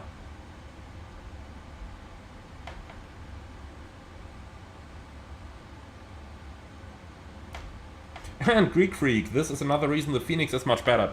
No, it's actually not, because you still gotta open the GSX menu to determine the pushback direction that you're going to take. So, yeah, that is... you're still getting stuck in the same problem. Phoenix is able to initiate the pushback sequence, but you still need to open the menu to be able to determine the direction. And Fernando Del Valle, so tell us how you really feel about GSX. Okay, now we're getting very close to being demonetized here. It's a fucking piece of shit, that program. But there is no alternative. For this reason, we gotta use it. Alright, so pushback is selected, transponder is on, and just a quick check that nobody's been taxiing behind us in the meantime. Nope, very good. Alright, so turn flight, push is approved, parking brakes released, ready to go. I said ready to go. Do it. Do it. I feel like Palpatine telling Anakin to execute Count Dooku right now, but here we go. Now we're on the way. We got what we wanted. Now I feel even more like Palpatine.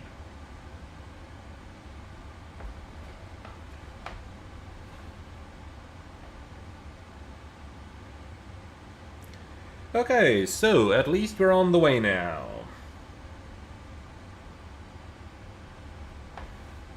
So, ground flight, we'll be starting engines 1 and 2 in that sequence, and we'll begin with engine number 1 now. Left engine start.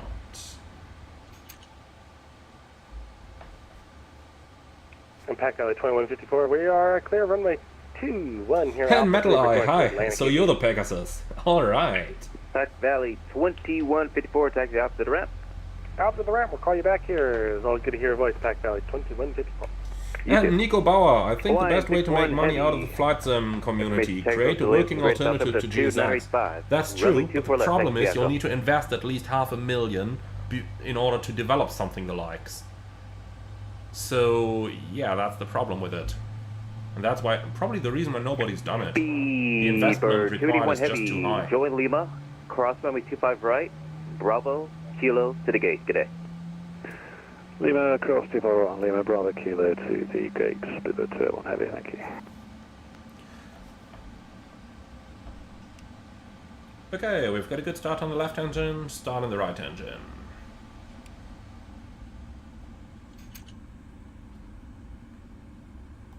So, pulling us forward, interesting.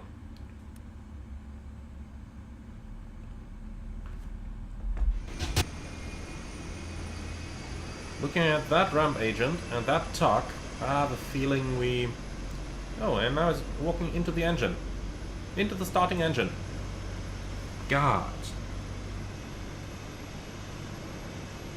And GG, why is the investment so high? Well, it's quite easy. In order to be able to develop something, you know, that could compete, especially with the amount of features that GSX has by now, you need at least 3 years and, I don't know, maybe 4 developers? Now, even if you get some cheap developers from India or something, I mean, nothing against the Indians, but an Indian costs 50,000, an American costs 150,000 per year, then, you know, 4 developers times 3 years times 50,000, and then you also need the budget, you know, for the servers and stuff, so, yeah, that's $500,000.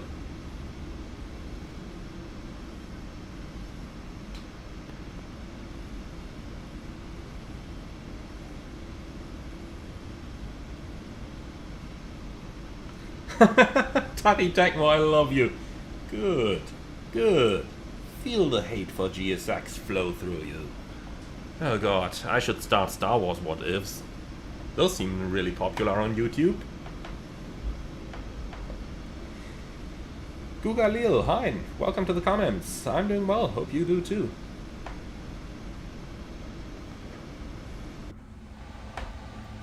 Alright, and we've already got 2 good starts, so APU off, flaps 15.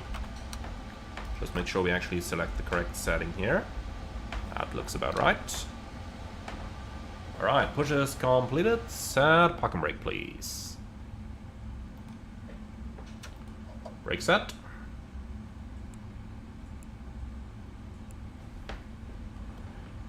Okay, so flight control checks.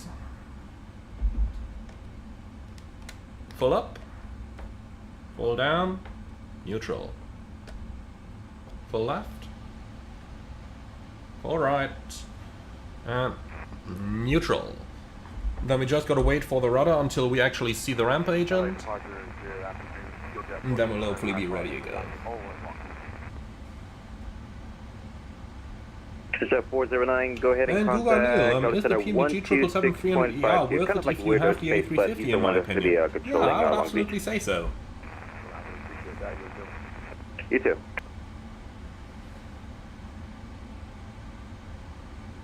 And Geek Freak, I just realized I've been flying with the flaps 1 in the 777 for the past 8 hours. Well, that's gonna be expensive. Try to turn off your satellite phone, otherwise your company might already give you a call and ask you or fire you straight on the fly.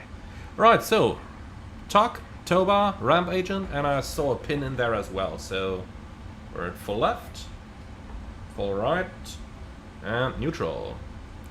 So before taxi checklist, anti-ice, auto, recall, checked, flight controls checked, ground equipment clear, before taxi checklist complete. Then let's request taxi and tell them we need 25 right.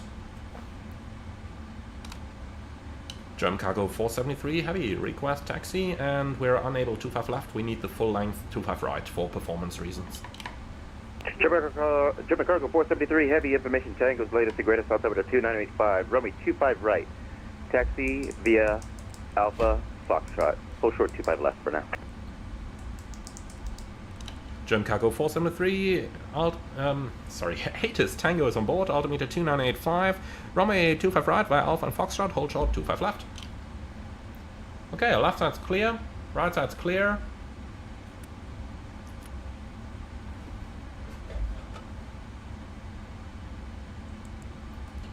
So, clear right side, clear left side, we had that. Let's see how much thrust we need to get rolling right at maximum takeoff weight.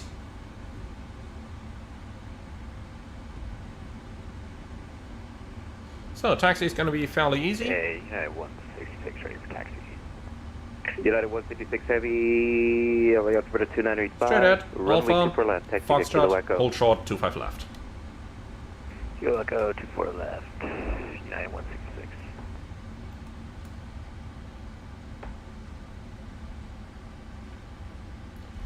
So, for the time being, I can't see anyone on the final. That's a good thing to start with. German Cargo 473 Heavy at Foxtrot. Cross runway 25 left, cross runway 25 right, router Bravo to the full length. German Cargo 473 Heavy at Foxtrot. Cross 25 left and right, and then roundabout to the full length.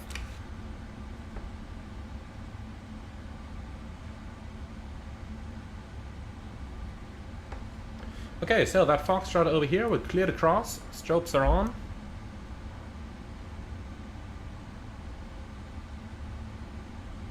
For a short moment, I thought about commenting on turning the landing lights on. 5 left. But then I thought, well, hold on a moment. We're in the States. We're probably safer crossing the runways than on the taxiways adjacent to it. Especially since I heard Air Canada in the radios recently.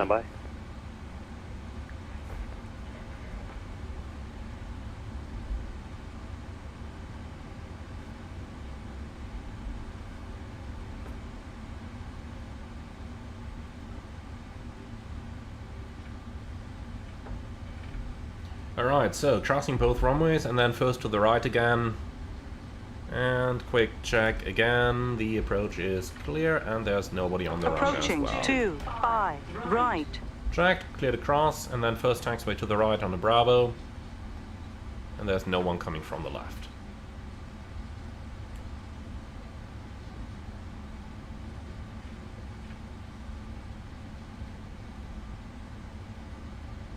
Alright, to review the takeoff briefing, it's going to be left seat takeoff, runway 25 left, flaps, sorry, runway 25 right it is, flaps 15, noise abatement procedure number 2, clears available of Ryzen to copy. And takeoff speeds are 165, 172, 177, sit straight ahead, left turn, initial 3000, later 5000, 5000 is also the ATC cleared altitude.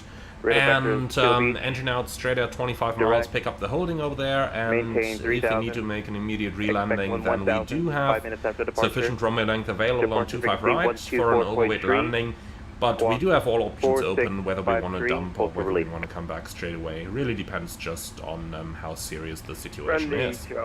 Alright, and that's it. Any questions? No? Beautiful. Then B4 takeoff checklist. B4 takeoff checklist complete. Expect 110 after so let's stop here and not in the turn. Departure frequency on here and here we are. 4653. So roughly midnight local time. 473 Heavy, RNF to Docker, wind 2478, runway 25 right, clear for takeoff. RNF to Docker, 25 right, clear for takeoff, German Cargo 473 Heavy. So let's make the inhabitants happy. Holding short number 1 for departure, radar service correction, chase advisory frequency approved. Advisory ready for departure and okay, the approach is clear. Are you ready? That's a yes.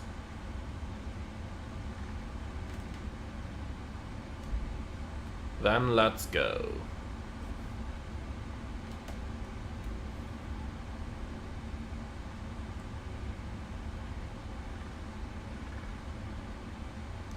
Okay, the runway is ours.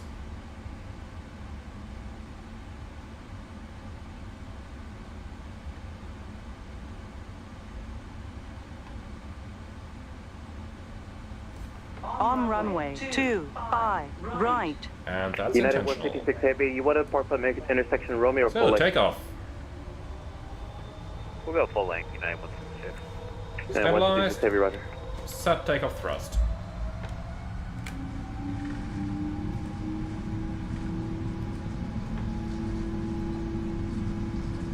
Takeoff thrust set, indications normal. Set. Light departure, good morning, American 12 is at gate 48 out for push on Charlie, we got Tango. American 12, second approach, push back on a Charlie, tell west 25 right. Yeah, let's do 5 right, push move, thanks, American 12. V1.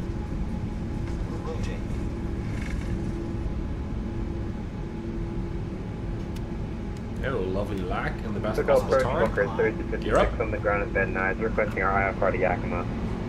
You go ahead and contact Dallas Center 126.52, he'll get you going. Right over to, thank you. United 156 400? Heavy, RNAV down rate, 12.08, runway 24 left, set to takeoff. Clear for takeoff, 24 left. Okay. Man, look at how well the 777's climbing.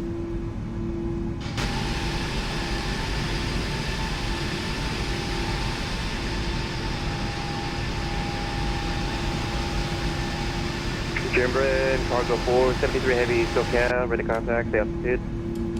Gen Cargo 473 Heavy, passing 1,500. Jim Cargo 473 Heavy, roger, climb maintain 13,000, left turn, direct TV. Climb maintain 13,000, left direct TV. Gen Cargo 473. Flaps 5. Speed checked. Flaps 5. Okay, PV on top. Here we go. That's looking about good. Execute. LNAV available and LNAV.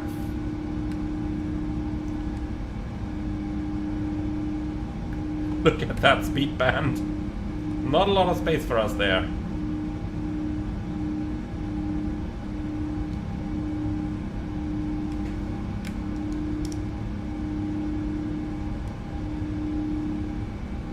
Right, flaps 1. Speed checked. Flaps 1. So we were geared up to 13,000. Set and checked. Jump Cargo 473 Heavy, any chance for a speed 265 below 10,000?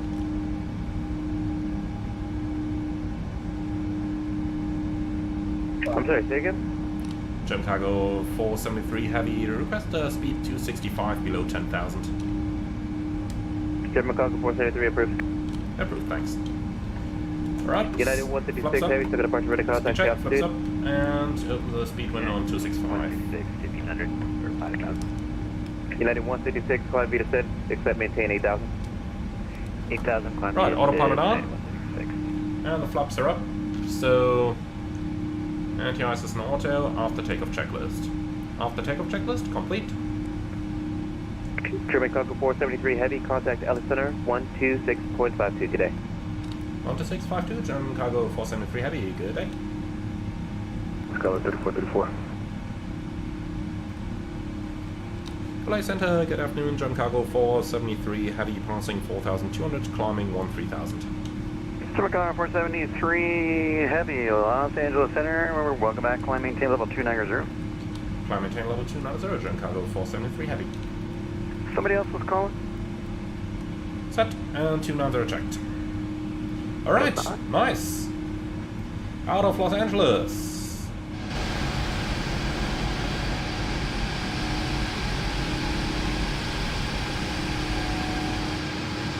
Man, that speed band on takeoff, that was just amazing, wasn't it? Flying right up at the maximum takeoff weight here in the 777. That's what I love about cargo flights, you know. On the passenger flights you barely reach max takeoff weight, but on the cargos, just lovely. And Konali, yeah, absolutely, it is still accelerating very, very well, even at that speed. But always remember, that engine's got to get you out of Center Walker 3256. no fields like requesting our IFR to Yakima. say Johannesburg at that weight. In 30 degrees, 5,500 field elevation. American 407 Heavy is with you, 400.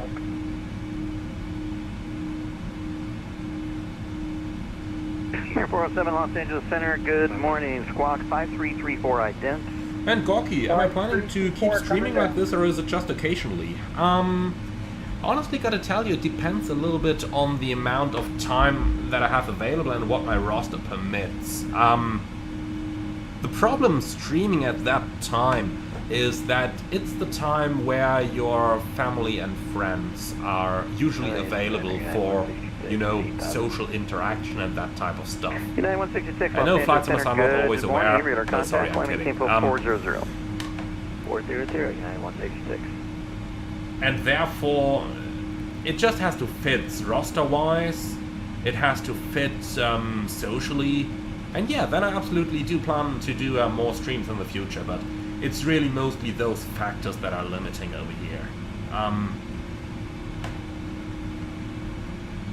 Yeah, that's the problem.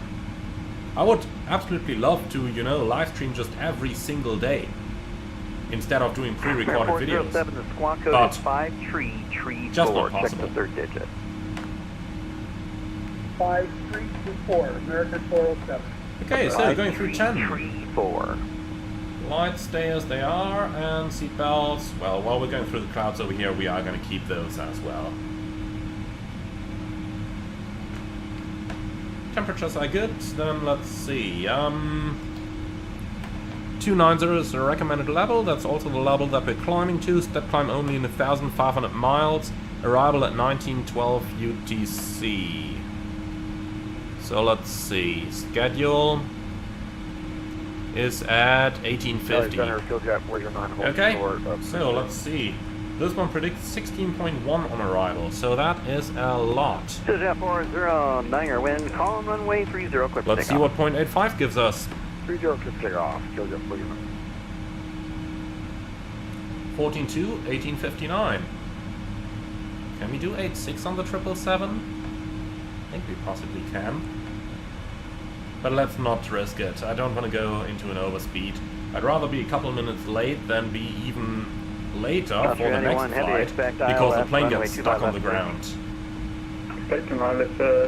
So yeah, I think we're going absolutely fine.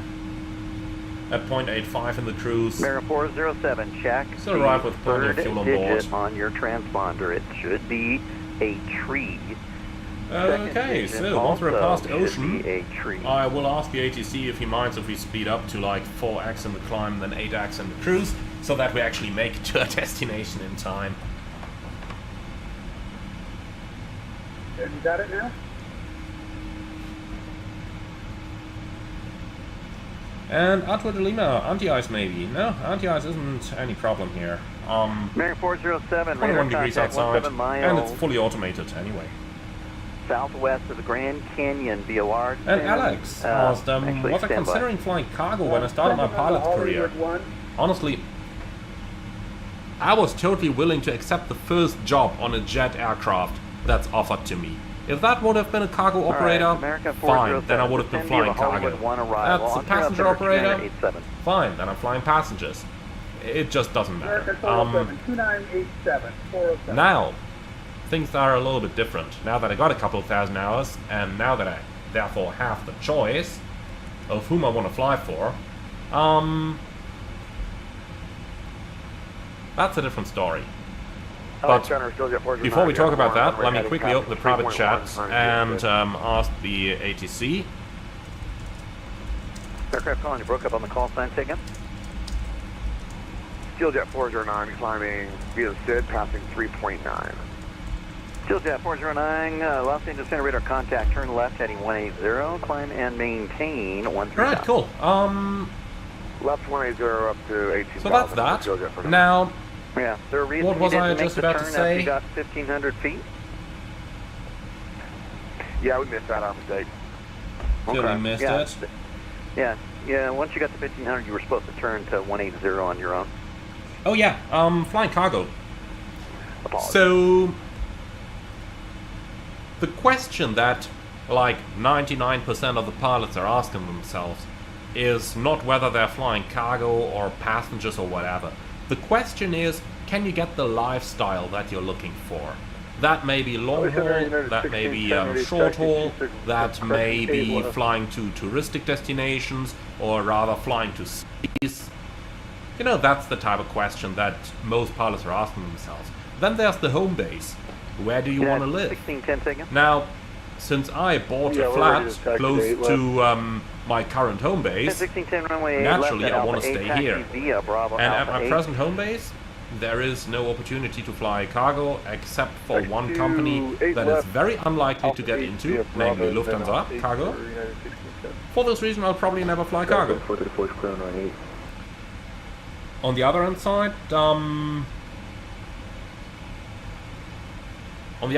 you know, the cargo operation that you can apply for in Germany just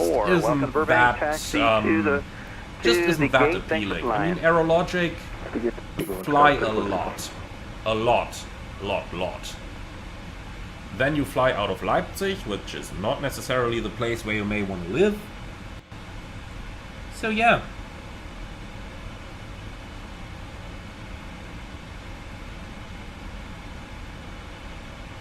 Right. So, set standard.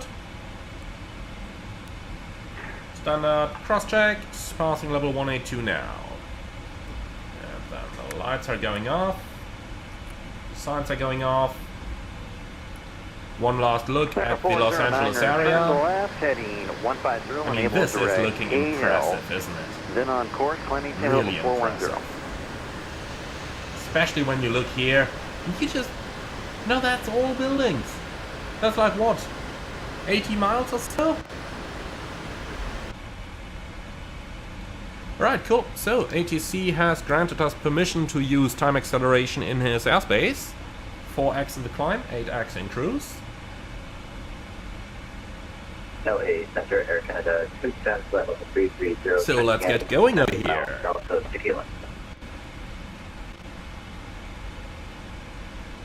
Air Canada 210, Los Angeles Center, radar contact 36 miles northwest and our 2 minutes. Yeah, if I were from Luxembourg, I might fly for Cargo Lux. Honestly, I know a lot of people who are from Germany who fly for Cargo Lux as well, because this long haul, you have to drive to the airport like twice or three times a year, at least on those cargo operations. So, you know, you can do that. Even if you have to commute a couple 100 kilometers, or maybe you even fly there. You know, even at my current airline, there are loads of people who live, you know, in Berlin, Hamburg, Vienna, Milano, all over Europe, and they just commute to work with the airliner. So 381 at search, guys, cleared LS25 left approach. You can always go somewhere there. The only question is, do you want to? And speaking of Cargo Lux, if I didn't have a job right now, I would absolutely run there. And I would love to fly the 747. Even though I can tell you I recently deadheaded on a 747-8. And I tell you what, that cockpit is tiny. I mean, I kinda got used to the A330 by now. And man, that 747 is even smaller than the 737, or at least smaller than I remember it. Yeah, you have a lot of space towards the back in the flight deck, but sitting there in the front, man.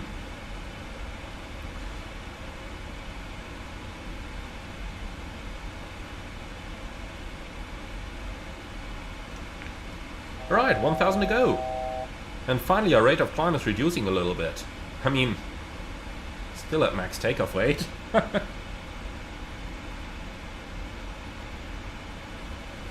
Alright, speed VNAV path. Increasing to Mach 8.5. LA Center, Walker 3056, ready for taxi. And 8x time acceleration. Here we go. And yes, I did get ATC's permission for that. Airplane, you get back down to level 290, please. Walker 3356, and you don't overspeed, please. Your squawk code is 2473. Runway 34. Yep, that's why you gotta use the speed brake to prevent it from overspeeding. Just like in the real world as well. Alright, so now reaching that altitude. We got 100.6 tons of fuel. Took us 23 minutes to get here. Let's cross-check. Top of climb, 19 minutes, 98.6. So we actually have 1.5 more. Alright, nice. Ain't gonna complain about that. Now over Biel we'll do another fuel check.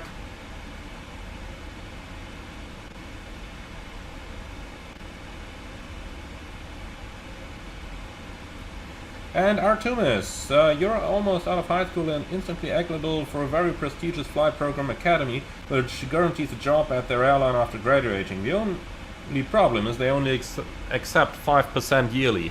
Yep. Well, that's pilot selection. Not much you can do about it. That's how this stuff works.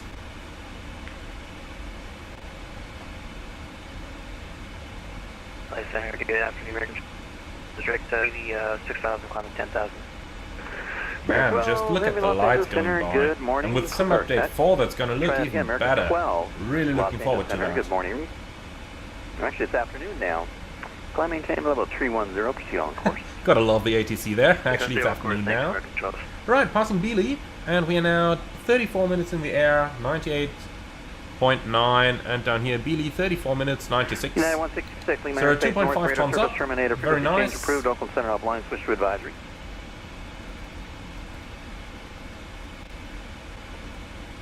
Very, very nice. Alright, cool. So with that, we're on the way. Level 290. LA Center, United 16. Ain't gonna go any higher now. Just gonna love flying this way. 1610, wind 040, and set 928. I'm using 8x on the cruise and 4x on the climb and descent normally. Yeah, 1610.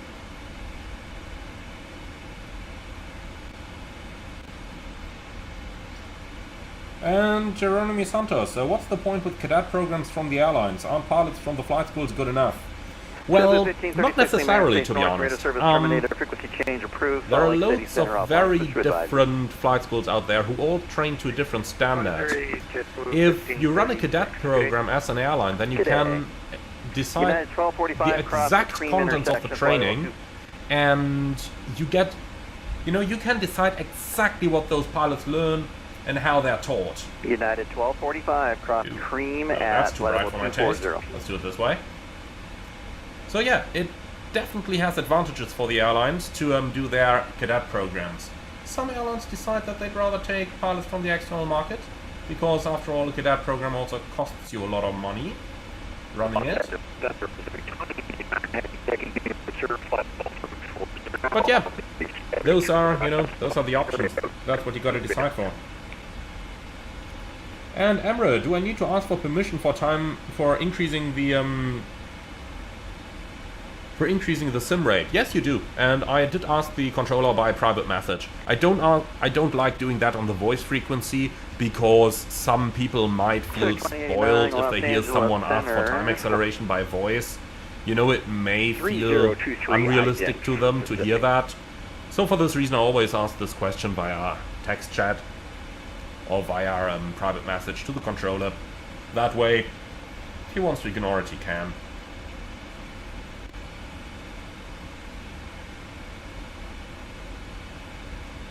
And anti-cooperative, you are right, you don't need to ask for the exact rate that you may want to use. However, I do find it useful to give that information to the controller. So when I have the choice, then I always tell them how much do I want to use, usually either 4 or 8x, depending on the airplane. 777 can do 8, which I really appreciate, because on 4x a flight like this would take, another 3 hours. On 8x we're going to be on the ground in 2 hours. General Cargo 473, Lima Airspace, Northeast, radar service terminator, frequency change approved, Denver Center outline, switch to advisory. To advisory, General Cargo 473, thank you so much, see ya. Bye-bye. LA Center, Unit 1610, airborne, passing 3000. 1610, Los Angeles Center, radar contact, climb maintain level 190. So, 122.8, active onto that radio, please. Why is it not reacting to my... Why is it not reacting to my clicks? Hello? Oh, and now it reacts like 10 times. Interesting. Don't have to understand that. Okay, so TCAS below. And then we just gotta pick our alternates, and we are gonna start with Las Vegas over here with a 410-mile ring around it, which we're almost passing already. So next up is gonna be Denver.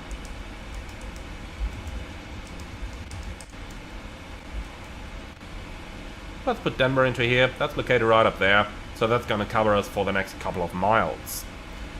Alright, after Denver, probably Minneapolis. Let's actually see the chart.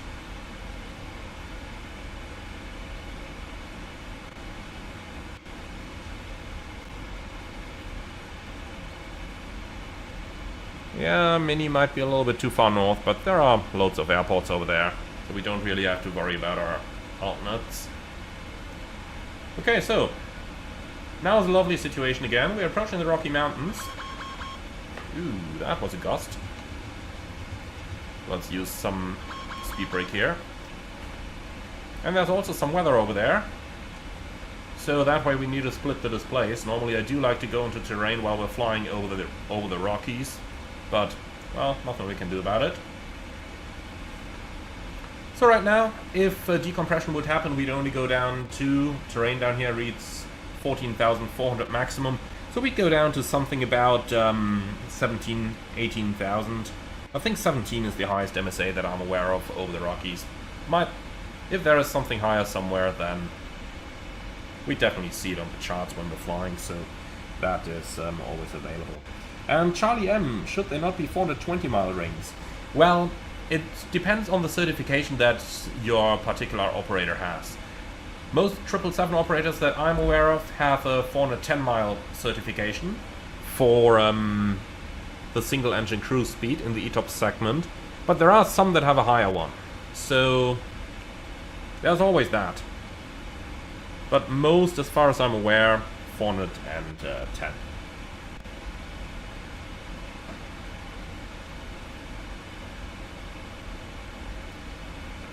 So, Geronimo, very good question. What's my opinion on career progression for pilots in Europe compared to turning to Dubai and develop a professional career there? So, my main point over here. By the way, I don't trust the weather radar. If I would see this in the real world, I'd absolutely head off anywhere to the right. But I don't trust the radar in the sim, so I'm just gonna ignore it and fly straight through this. There are many possible ways for progression in Europe, and if you can catch a decent airline, think that one that does not have any Irish hub in its logo, or one that's not called Wizz Air, for that matter of fact, and none of those, well, I'm thinking of a good way to name them, but let's just say not one of those absolute fuckers who tell their pilots, you know, you get 2,500 gross, but please pay 40,000 for your type rating up front to be allowed to start here. If you don't up in any of those, but if you end up in a decent airline, you know, Condor, Eurowings, Discover, for the Germans among you, then absolutely fine in Europe. Absolutely fine. If you want to go to airlines like Qatar, Emirates, heck, Riyadh Airways is currently hiring. They offer 30,000 bucks net every month. So that might be interesting to go to, at least for the money. But if you're not too much into that stuff, let's say you don't mind going to the big sandbox, then you could do it, but we've seen how much they value their people during COVID. They just fired them, revoked their permits to stay in the countries, and even people who've been in the United Arab Emirates for 15 years and longer. You know, they've been senior training captains, you name it, for those airlines. They just got fired during COVID, and they had 7 days to leave the country that they lived in for 15 years. Would I go to any of those countries anymore? Not if I can avoid it at any cost. Because that's how much they value their people down there. That's what COVID showed us. So I would absolutely avoid working there if I can.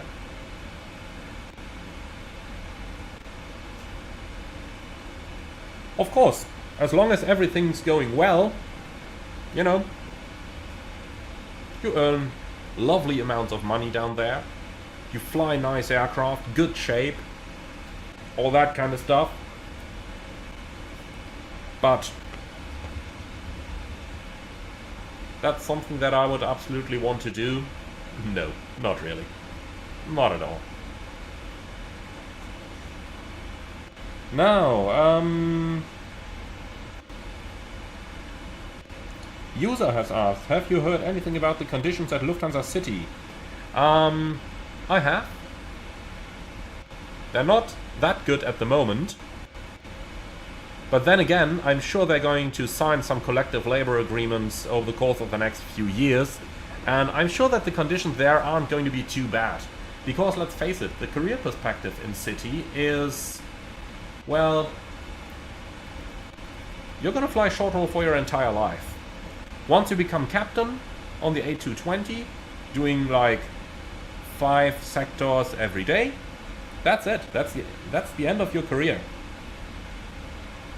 So that's not too attractive. For this reason, they'll probably have to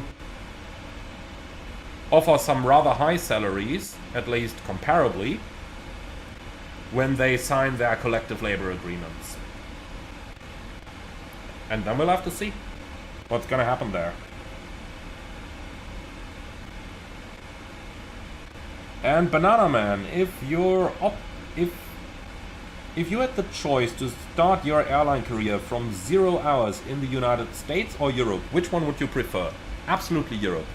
Because in the States we got the 1500 hour problem, and I do absolutely not want to go through that. You know, building those hours, that just takes so much time. If I can avoid that by any means, I would most definitely do that. Of course, salaries are better in the States once you're actually in the major airlines. But until you get there, that takes such a long time. And then of course there's the problem of, you know, having to live in the United States. There are some very nice places in the country, but there are also some not so nice places in the country. And I think there are much more options for nice bases in Europe than there are in the States. Because in the States you're just going to be based at one of those mega hubs probably. In Europe there's a lot more chance to get to something smaller. And always remember, if you're based at JFK, then you're paying all the money it takes to live near JFK. And if I can avoid that, I probably would. Of course you can say, well, if you live in Frankfurt then you're paying for Frankfurt as well, and you absolutely do. But over here, you know, you can always apply with airlines that have cheaper bases to live with, or to live in.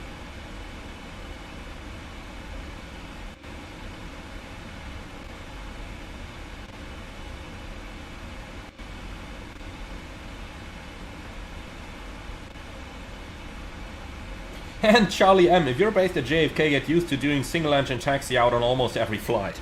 Oh yeah, absolutely. Honestly, I can imagine being based there for long hauls, because you're departing the airport like 4 times a year. But imagine being based there and flying short haul, doing 4 sectors a day. That's 2 departures out of JFK every day. And 2 arrivals, but those aren't too bad. If your gate isn't free, yeah, we know that in Europe. That happens a lot here too. But those taxi outs, man.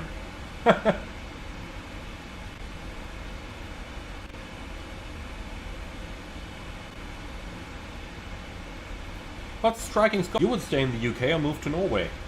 Absolutely understandable. And hey, British Airways is actually pretty much consistently looking for pilots. That may absolutely be an option.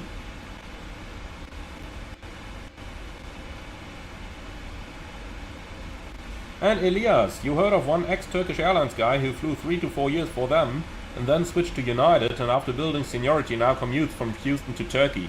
Yeah, that happens. There is one guy in my airline who commutes from Los Angeles to Frankfurt. He can do that.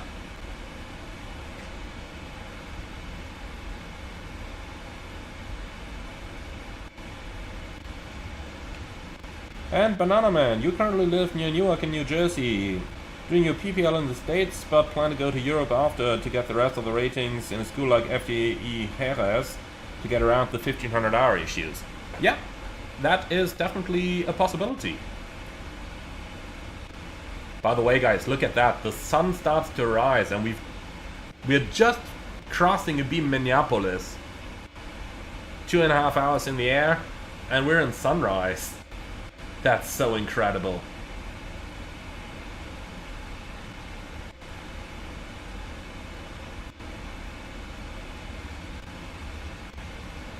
And Konali, you've once met a Lufthansa CityLine pilot commuting from Australia. Yep. Well, I'll tell you something. That's actually a great way of doing nighttime flights. You know that one pilot in my airline who's commuting from Los Angeles? He flies a lot to Africa because those are usually nighttime flights. You depart Frankfurt in the evening, land in Africa in the morning, and for him, being accustomed to Los Angeles time, that's like flying at daylight.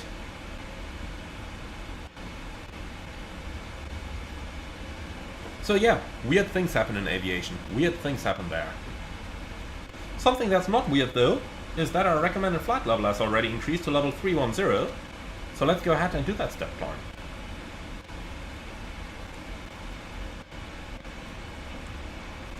So, 310, here we go.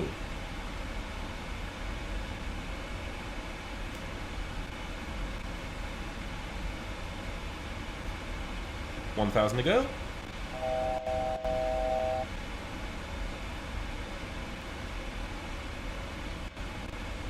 Something that I really love in the simulator is to watch the sunrise or the sunset while flying with time acceleration. It's just, I don't know. It's something special seeing it in that speed. Come on, airplane, don't fly that fast. A little bit of speed brake here. Here we go.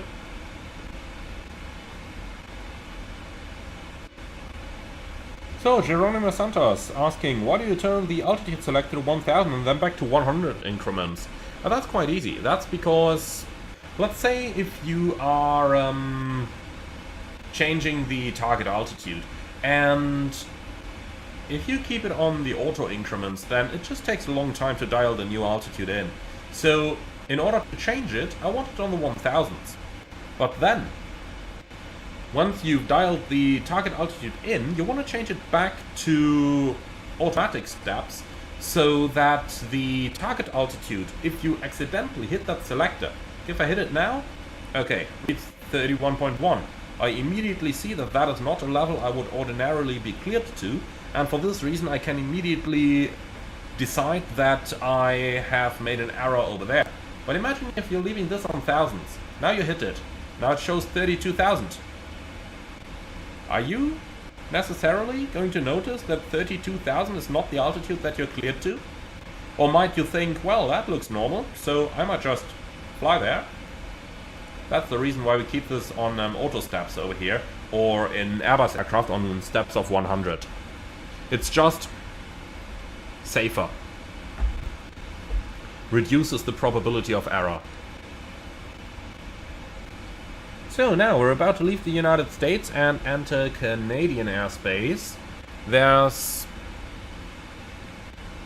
well, Toronto Center is online. We actually gotta look at where that is situated, because we gotta ask for clearance to be allowed to fly through that. And well, it looks like we'll actually enter Toronto fairly soon when we pass the border, which is probably going to be at Sierra Sierra Mike, I guess. Let's just yeah, Sierra Sierra Mike is the border. So by the time we reach Toronto, we are going to have to return to real time, check in, and then ask him for acceleration again.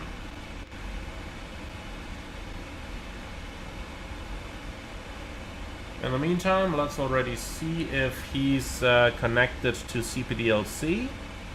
So that's... honestly, I got no idea.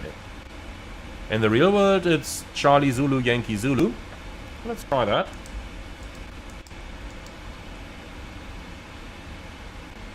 Alright, and sent. Probably not going to answer, I suppose, but might always try.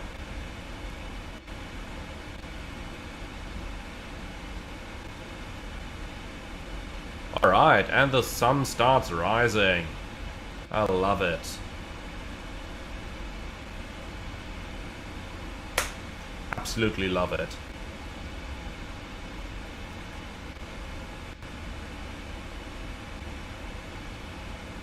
And Montreal Center is online for later as well. And Charlie M, ETAP's alternate Frozen Bay? Not today, we are flying quite a bit too far to the south.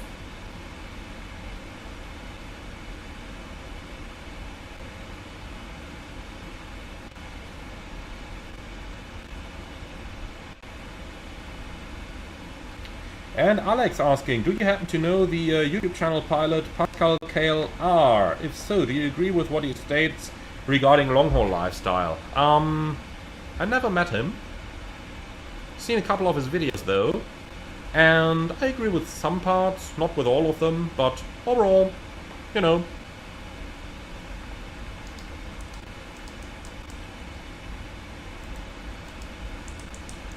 So, Toronto in as next alternate over there, and then we can insert Montreal as well already. Here we go. Right, cool. Sierra Sierra Mike is the border, so let's return to real time here and call Toronto. So 12577, he sent us the contact me exactly the moment I wanted to call him anyway. That's fine.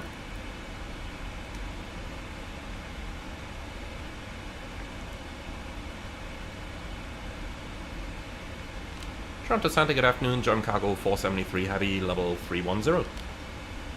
German Cargo 473 Heavy, Toronto Center, Squawk it out. Squawk it out, German Cargo 473 Heavy. Alright, so where's the ident button on this one? Here it is. German Cargo 473 Heavy, you're identified. Did you want to keep time accelerate? Hey firm, 8 times if possible. That's approved. Thank you.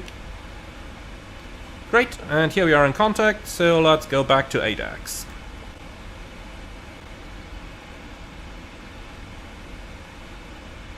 Alright, looks like he's not on CPDLC. That's fine. Alright, and we keep going. So, Toronto over there, Montreal over there. Something you can do in the 777 as well is to use the alternate page for that. So, Charlie Yankee Yankee Zulu. Over here, Charlie Yankee Uniform Lima. Over here. That way you can also mark those airports on the nav display. You can see that they got that little A in them. And if you've marked an airport that is beyond the scope of your nav display, and there's something easy you can try. So let's say we enter Frankfurt right now. Then you can see that it now draws a direct pointer towards Frankfurt and also tells you the mileage because it's off your display. That's a pretty cool thing. Good day, this is Alpha 6 and anti-cooperative, when will you have to request your oceanic clearance today, or has it happened already? We'll see about it. We haven't requested it yet, but as far as I can see at the moment, there is actually no oceanic controller online, is there? No, looking at VATSPY, there is no oceanic controller online. And honestly, if I'm using time acceleration and plan to, or hope to use that through the Atlantic, I would just send them a message. I would just send them a message and tell them like, hey, I expect to be at your border at that real world time. using 8x acceleration, what do you want me to do? Exit right, Delta 10, cross running 06 left. Access glide and crossing surface. Alpha Hotel, Quebec, you're identified at 390. And set 928, how do I change the sim rate? Well, there's a couple ways to do this. What I like to do is down here, you go to Menu, FS Actions, Auto Cruise. Over there, you can change the sim rate. If you are flying an airplane that has the analog clock, you also have some hidden click spots on the clock that you can use to control the sim rate. And you can do it in the tablet as well. Down here, if you click on the Auto Cruise menu, then over here you can change that as well. So we're about... Cargo 473, heavy contact Montreal Center 12877, good day. 12877, John Cargo 473, good day. Right, so back to real time. And now we've got to call Montreal. Always remember that every new controller needs to give you a new clearance. So 12877.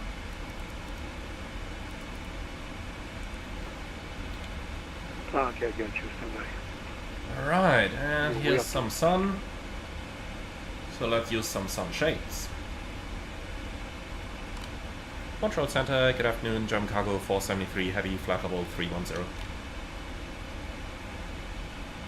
German Cargo 473, roger, stand by. German Cargo 473, United 5, level 310. Alright, so, new controller, new chance asking for acceleration. I'll just do that via the... Is it the famous Emmanuel from the YouTube channel? That's correct, and we're actually live streaming this one right now. Good.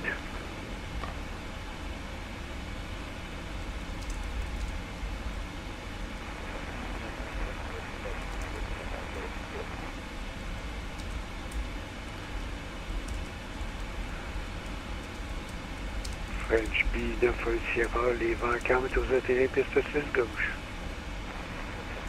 Alright, so waiting for his answer on the time acceleration, and then hopefully we'll be on our way again.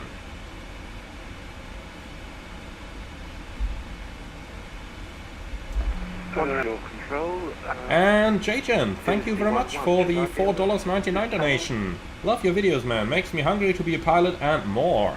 Thank you very much, my friend. That's really appreciated. And Montreal Center approves the time acceleration, so let's go right back into it. FMS, menu, FS Actions, Auto Cruise, increase, increase, and increase. And here we go again at 8x. C11 contact and maintenance center now. Alright, so C135. we're now in the area of Montreal for our diversion. Toronto is still near us, and we can already check another couple more alternates coming along. So Charlie, Yankee, Hotel, Zulu, Halifax, always a good one. And we can see down here, Halifax is about 45 minutes further out, located just up here. You can see that arrow up here. So I think we can already go ahead and replace Toronto with Halifax /410. However, with those Atlantic airports, always got to be a little bit careful, because the weather over there can sometimes be really, really bad. So let's go ahead and collect some weather. TWIP request, Charlie Yankee, Hotel Zulu, single request from VATSIM, send. Let's get that weather. Here we go. So tap for Halifax, and that reads fantastic. Alright, that weather is very good. But as you can see, from 0800 UTC, that's basically 2 AM in the morning, they do get low visibilities over there, some fog. So yeah, that's typical autumn weather over there. And looking over here, Halifax, beautiful weather conditions, so absolutely usable. Alright, nice. And then we can already continue on. So, since we're now up here, so many clouds, let's get those sunshades up.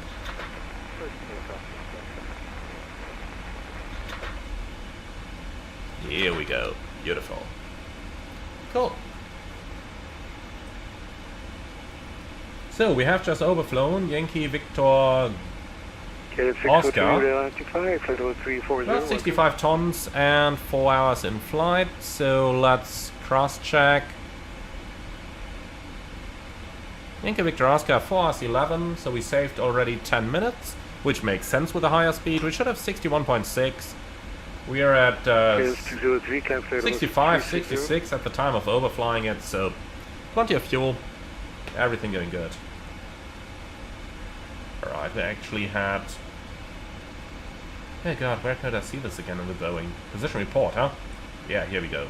It's at 15, so minus 9 minutes. So you can see we've already made up 10 minutes versus the schedule. We had 65.8.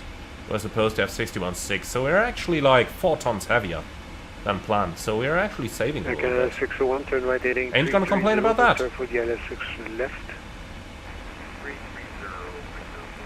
So excellent flying conditions here.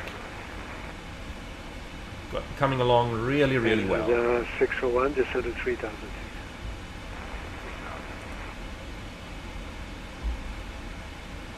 Montreal Center, JetBlue 354 entering your airspace again from... And CG, I fully agree with you. I'm flying the Indigo 350 again after not touching it for some time, and it's an incredible product now. I fully agree, it is. Has a couple issues, of course, and is rather expensive, of course. It's Indigo, but it's still an awesome product and really worth buying, in my opinion.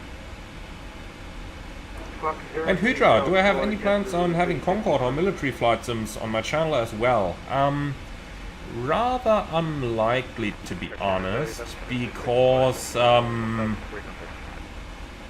rather unlikely because I tried DCS in the past and I just couldn't get my mind around it.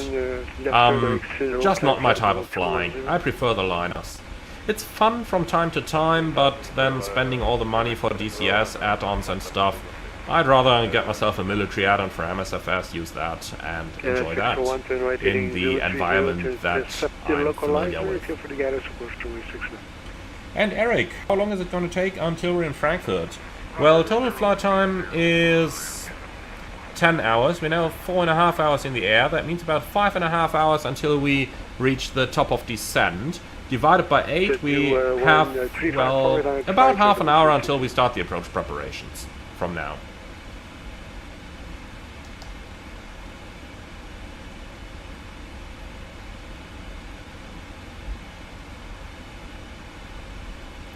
And Felipe, do I use Active Sky or anything similar? No, I don't. I loved Active Sky back in P3D, but in MSFS, honestly, the standard weather is so good, I don't see much gain in it. So, fuel low center.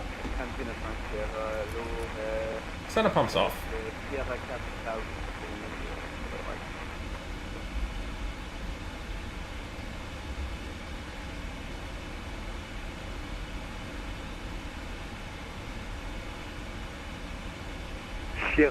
And striking squad, yeah, I know. The Hercules is coming to DCS very soon. I was actually offered a review copy, but honestly, learning how to fly it properly would just be so much effort. And then for something that I would probably only use a few times, no. Isn't for me. I'm sorry.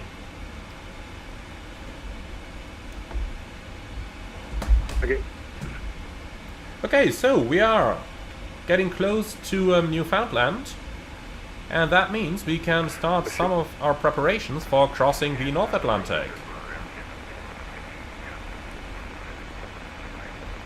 So where's that ETOP section? Here it is. So we are planning to use St. John's and Shannon, so let's start by gathering some weather for those airports. So, trip request, and we're looking for Charlie Yankee Yankee Tango. Single request, VATSIM sent. And then we're also looking for ein N. 240 requesting on course at Vibru. American 1, you're about 30 miles space, Boston is offline, you can change frequency 128. Alright, so let's start with St. John's, and we are crossing that one at about, well, 2000 UTC.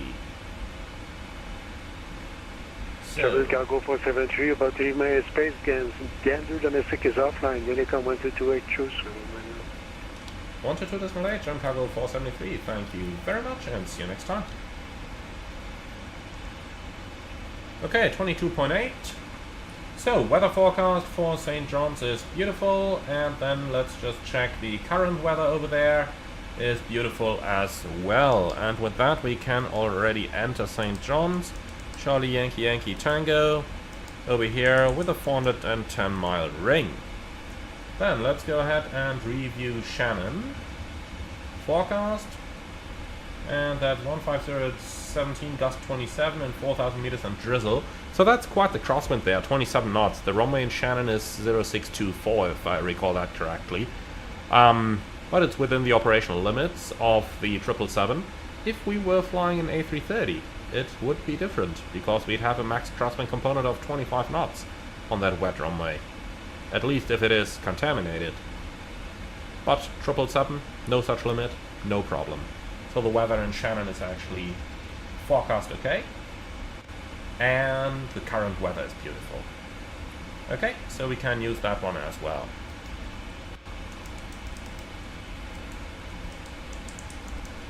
So /410, let's put that into here. Now we need the ETOPS rings. And for that, we start Shannon St. John's 774. Like that. And then we also need Shannon, which is 920. Like that. Alright, cool. So that's our ETOPS rings in here. That's all the good stuff in here. Alternate page, let's see, Charlie Yankee Yankee Tango, going in here, and Shannon into here. Beautiful. And, well, that's pretty much everything we had to do down here. So they wanted to climb to flight level 330 for the crossing. We can definitely plan that. Now, a look at the pilot client tells us that there is no Oceanic ATC online for our crossing, so we don't need to get any clearance. We are not flying any North Atlantic track. In fact, we are flying at such a strange time of the day that we would be flying opposite of the tracks, in the real world that is. And well, that too is absolutely fine with me. So, yeah. Not much to say about this. It's gonna be an easy crossing. Or so I hope. Flight level 330 is planned. Mach 85 is in here anyway, and we're going to maintain that for the entire flight. So, easy going.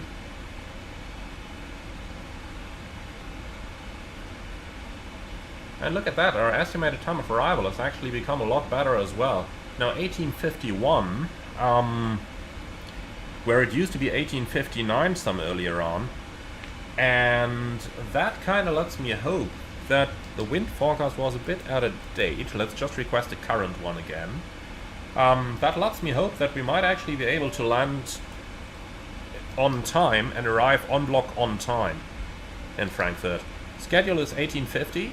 That means we just gotta make up, well, 1 minute plus taxi in 10 minutes, so we need to make up about 11 minutes. We still have 2,700 miles to fly to get there. So I'm kind of really hoping that we'll be able to do that. MJ Airways, hi, nice to see you in the chat. Currently en route to Toronto.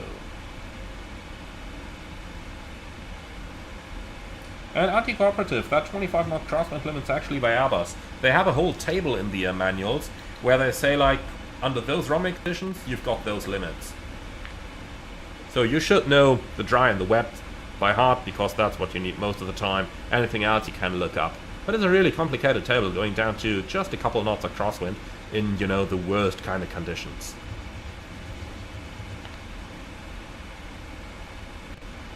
And Jake the Afjeek, what threshold time and target scenario do I use for ETOPS planning in SimBrief? Generally, threshold time should be 60 minutes. That's for pretty much any jet, because that's the ICAO value. Now, target scenario. Most operators either fly the 777 at 180 minutes ETOPS or 207 minutes ETOPS. So 180 is normally the scenario that I aim for.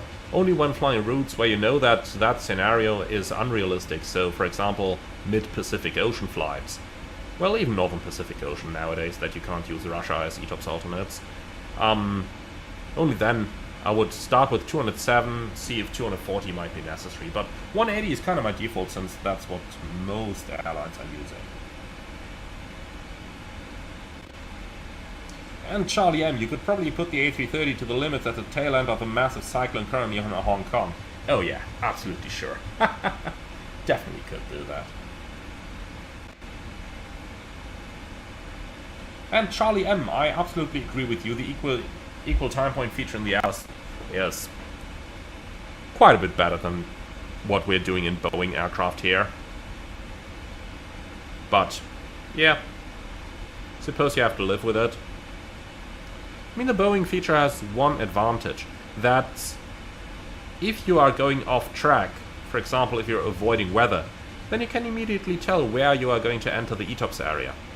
On the other hand side, while Airbuses can't show you on the displays, you know, in the real world, you've got this.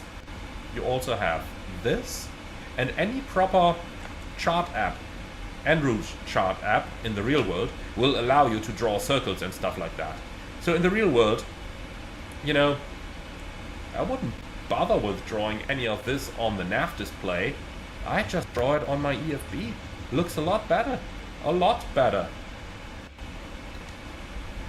Alright, so let's climb up to flight level 330 for our crossing.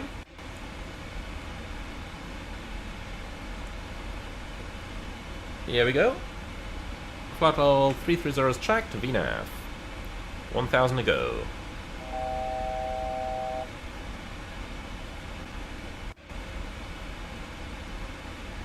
And Mohammed, can I fly the A330 of Egypt Air?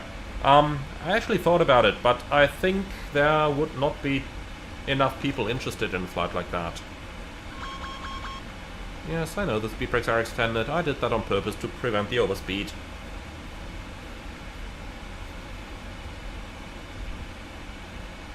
Okay, so let's return to real time here for a second. Because there are a couple things that we need to do upon the oceanic entry. That's first of all cross-checking our flight plan. So let's actually start with that. For that we can turn the heading reference to true, we'll need that anyway. And then starting up here from recall. We're going to fly towards 52.5 north, 50 west, and that's a track of 074, 172 miles. And in here we got 074, 172 miles, so that is already correct. Then we continue towards 53 north, 40 west, which is 081 degrees, 364 miles. And look at that, 081, 364 miles. Then we continue towards 53.5 north, 30 west, track 081, 360 miles. And that's 081, 360 miles. And then we continue towards 54 north, 20 west at 081, 356 miles. Again, 081, 356 miles. And then to Dogal, 087, 176. And we've got 088, 176 to Dogal. Perfect. Okay, so that's done down there as well. Now we are on heading reference true. We are already maintaining Mach 0.85, which we imagine to be according to our clearance. Reaching recall at 1402, and in order not to forget that I have to set the transponder as standard, let's set a time marker for 10 minutes after the entry. Here it is, 1412. Alright, and I think with that we've done about everything that we needed to do. Now once we're overhead recall, let's actually go to time acceleration to do that now. Increase, increase. Let's do 4x around the corner. Once we're overhead recall, we can go slopping if we need to. And I tell you what, in the real world, flying a random route, so slop would probably not be too interesting for us. But what I am actually going to do is, for flights and purposes, R1, Execute. Okay, and now we're turning 1 mile off to the right. Overflying recall, by the way, we can do another fuel check. Should be here at 6 hours and 6. We're here at 5 hours and 43, so we are 20 minutes ahead of schedule already. And we should have 45.2 tons of fuel on board. We have 49.8. So, yeah, we saved like 4.6 tons. Good. Alright, lovely. With that, we are now oceanic. I'll wait until our airplane has turned back onto the exact beam track, and then we're going to go back into time acceleration. And while we're turning back en route, by the way, watch it how little bank angle it uses for that. That's, you know, that's passenger comfort. That's what those guys do in the real world as well.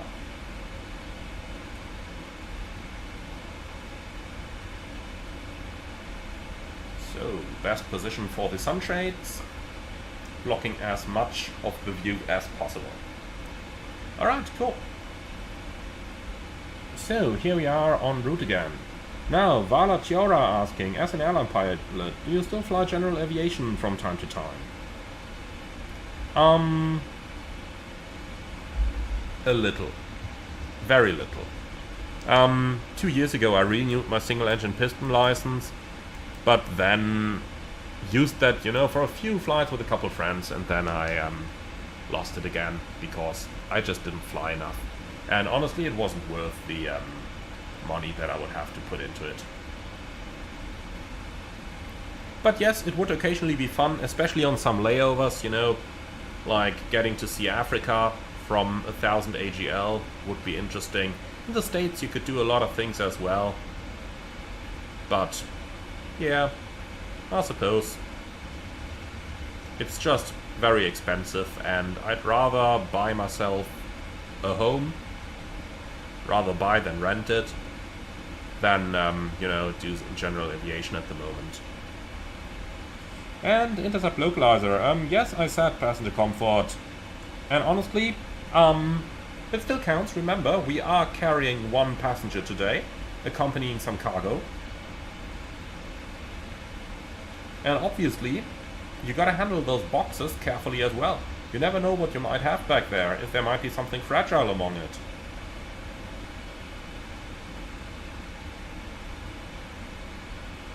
And Charlie M, current winds according to METAR at Hong Kong, 010 at 45, gusting 60. Nice.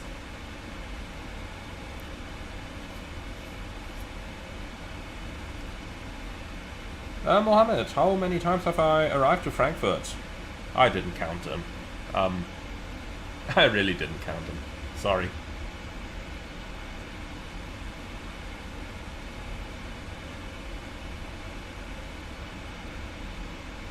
And 737 Sigma, hi A330 driver. Since starting my ATPL a year ago, I've lost interest in simming, which worries me since I used to fly almost daily and loved it. How do you keep your passion? Well, that's a good question. When I started my ATPL, I kind of expected that I would lose my interest as well. I really expected it, but it just never happened. Now in the sim, I'm usually not doing the same type of ops that I would do in the real world, of course. So I wouldn't take an A330 in the sim now and fly a flight in real time, sitting there the entire time, you know, looking at the screens. I wouldn't do that. But different types of operations, like right now, flying a 777 freighter, flying an A350, flying, you know, all different types of aircraft. That's just something different, isn't it? And I do thoroughly enjoy that.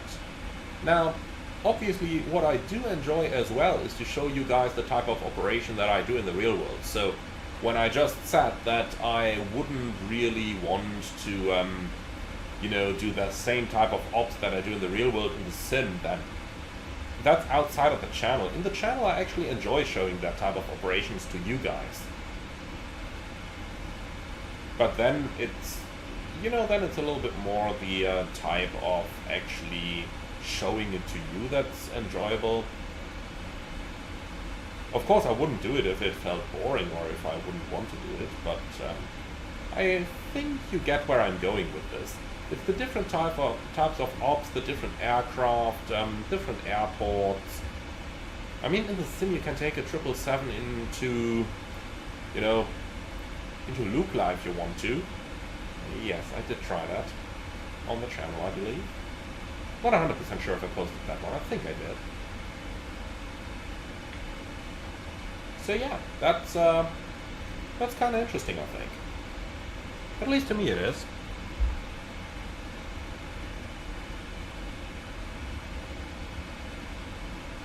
And Thomas, hi, I'm 15 and soon will be getting my PPL. Do you have any recommendations as to what to practice in MSFS? Yeah, practice the instrument scan. And if the type of airplane that you are going to fly during your ATPL or during your PPL is available in the sim, then do have a look at that. Use it to memorize some pitch and power values that you would normally use. Maybe go over a couple of the procedures already to memorize those. What you can also do nicely is to practice your radio communications. Use VATSIM for that. You can really do that well. What you cannot practice is manual flight. There is just no way, even with expensive hardware, that flight simming can replace any real-world lessons there. But you know, when you step into the real plane and you're already proficient in the instrument scan, you are proficient in the radios and that type of stuff, then that's going to free up a lot of capacity, which you can then use to focus on the other things of the lessons at hand, and that's going to make it a lot easier to progress through your training. I can absolutely recommend to do that.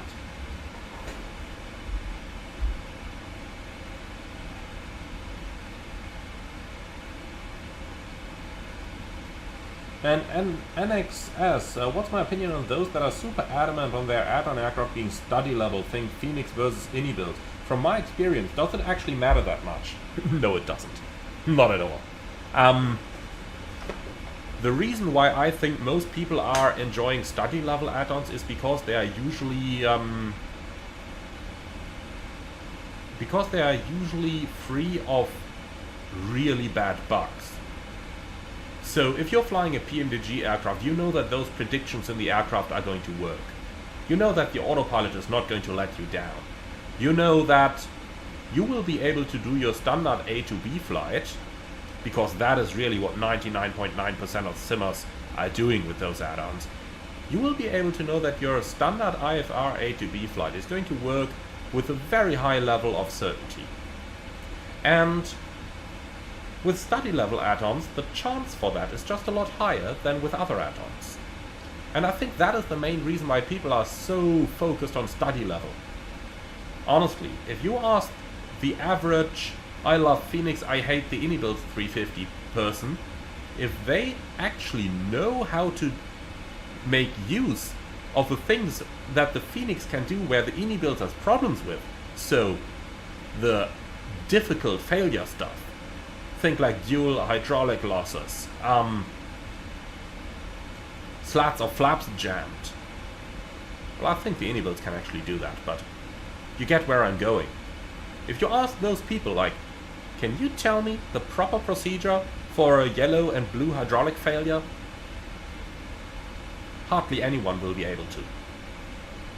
Some may have heard of what that even is, but if you ask any of those, okay, so halfway through your slat retraction, the slats jam on takeoff, what are you going to do? How many of them are going to tell you to pull the speed knob to maintain the current airspeed? Pretty much nobody. And for this reason, I think there's a lot of ego involved there, like my airplane is better than yours and therefore I'm better than you. While in reality, it's more about the normal A to B operation, which is just a little bit more reliable with those study level aircraft, usually.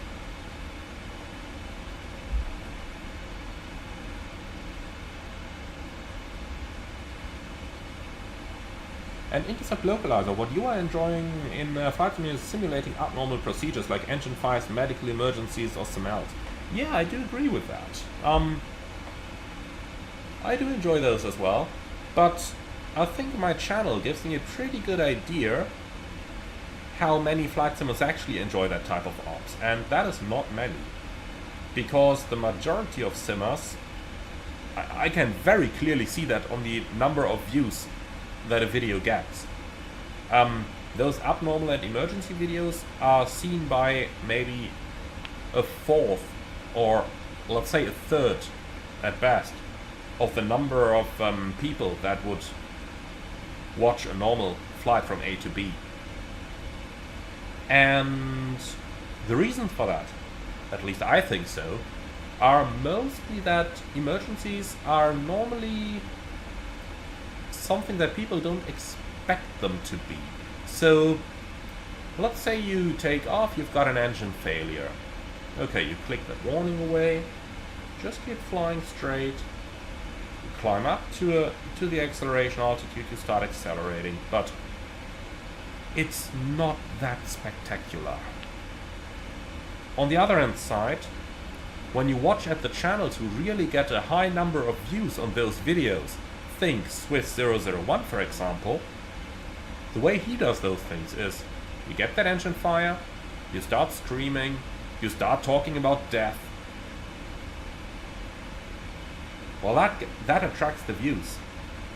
But aviation is all about preventing those things. And if I'm ever sitting in a cockpit and having an engine failure and the colleague starts screaming, then I know that that colleague is not supposed to be there.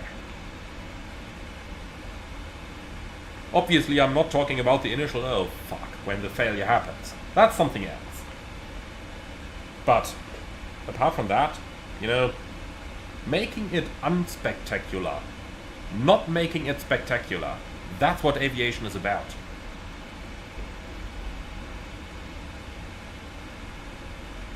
Ashton, can you step climb in oceanic airspace? Yes, absolutely.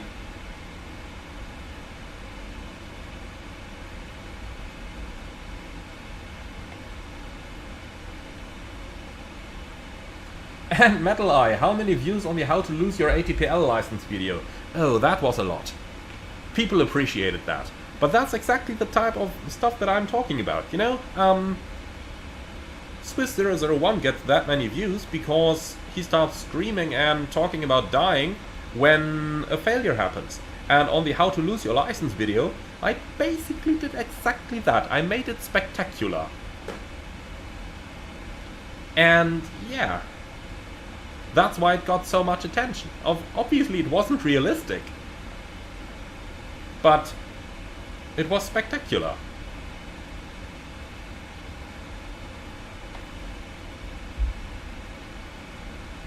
Well,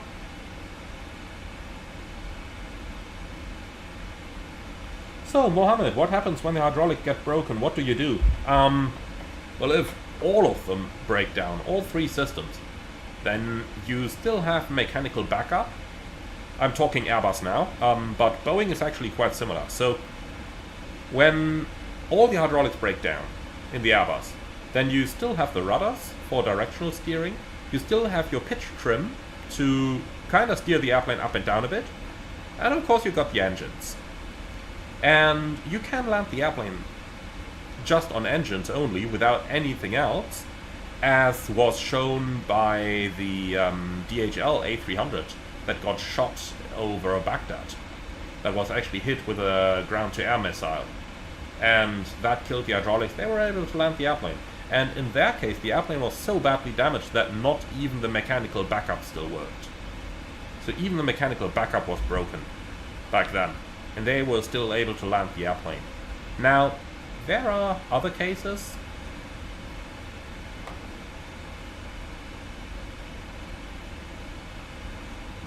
And hey, nice to see you, EMV.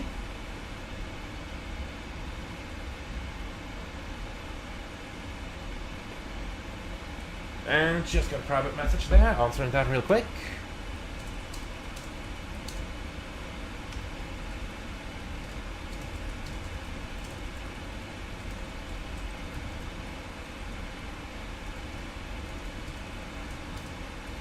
Alright, what am I doing to your airplane? Hey, I'm flying it the way that it's meant to be flown, my dear Mr. EMV. 8 times acceleration at the moment. And hey, I'm taking that thing from Los Angeles to Frankfurt, as it's meant to be. Not from Leipzig to Frankfurt, as, well, I suppose it's meant to be as well, but, you know, as most people do it, actually experiencing maximum takeoff weight.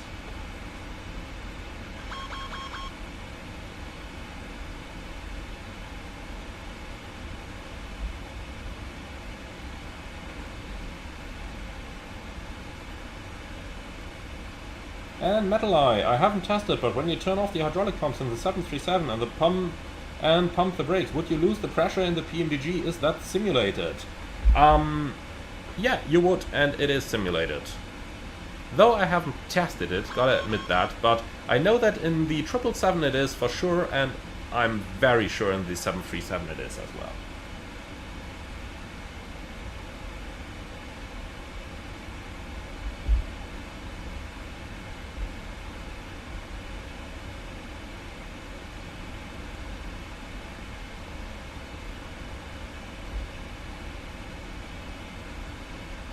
And Intercept Localizer asks, could you take us with you on a real-life flight, like Aeronews or Pascal do it, for example, or isn't that possible because of your company regulations? I don't think it's possible in a way that you guys would appreciate. What I would be allowed under my company regulations is to take a GoPro, stick it out the front, and just film the outside. I could do that without problems, but the stuff where it gets interesting, like being able to see and read the flight displays, telling you like, hey, this is what I'm doing and this is why I'm doing it. That is unfortunately not allowed. So I could of course just show you the view outside, but in my opinion that is not really what this channel is about. There are channels which do that, and they partially get 1 million views on those videos, but not my style. And Sub928, could we listen to my ATC in the real world? No, you couldn't do that either. It's forbidden by law.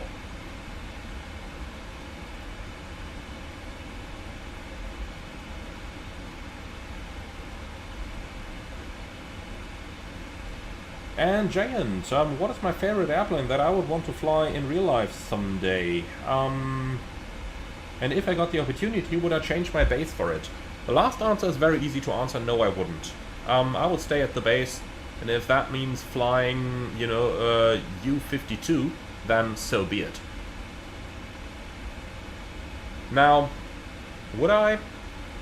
Which airplane would I want to fly though? Honestly, that's a difficult question. Obviously a 747 or A380 would be among there. An A350 would be lovely as well, and that's probably the most realistic of all of them. But apart from that, I'm pretty happy with the A330. I don't feel the need to change my airplane anytime soon. I think we can definitely say it that way.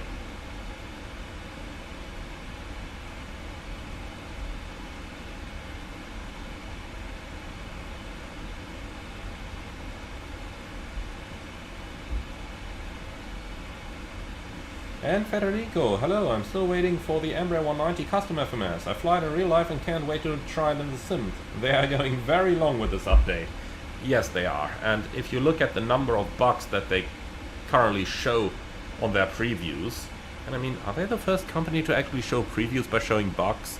You know, the number of bugs they're showing over there, it's going to take at least half a year until the thing is in a releasable state. And then it's going to be at least another year of bug fixing. Honestly, I'm not expecting much out of that Flight Sim Studios airplane. Sorry to say so, but I'm not. Alright, cool. So we're approaching the end of the North Atlantic. Let's get rid of the slop. Direct to Dogal, please. Execute. We are still going to keep the Mach number past the North Atlantic. So, recommended flight level is 350 already. Let's go ahead and step up there. And before you ask, yes, you can step climb in the North Atlantic. It's exactly the same that you would also do in other airspaces. Just ask ATC, request climb flight level 350, and then they are going to clear you.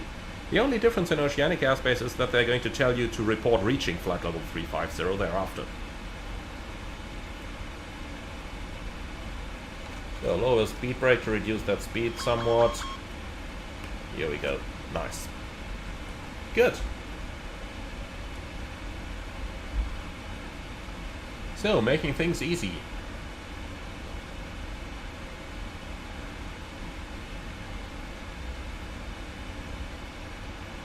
And intercept localizer. I listen to the ATC quite often when plane spotting, but only when I'm up to the tower.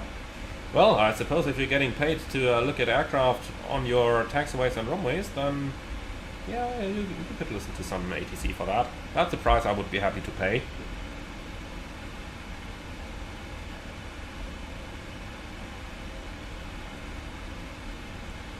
And striking scope. Do I have any military planes that I like or even love? Honestly, that's a good question. That is a good question. Do I?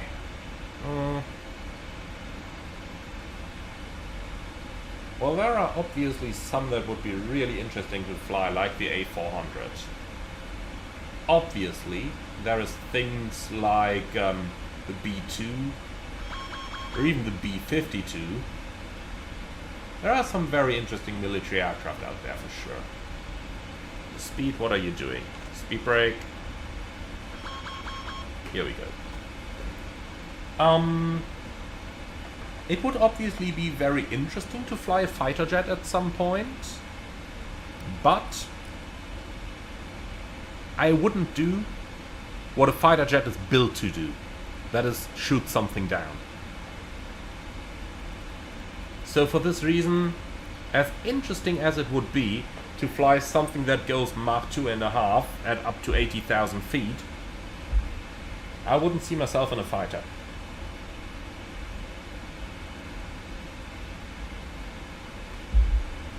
But then again, there are loads of military aircraft that are just super interesting by the pure fact that they have raw power.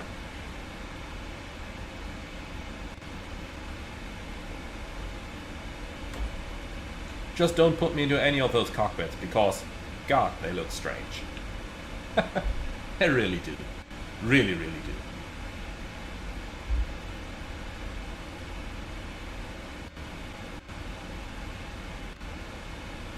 And Charlie M, I actually was at an air show recently. There was a 30,000 feet a minute climb at the end.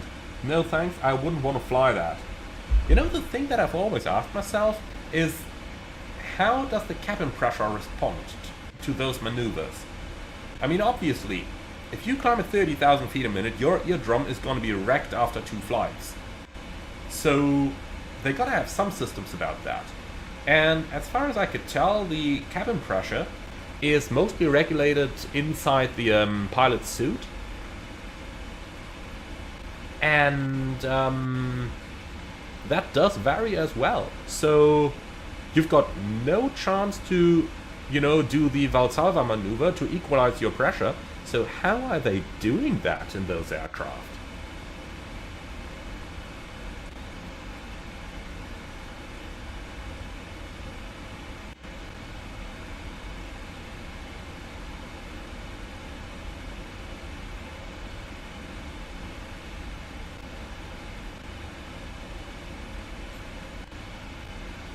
And Heinrich Kango, did I ever have to fight a passenger? No, not a physical fight. A verbal one, yes. Because some would outright refuse to sit down for landing. I told them my opinion. They still wouldn't sit down. Then I did what my former airline did best and smashed the plane into the ground. They sat thereafter, though on the floor. And a couple rows further forward. But that's a different story.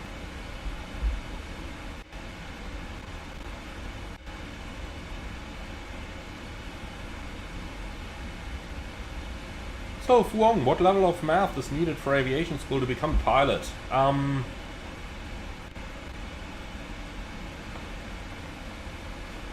Well, I think the easiest answer is to just Google it and take a couple of practice tests, because there are loads of them available online. It's, you know, basic mathematics. You gotta be able to do, like, addition, multiply, divide, that stuff.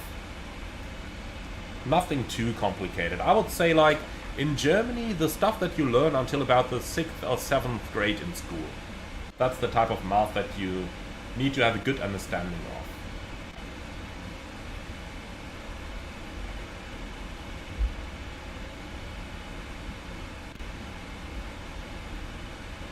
of. And Metal Eyes, some brake checks if the passengers put their belts off.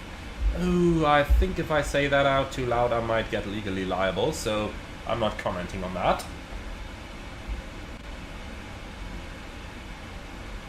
And Seam Nguyen, hurricane season is waking up. Oh yes, and I'm looking forward to that, my friend.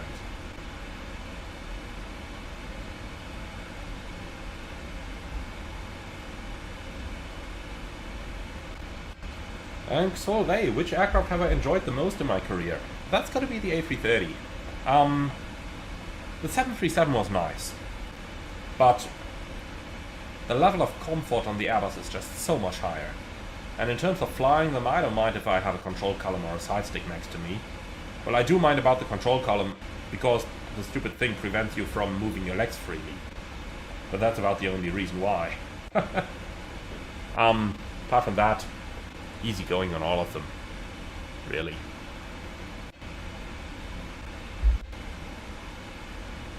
And M. Ali, is there any age restriction to become a pilot, especially for a commercial pilot? No, there isn't. At least not as far as I'm aware.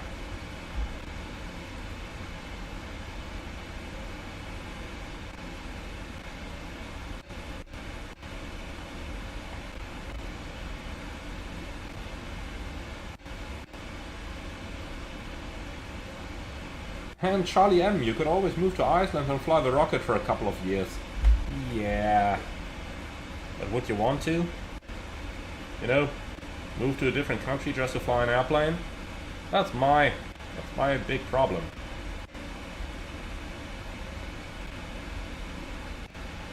Alright, we're approaching London, and I can feel how my frame rate is deteriorating. Let's just reduce the level of acceleration a bit. Let's not use 8, but let's go down to 4x acceleration. Unfortunately, with 4x, the airplane pumps up and down a little bit.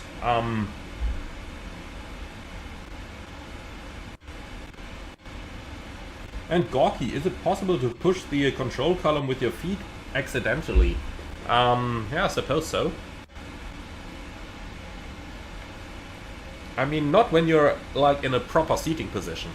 But what I'm thinking about is, imagine you're flying long haul and you're absolutely gonna do controlled rest in flight. You might, you know, put your seat a little bit further to the back. But then again, Airbus has the same problem, you know. In Airbus, you put your seat up here, and after all, this thing over here, there is a reason why this is a softer attachment to the metal parts up there. That's because you're meant to put your feet up there. Imagine doing that in an Airbus, then you do controlled rest, and your leg just drops to the side a little bit. What's over here in an Airbus? Right. The good thing is, it's really loud, so it's gonna wake you up when it happens.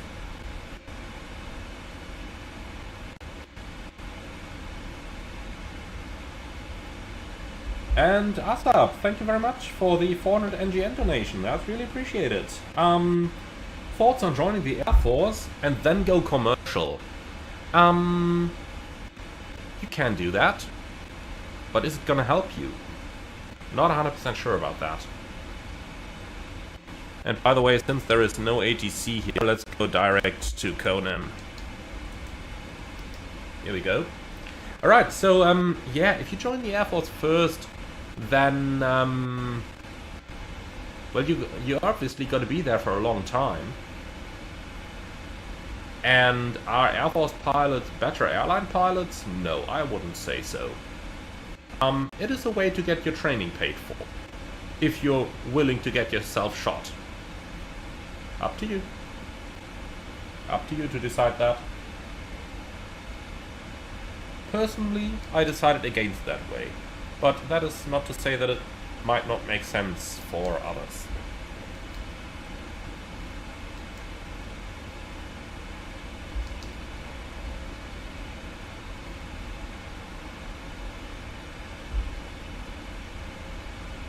And Denise 1, what's my most favorite route to fly on the A330? Good question.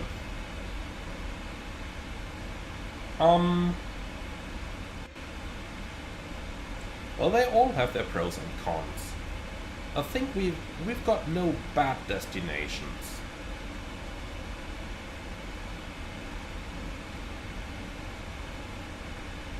And honestly, I'm not 100% sure. There are good ones, there are worse ones.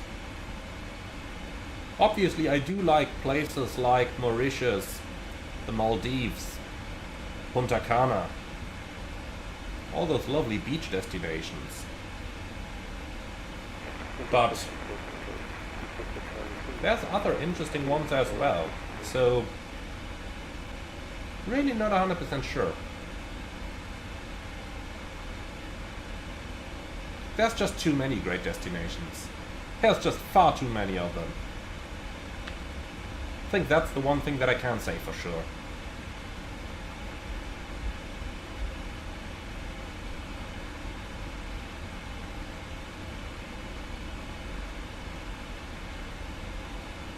And intercept localizer, but in the Airbus you have the footrest, so as long as they are down, nothing can happen with the leg dropping onto the side stick.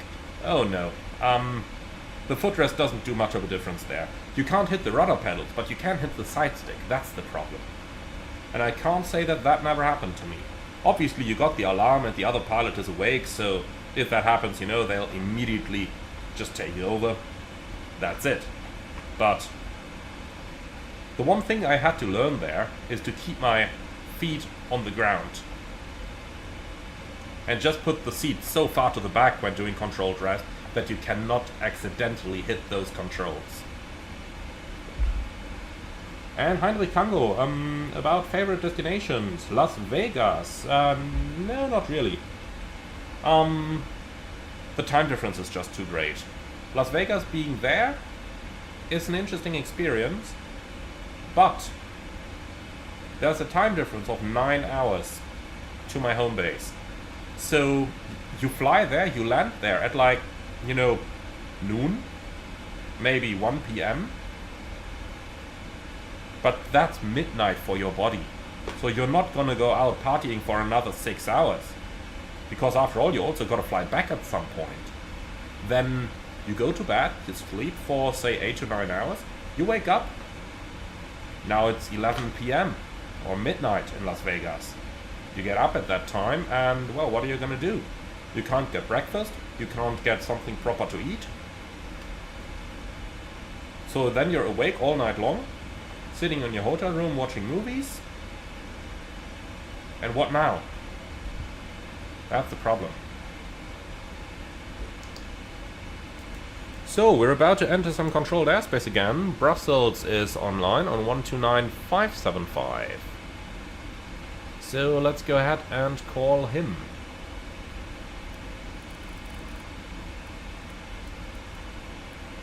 Save 896. 129575, and he does have CPDLC, at least according to his controller info. So let's lock on, what is it? Echo, Bravo, Bravo, Echo. Abby. 160 on 255.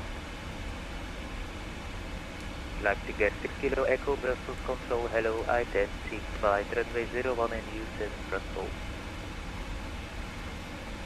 Copy, like to get 6 Kilo Echo.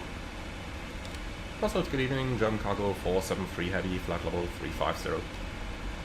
German Cargo 473, Brussels Control, hello, identity by Trophy direct to Nifnu. Direct Nifnu, German Cargo 473. Okay, so Nifnu. I gotta like that one. Here we go. So 162 miles until the top of descent. I will ask him if he can use a little bit more time acceleration until, like, you know, 80 miles from the TD or something like. Echo for 01, let me go.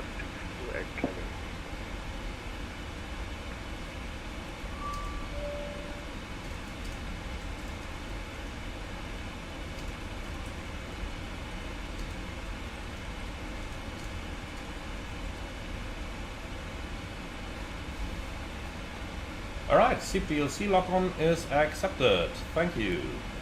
Current ATC, Brussels control. ATC com established with Brussels control. Thank you. Here we go. German Cargo 473, that request is approved. You may monitor 122.8 stepping down shortly.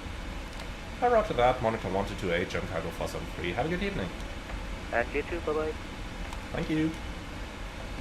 Alright. I asked him if I could do Time Excel for a bit. He just sent us back to Unicom. That's fine with me. Making our life easier. Then we can at least get a little closer to our destination. And here we go, lock off. So, look at this. The sun is already setting again. So, then at least we don't need any of those any longer. So, top of descent is coming. Let's start by getting ourselves some weather. So, Atus request. EDDF. And we'll get the VATSIM Atus, and this one we can actually do with an automatic update. So, new message. Arrival Atus Golf. Expect parallel ILS Yankee 7 left or ILS approach 7 right. Expect radar vectoring, GLS approach on request. Transition level 60, wind 050 at 16. Showers in the vicinity, 15 degrees, 1020.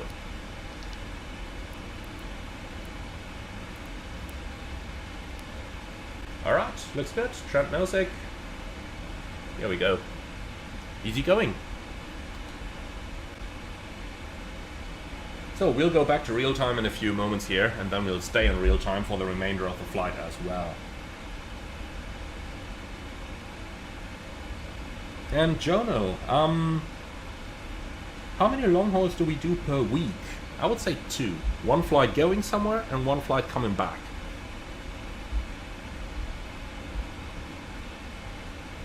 And Yamo, what's the difference between GLS and ILS? ILS is based on the radios, or on radio antennas on the ground that send out radio signals. GLS is based on the GPS system together with a station normally located at the airport or within 30 nautical miles of it that sends out a correction signal that makes your GPS even more accurate, so that you can basically fly approaches as accurate as an ILS, but without the expensive ground equipment that you need for the ILS. Alright, so back to real time, and now we're gonna stay in real time for the remainder of the flight. So let's see, landing in Frankfurt 1852, probably a little bit earlier because we still have the entire S-turn transition in there, that we're definitely not going to fly all the way to the end. And then we can start setting up. And Charlie M, at my former operator on the 737, have I ever been sent out of base? Yeah, like 10 times or so. That definitely happened. That was nothing out of the ordinary.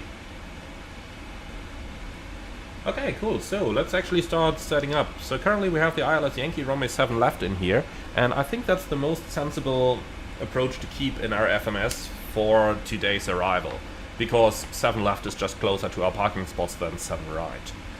Now, let's go. VNAV, 0.85/315. We are gonna go fast today, and 250 below 100, because I want to go to bed. Then, forecast, requests. Let's get the latest over here.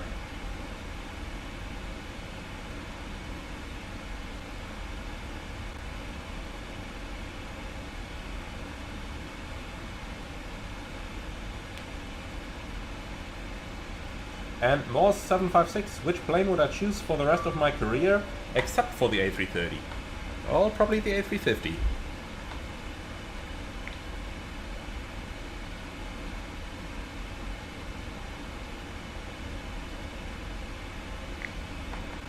Okay, so that thing is here now, EDDF /25 miles. Then burning, well, arriving at 13.5, right now we've got 16.7, so burning 3 tons, so landing weight of 253.5, like that. Certainly a flap 30 landing, Now the only question is which flap setting are we, or which auto brake setting are we going to need for that? Well, let's take the performance, landing en route, Frankfurt, 07 left, wet runway. And since they normally want you to land with idle reverse, there is a rule in my company that we got to calculate medium to poor. And I have a feeling we'll not be able to land with that. But let's find out. So 253.5, that's quite close to the max landing weight as well.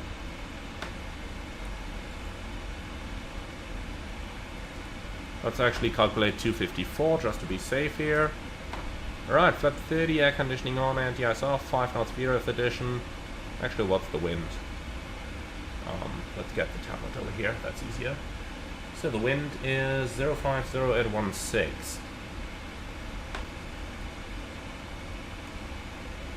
So that's 8 knots of VRF edition. Like that. Okay, temperature is 15. And the QNH, this time in hectopascals, 1020. Alright, let's calculate. And surprise, we can't land like that. In other words, we go back to good. Just a quick check. That actually works with 193 meters margin, but that means we'll have to use the reversers.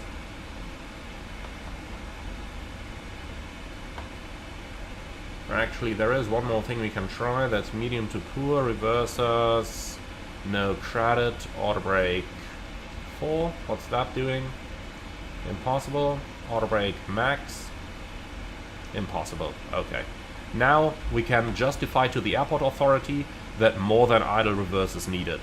Remember, they all have a text in their AIP not to use more than idle reverse unless required for safety reasons.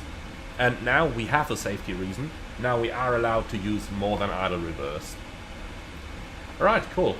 And we really don't have a lot of stop margin. So, auto brake 3 it is. What happens if I calculate medium to poor? Can't land. Okay, that's fine. Let's do medium. That still works, okay. I think with runway condition medium we are absolutely safe here.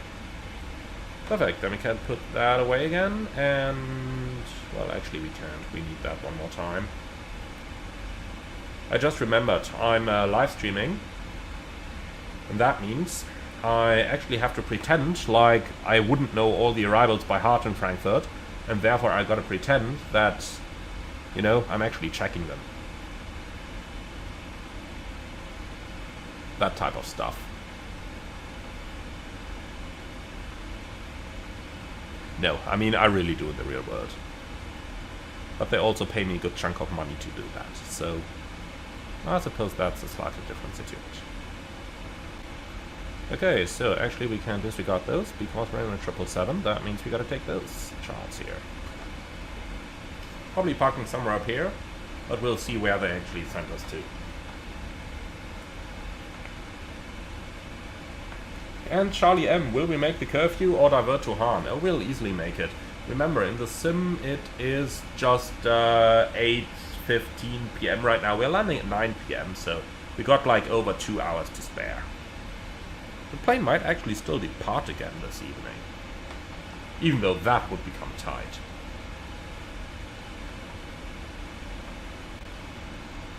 Okay, so,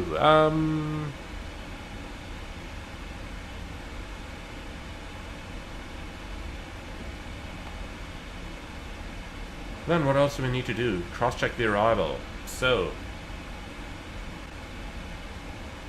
don't need those Los Angeles arrivals anymore. We are well past that point.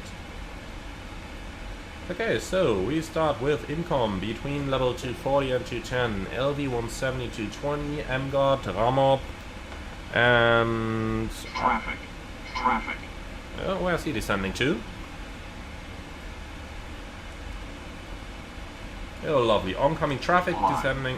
Okay. Come on.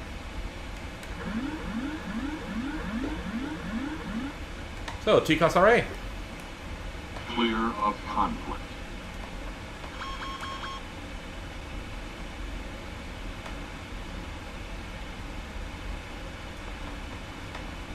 So, what's the guy doing?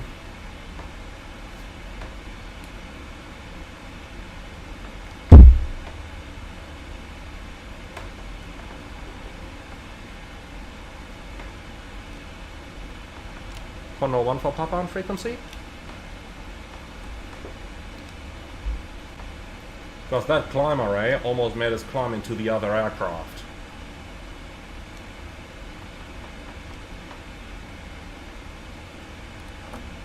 Alright, autopilot's back on again. Lovely.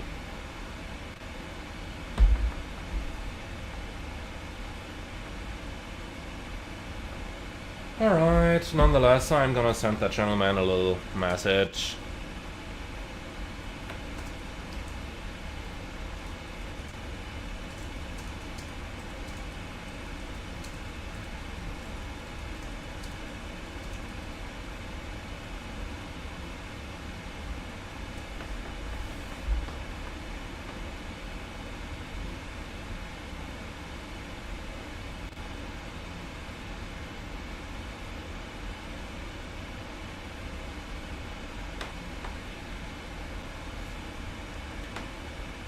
So that was probably a Transavia 9 Echo, I guess.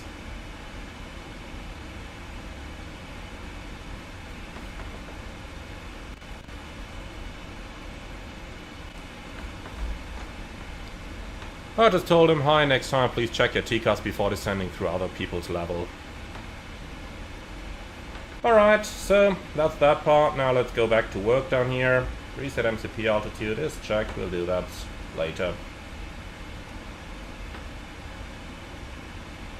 Okay, so we had RAMOP, then we got 431, and I tell you what, I'm just gonna change that RAMOP restriction to level 110 exactly here. Because if we get a shortcut after that, it's gonna be fairly short. Right, thereafter we are going to continue via 431, 432, 439, and 441, and thereafter 42, 3, 4, and then on that heading. So that looks good to me. New ATIS, information mic, but unchanged. 15, 1020, yeah, unchanged, good.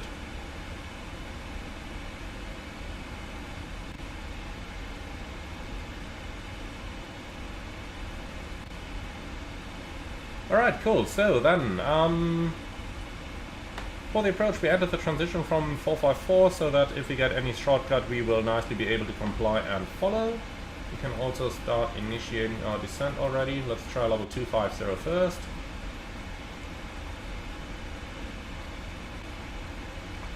And then the approach starts out of waypoint 450 in 5000. 3.2 degree glide, which we have down here. And for the missed approach, we climb straight at Delta Fox 363. Then a left turn 362, maximum 210 knots. And that one is not in the database because, remember, 777 can't do... what's the speed doing here? Overshot that a little bit. Let's use some speed brake to get that speed arrested. Here we go, looking better. And speed brake going back in. So you always gotta re-enter those manually. And then we continue via 473, which has a 220 knot restriction. So let's also enter that one. Here we go. Oh, and I did a mistake here. That should have been the altitude restriction, otherwise we would have gotten an error right after the missed approach. Don't worry with that. Right, and then left to town is to 5000. So that's all looking good. Minimums for this one, Cat Delta aircraft 520. So let's enter that. Menu, EFIS control. Here we go. Well, I could enter 512, I suppose. Here we go. Alright, and we got a contact me from Frankfurt, 120805.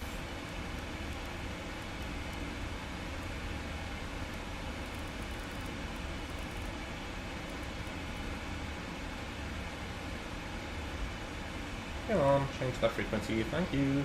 ATIS Hotel. Uniform Juliet, no further ATC, monitor advisory 1228, good enough. Advisory 128, bitte nach Lufthansa 6728. Landfahrer, guten Abend, German Cargo 473 Heavy, level 293, descending on the Incom 1... Nee, sorry, Incom, was ist das jetzt gerade? Delta Arrival, Information Hotel. German Cargo 473 Heavy, Langen, hallo, Hotel is correct, expect ILS Yankee 07 left, continue Incom 1 Delta, descend flight level 110.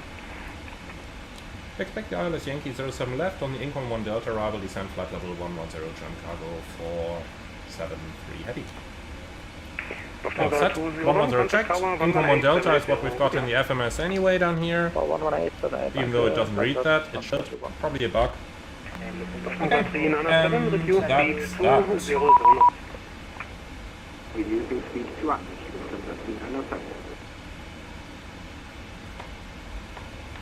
Lufthansa 2 Foxtrot Lima, proceed direct Delta Foxtrot 439. Ja, das ist 439, das ist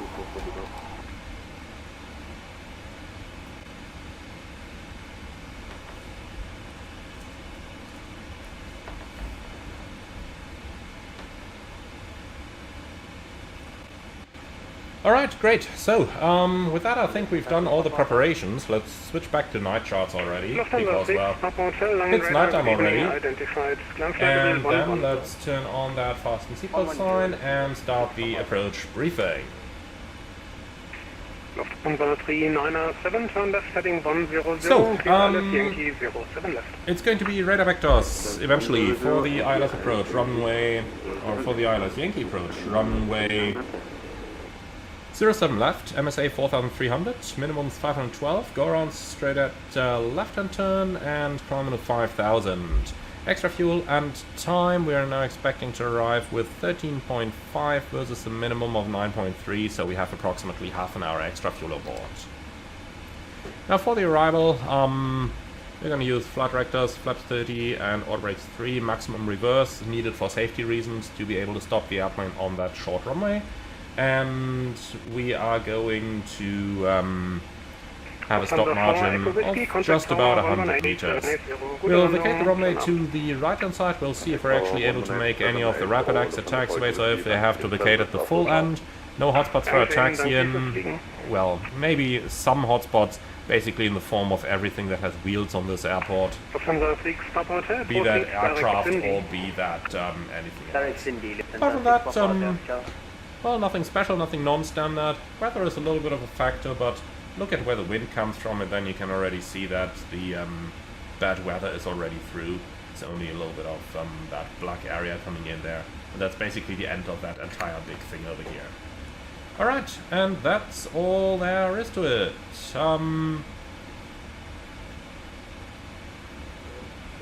Really got nothing else to say there. It's just green and yellow for the arrival, so nothing to worry about. For the time being, maintain speed 220, I call you. So, any questions? No? Then let's do the the descent checklist, please. Recall, checked, notes, checked, auto brake, level 3, landing data, 030-147, Minsk Barrow 5, 12, set left, set right, approach briefing completed, descent checklist complete.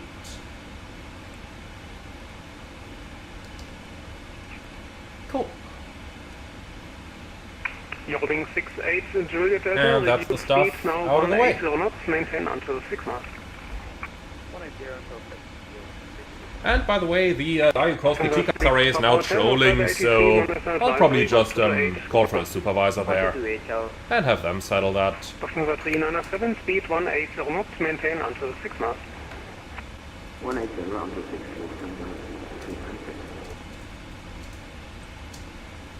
Langenbude, ISR 177. ISR 177, Langen Radar, hello, identified. Info India, expect ILS 07 right. Info India is checked and expect ILS 07 right. Alright, cool. So, damn, things are going fast. We are flying fast today. Planning for the AMD X-ray as possible. Condor 2, Papa, Alpha, Nabend. So much going on in the background. Of course, no problem. Expect AMD X-ray 07 right. Expect MPX Crescent Red Condor 2.5 and request vector after Xinla. Condor 2, Papa Alpha, expect so. Alright, cool. So hopefully we'll get the shortcut after Armok straight away. Contact tower I'm fairly confident we will.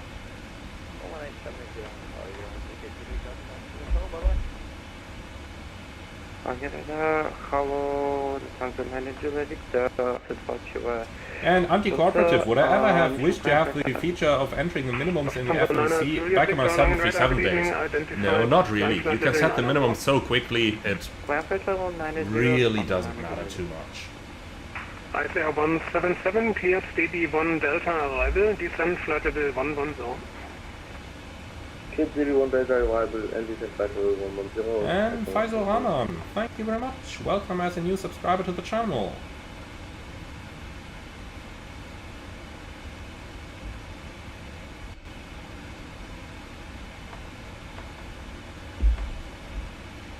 Okay, so I think we're now going fast enough. Let's use a little bit of speed brake here to get away from that speed limit. And I think if we just go speed intervent here, dial that back already.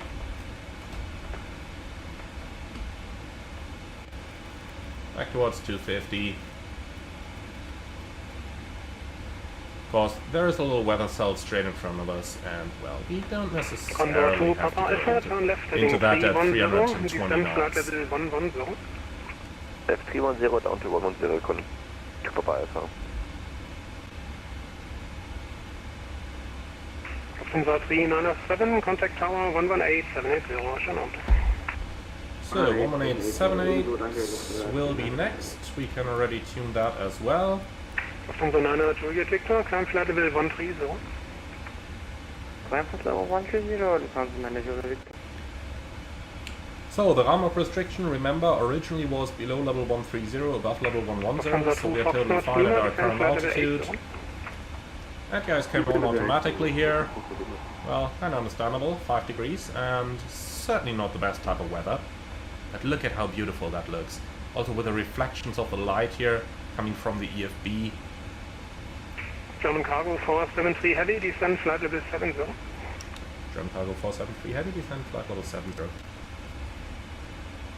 Set, 70 checked. Level change.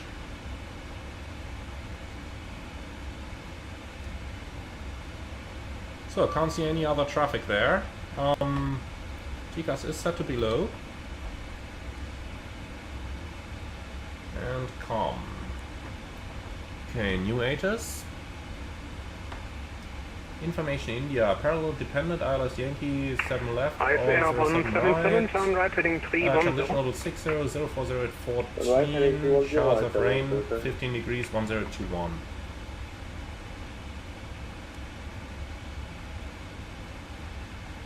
Lufthansa 9 Juliet Victor, no further ATC, monitor advisory 128. Good enough.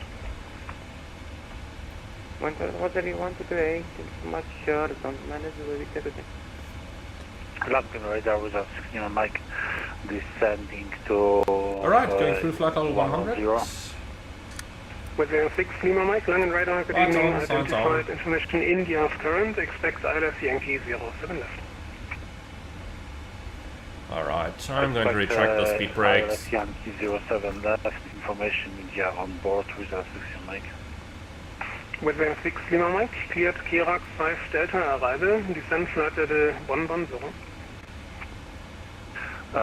Cleared Kirax 5 Delta, the arrival, clear descent 110 with a 16 mic. German cargo 473 heavy, proceed direct to Delta Foxtrot 453. Speed brakes coming out again. Direct Delta Foxtrot 453, German cargo 473 heavy. Condor 2 Papa Alpha, okay, 453, direct here it to is. Ulnok. And execute. And that actually puts us below the profile. Okay. Cool. And vertical speed. ICR 177, speed minus 270. Nonetheless, let's already lose some airspeed here. German cargo 473 heavy, descent altitude 5000 feet, QNH 1021. Descent 5000 feet, QNH 1021, German cargo 473 heavy. So set, 5000 check, set QNH, 1021 cross check, passing 7.6 now. Approach checklist please. Altimeters, QNH 1021, approach checklist completed. Alright, train's not going to be an issue anymore, let's go to weather over here, because that is an issue.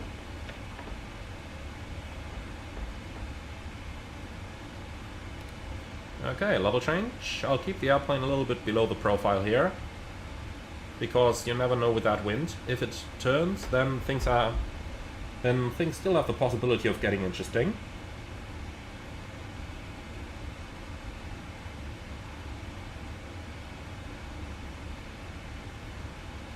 And Daft Duck asking, why is there never a beacon reflection in the clouds with all the payware planes? I tell you honestly, I don't recall seeing a reflection from the beacon in the real world either. You see the strobe lights regularly. But the beacon? No.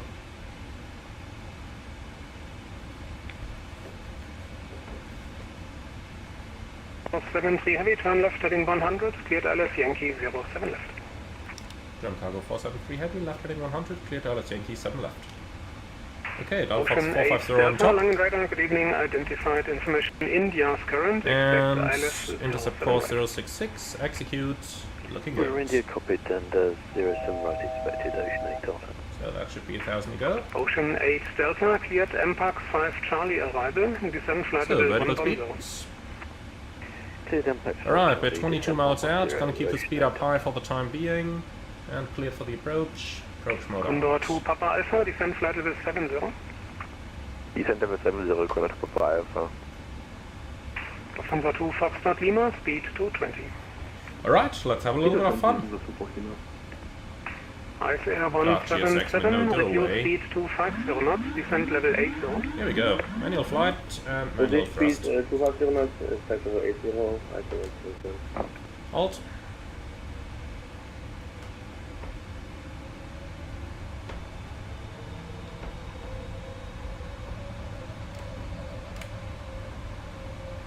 That's the kind of pitch I love. Okay, flaps 1. Speed check. Condor 2 Papa Alpha, descent altitude 5000 feet, QNH 1021. Descent 5000 feet, QNH 1021, Condor 2 Papa Alpha. Condor 2 Papa Alpha. Flaps 1. Speed 10, Condor 2 Papa Alpha. Lufthansa flight. And flaps 5. Speed checked.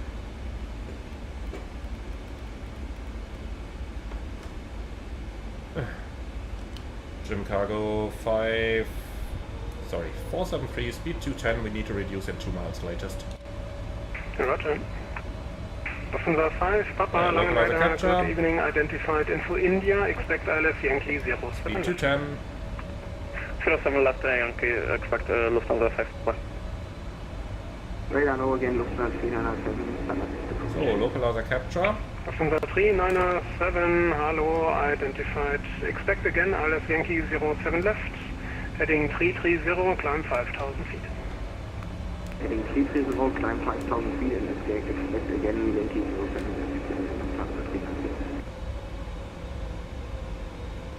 Condor 2 Papa Alpha, out of Ulnok, cleared AMT X-ray 07 right. Out of Ulnok, cleared AMT X-ray 7 right, Condor 2 Papa Alpha.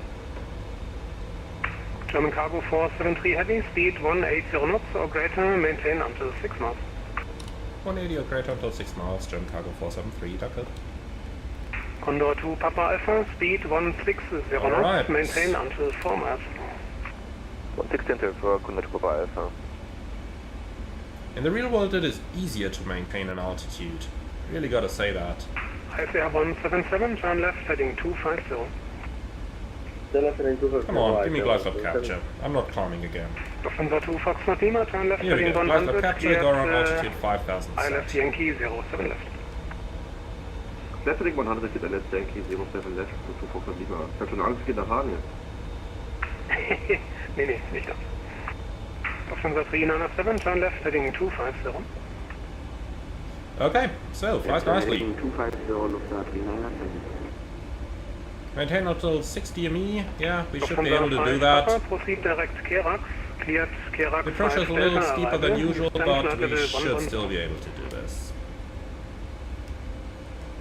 Lufthansa 5 Papa cleared, Kerak 5 Delta arrival and direct Kerak and descent level 110. Man, beautiful. Just look outside. Look out of that window. 473 Heavy, contact tower 118780. Schönen Abend, ciao. 11878, John Cargo 473, danke ebenso.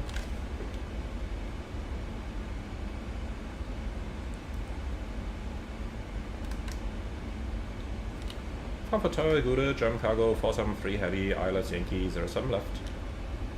German Cargo 473, Frankfurt Tower, wind 05 over the gate 1 for us, runway 07 left, clear land. 07 left, clear land, German Cargo 473. Okay, so that's 7 knots of VREF addition, so our final approach speed will be 154.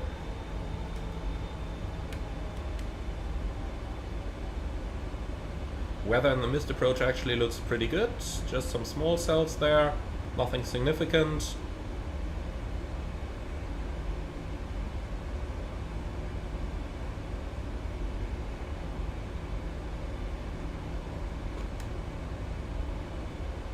Visibility is actually quite good, so we probably won't even need the wipers.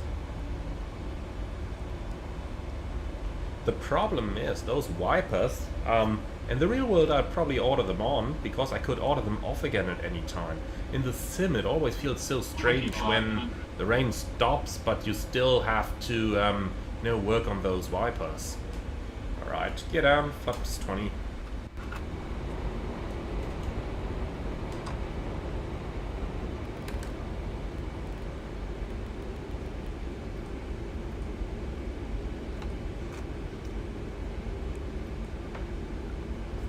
And flaps 30. Speed 154. Here we go. Frankfurt Tower, Gute, Condor 2, Papa Alpha on the RPX approach, runway 07 right. Condor 2, Papa Alpha. That's a little downdraft here. Runway 07 right, clear land. 07 right, clear land, go to Papa Alpha. And to Papa Alpha, Mike 9 is approved. Mike 9 approved, to Papa Alpha, danke. Alright, landing checklist. Landing checklist complete.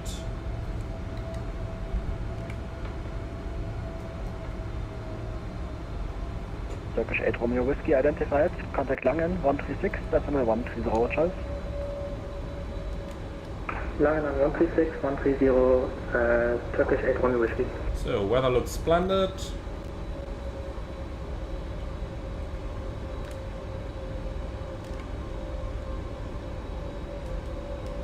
Speed's looking good. That's how we love it. Honestly, the immersion factor is just fantastic here, isn't it?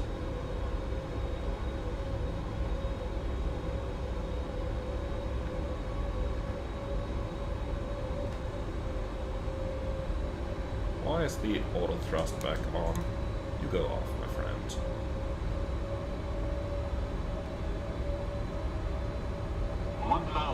Checked. Yep, we're out of the rain. It was a good idea that I didn't turn the wipers on, because otherwise I'd have to turn them off now to avoid scratching my windshields.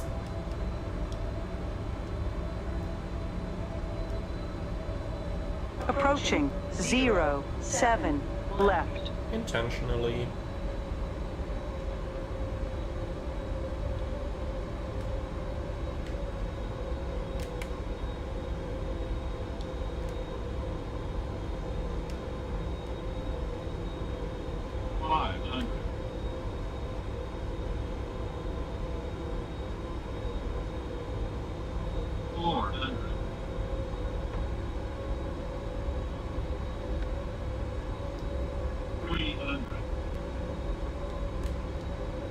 Approaching minimums. Checked. 200. Minimums. Continue. 100. So, don't overcorrect it now. 50, 40, 30, 20, 10.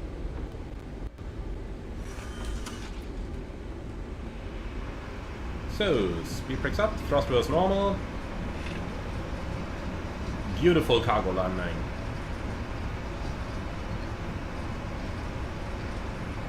100 knots.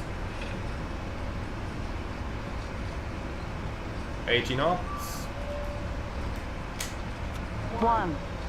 Manual brakes. 1,200 meters remaining. Very nice. That was a good one. That was a very good one. 60 knots. Remaining.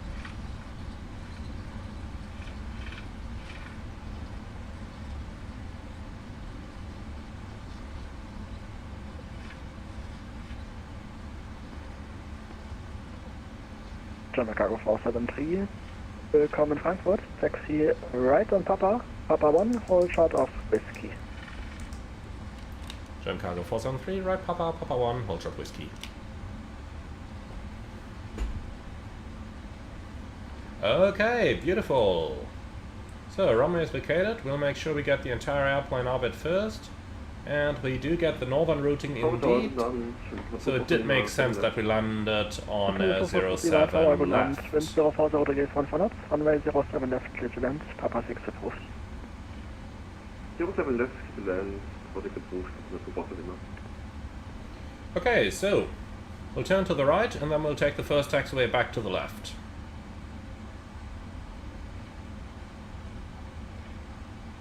You can imagine my face when this happened to me on the A330 for the first time. But there are times where they park you on the cargo stands and they just don't care because, you know, it's too full at the airport. Alright, here we are. So, lights off, auto brakes off, flaps going up.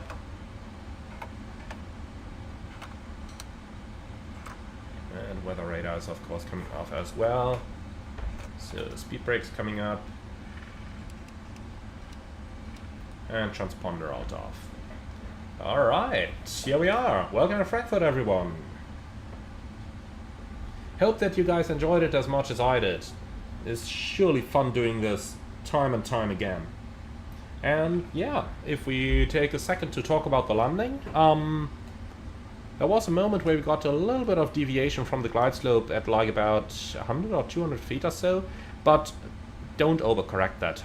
That's the biggest mistake you can do, because chances are you will only end up making it much, much worse. Because, you know, if you're chasing a needle at that point, there is no way the airplane is going to react in time. So what you should do at that time is, you know, just pitch up by about a degree for a second or so, then just resume the original pitch, and that normally works quite well. What you shouldn't do is to aggressively try to fly yourself back onto the needle. And below 200 feet, you know, if the puppy doesn't show you, fine, no problem.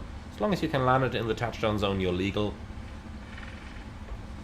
And that's the main focus that I'm making over there. You know, in an A320 you might be able to do this, but not in a wide body. So we are pretty heavy. We're still at around 254 tons, which is a higher takeoff, which is a higher weight than what you would have as a takeoff weight with most 777-200 ERs. Therefore, we are not going to do single engine taxiing. We'll keep both engines running. Okay, so. And Kakashi, next relops with another aircraft. Probably. I mean, the 777 is a great lot of fun to fly, and we had those frame rate and stability problems with the other aircraft previously, so I was pretty happy that it worked with the 777 these days. But, contact Airline 121, das in der 855, tschüss. 121-855, jump cargo 473, choose. Alright, can't really contact apron while we're in a turn here, so let's just get the airplane out of the turn onto the bridge. And then I can do my favorite call.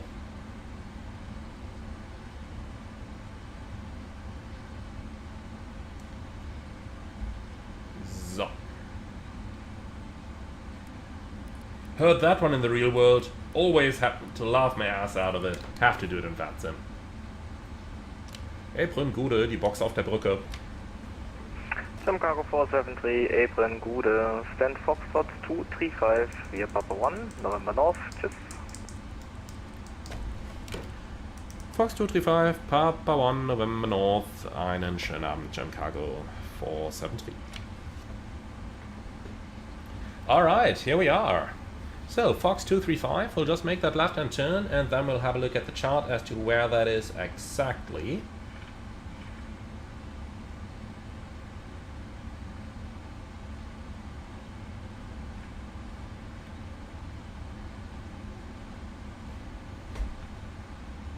Good, so give me that one, zoom all the way in.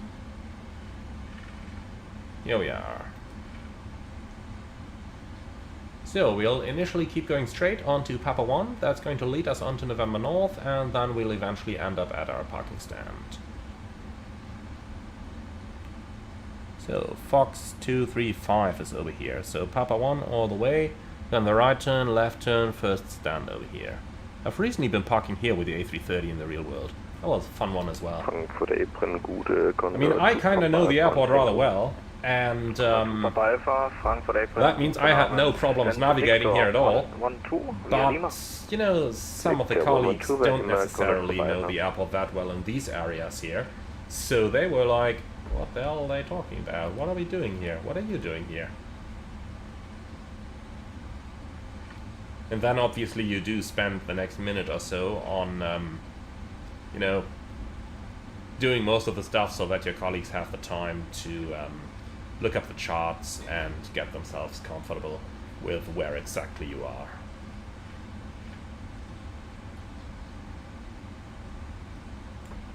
Alright, so down to 10 knots, and then we'll go off to the right. And why is it raining again? Stop raining. Ouch. Okay. We'll turn that off. Okay, start APU.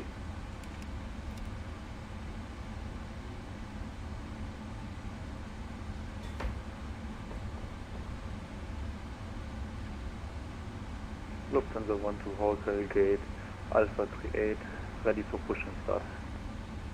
Lufthansa 12 Hotel, startup and pushback is approved to area 4. So, Fox 235, let's see if we can get some GSX here. I think it might be too late though. Lufthansa 12 Hotel, startup and pushback is approved. So here it is, Fox 235. Onto area 4, Lufthansa 12 Hotel. No follow me needed, handling by shipboard. Okay, lights off.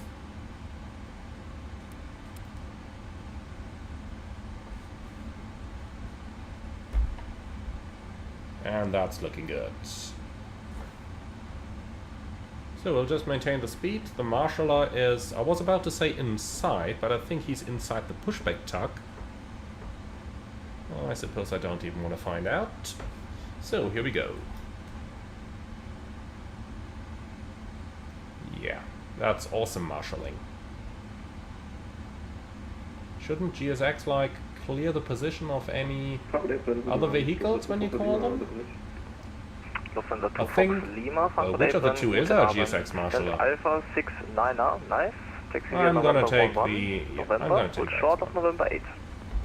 Alright, cool. Those people are appreciating that stand. Alright, so APU running. Shutdown left, shutdown right. Danke fürs Lotsen, schönen Abend. Ebenso, tschüss. Alright, so shutting down.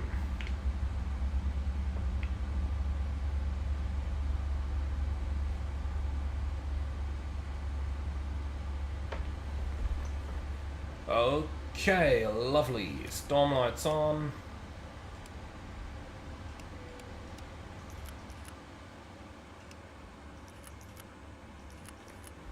And here we go.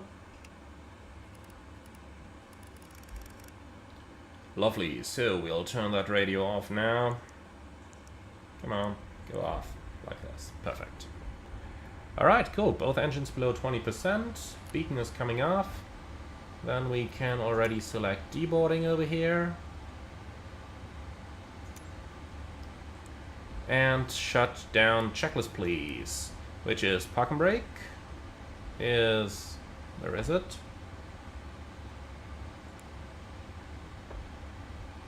What is that? No idea why it doesn't show up there. Perhaps we have to cancel the comm first.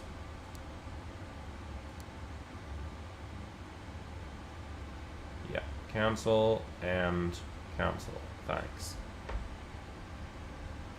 So yeah, not sure why the parking brake doesn't show up there. Let's just reset that. Here we go.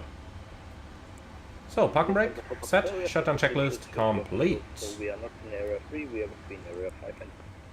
Alright then, my friends. That's it. Welcome to Frankfurt. Let's go ahead and shut that thing down properly. AKA, ground operations, set chocks, ground power unit request.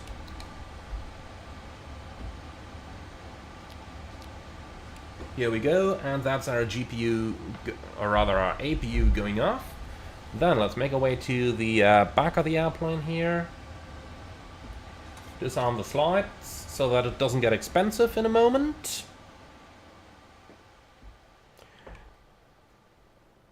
So quiet in here. And of course GSX fired a slide again, because that door was definitely not disarmed. Here we go, that door is disarmed now.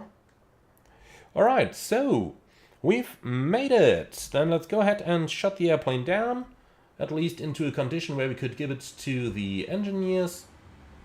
Usually we do keep the airplane somewhat powered so that the engineers don't have to just power it up again.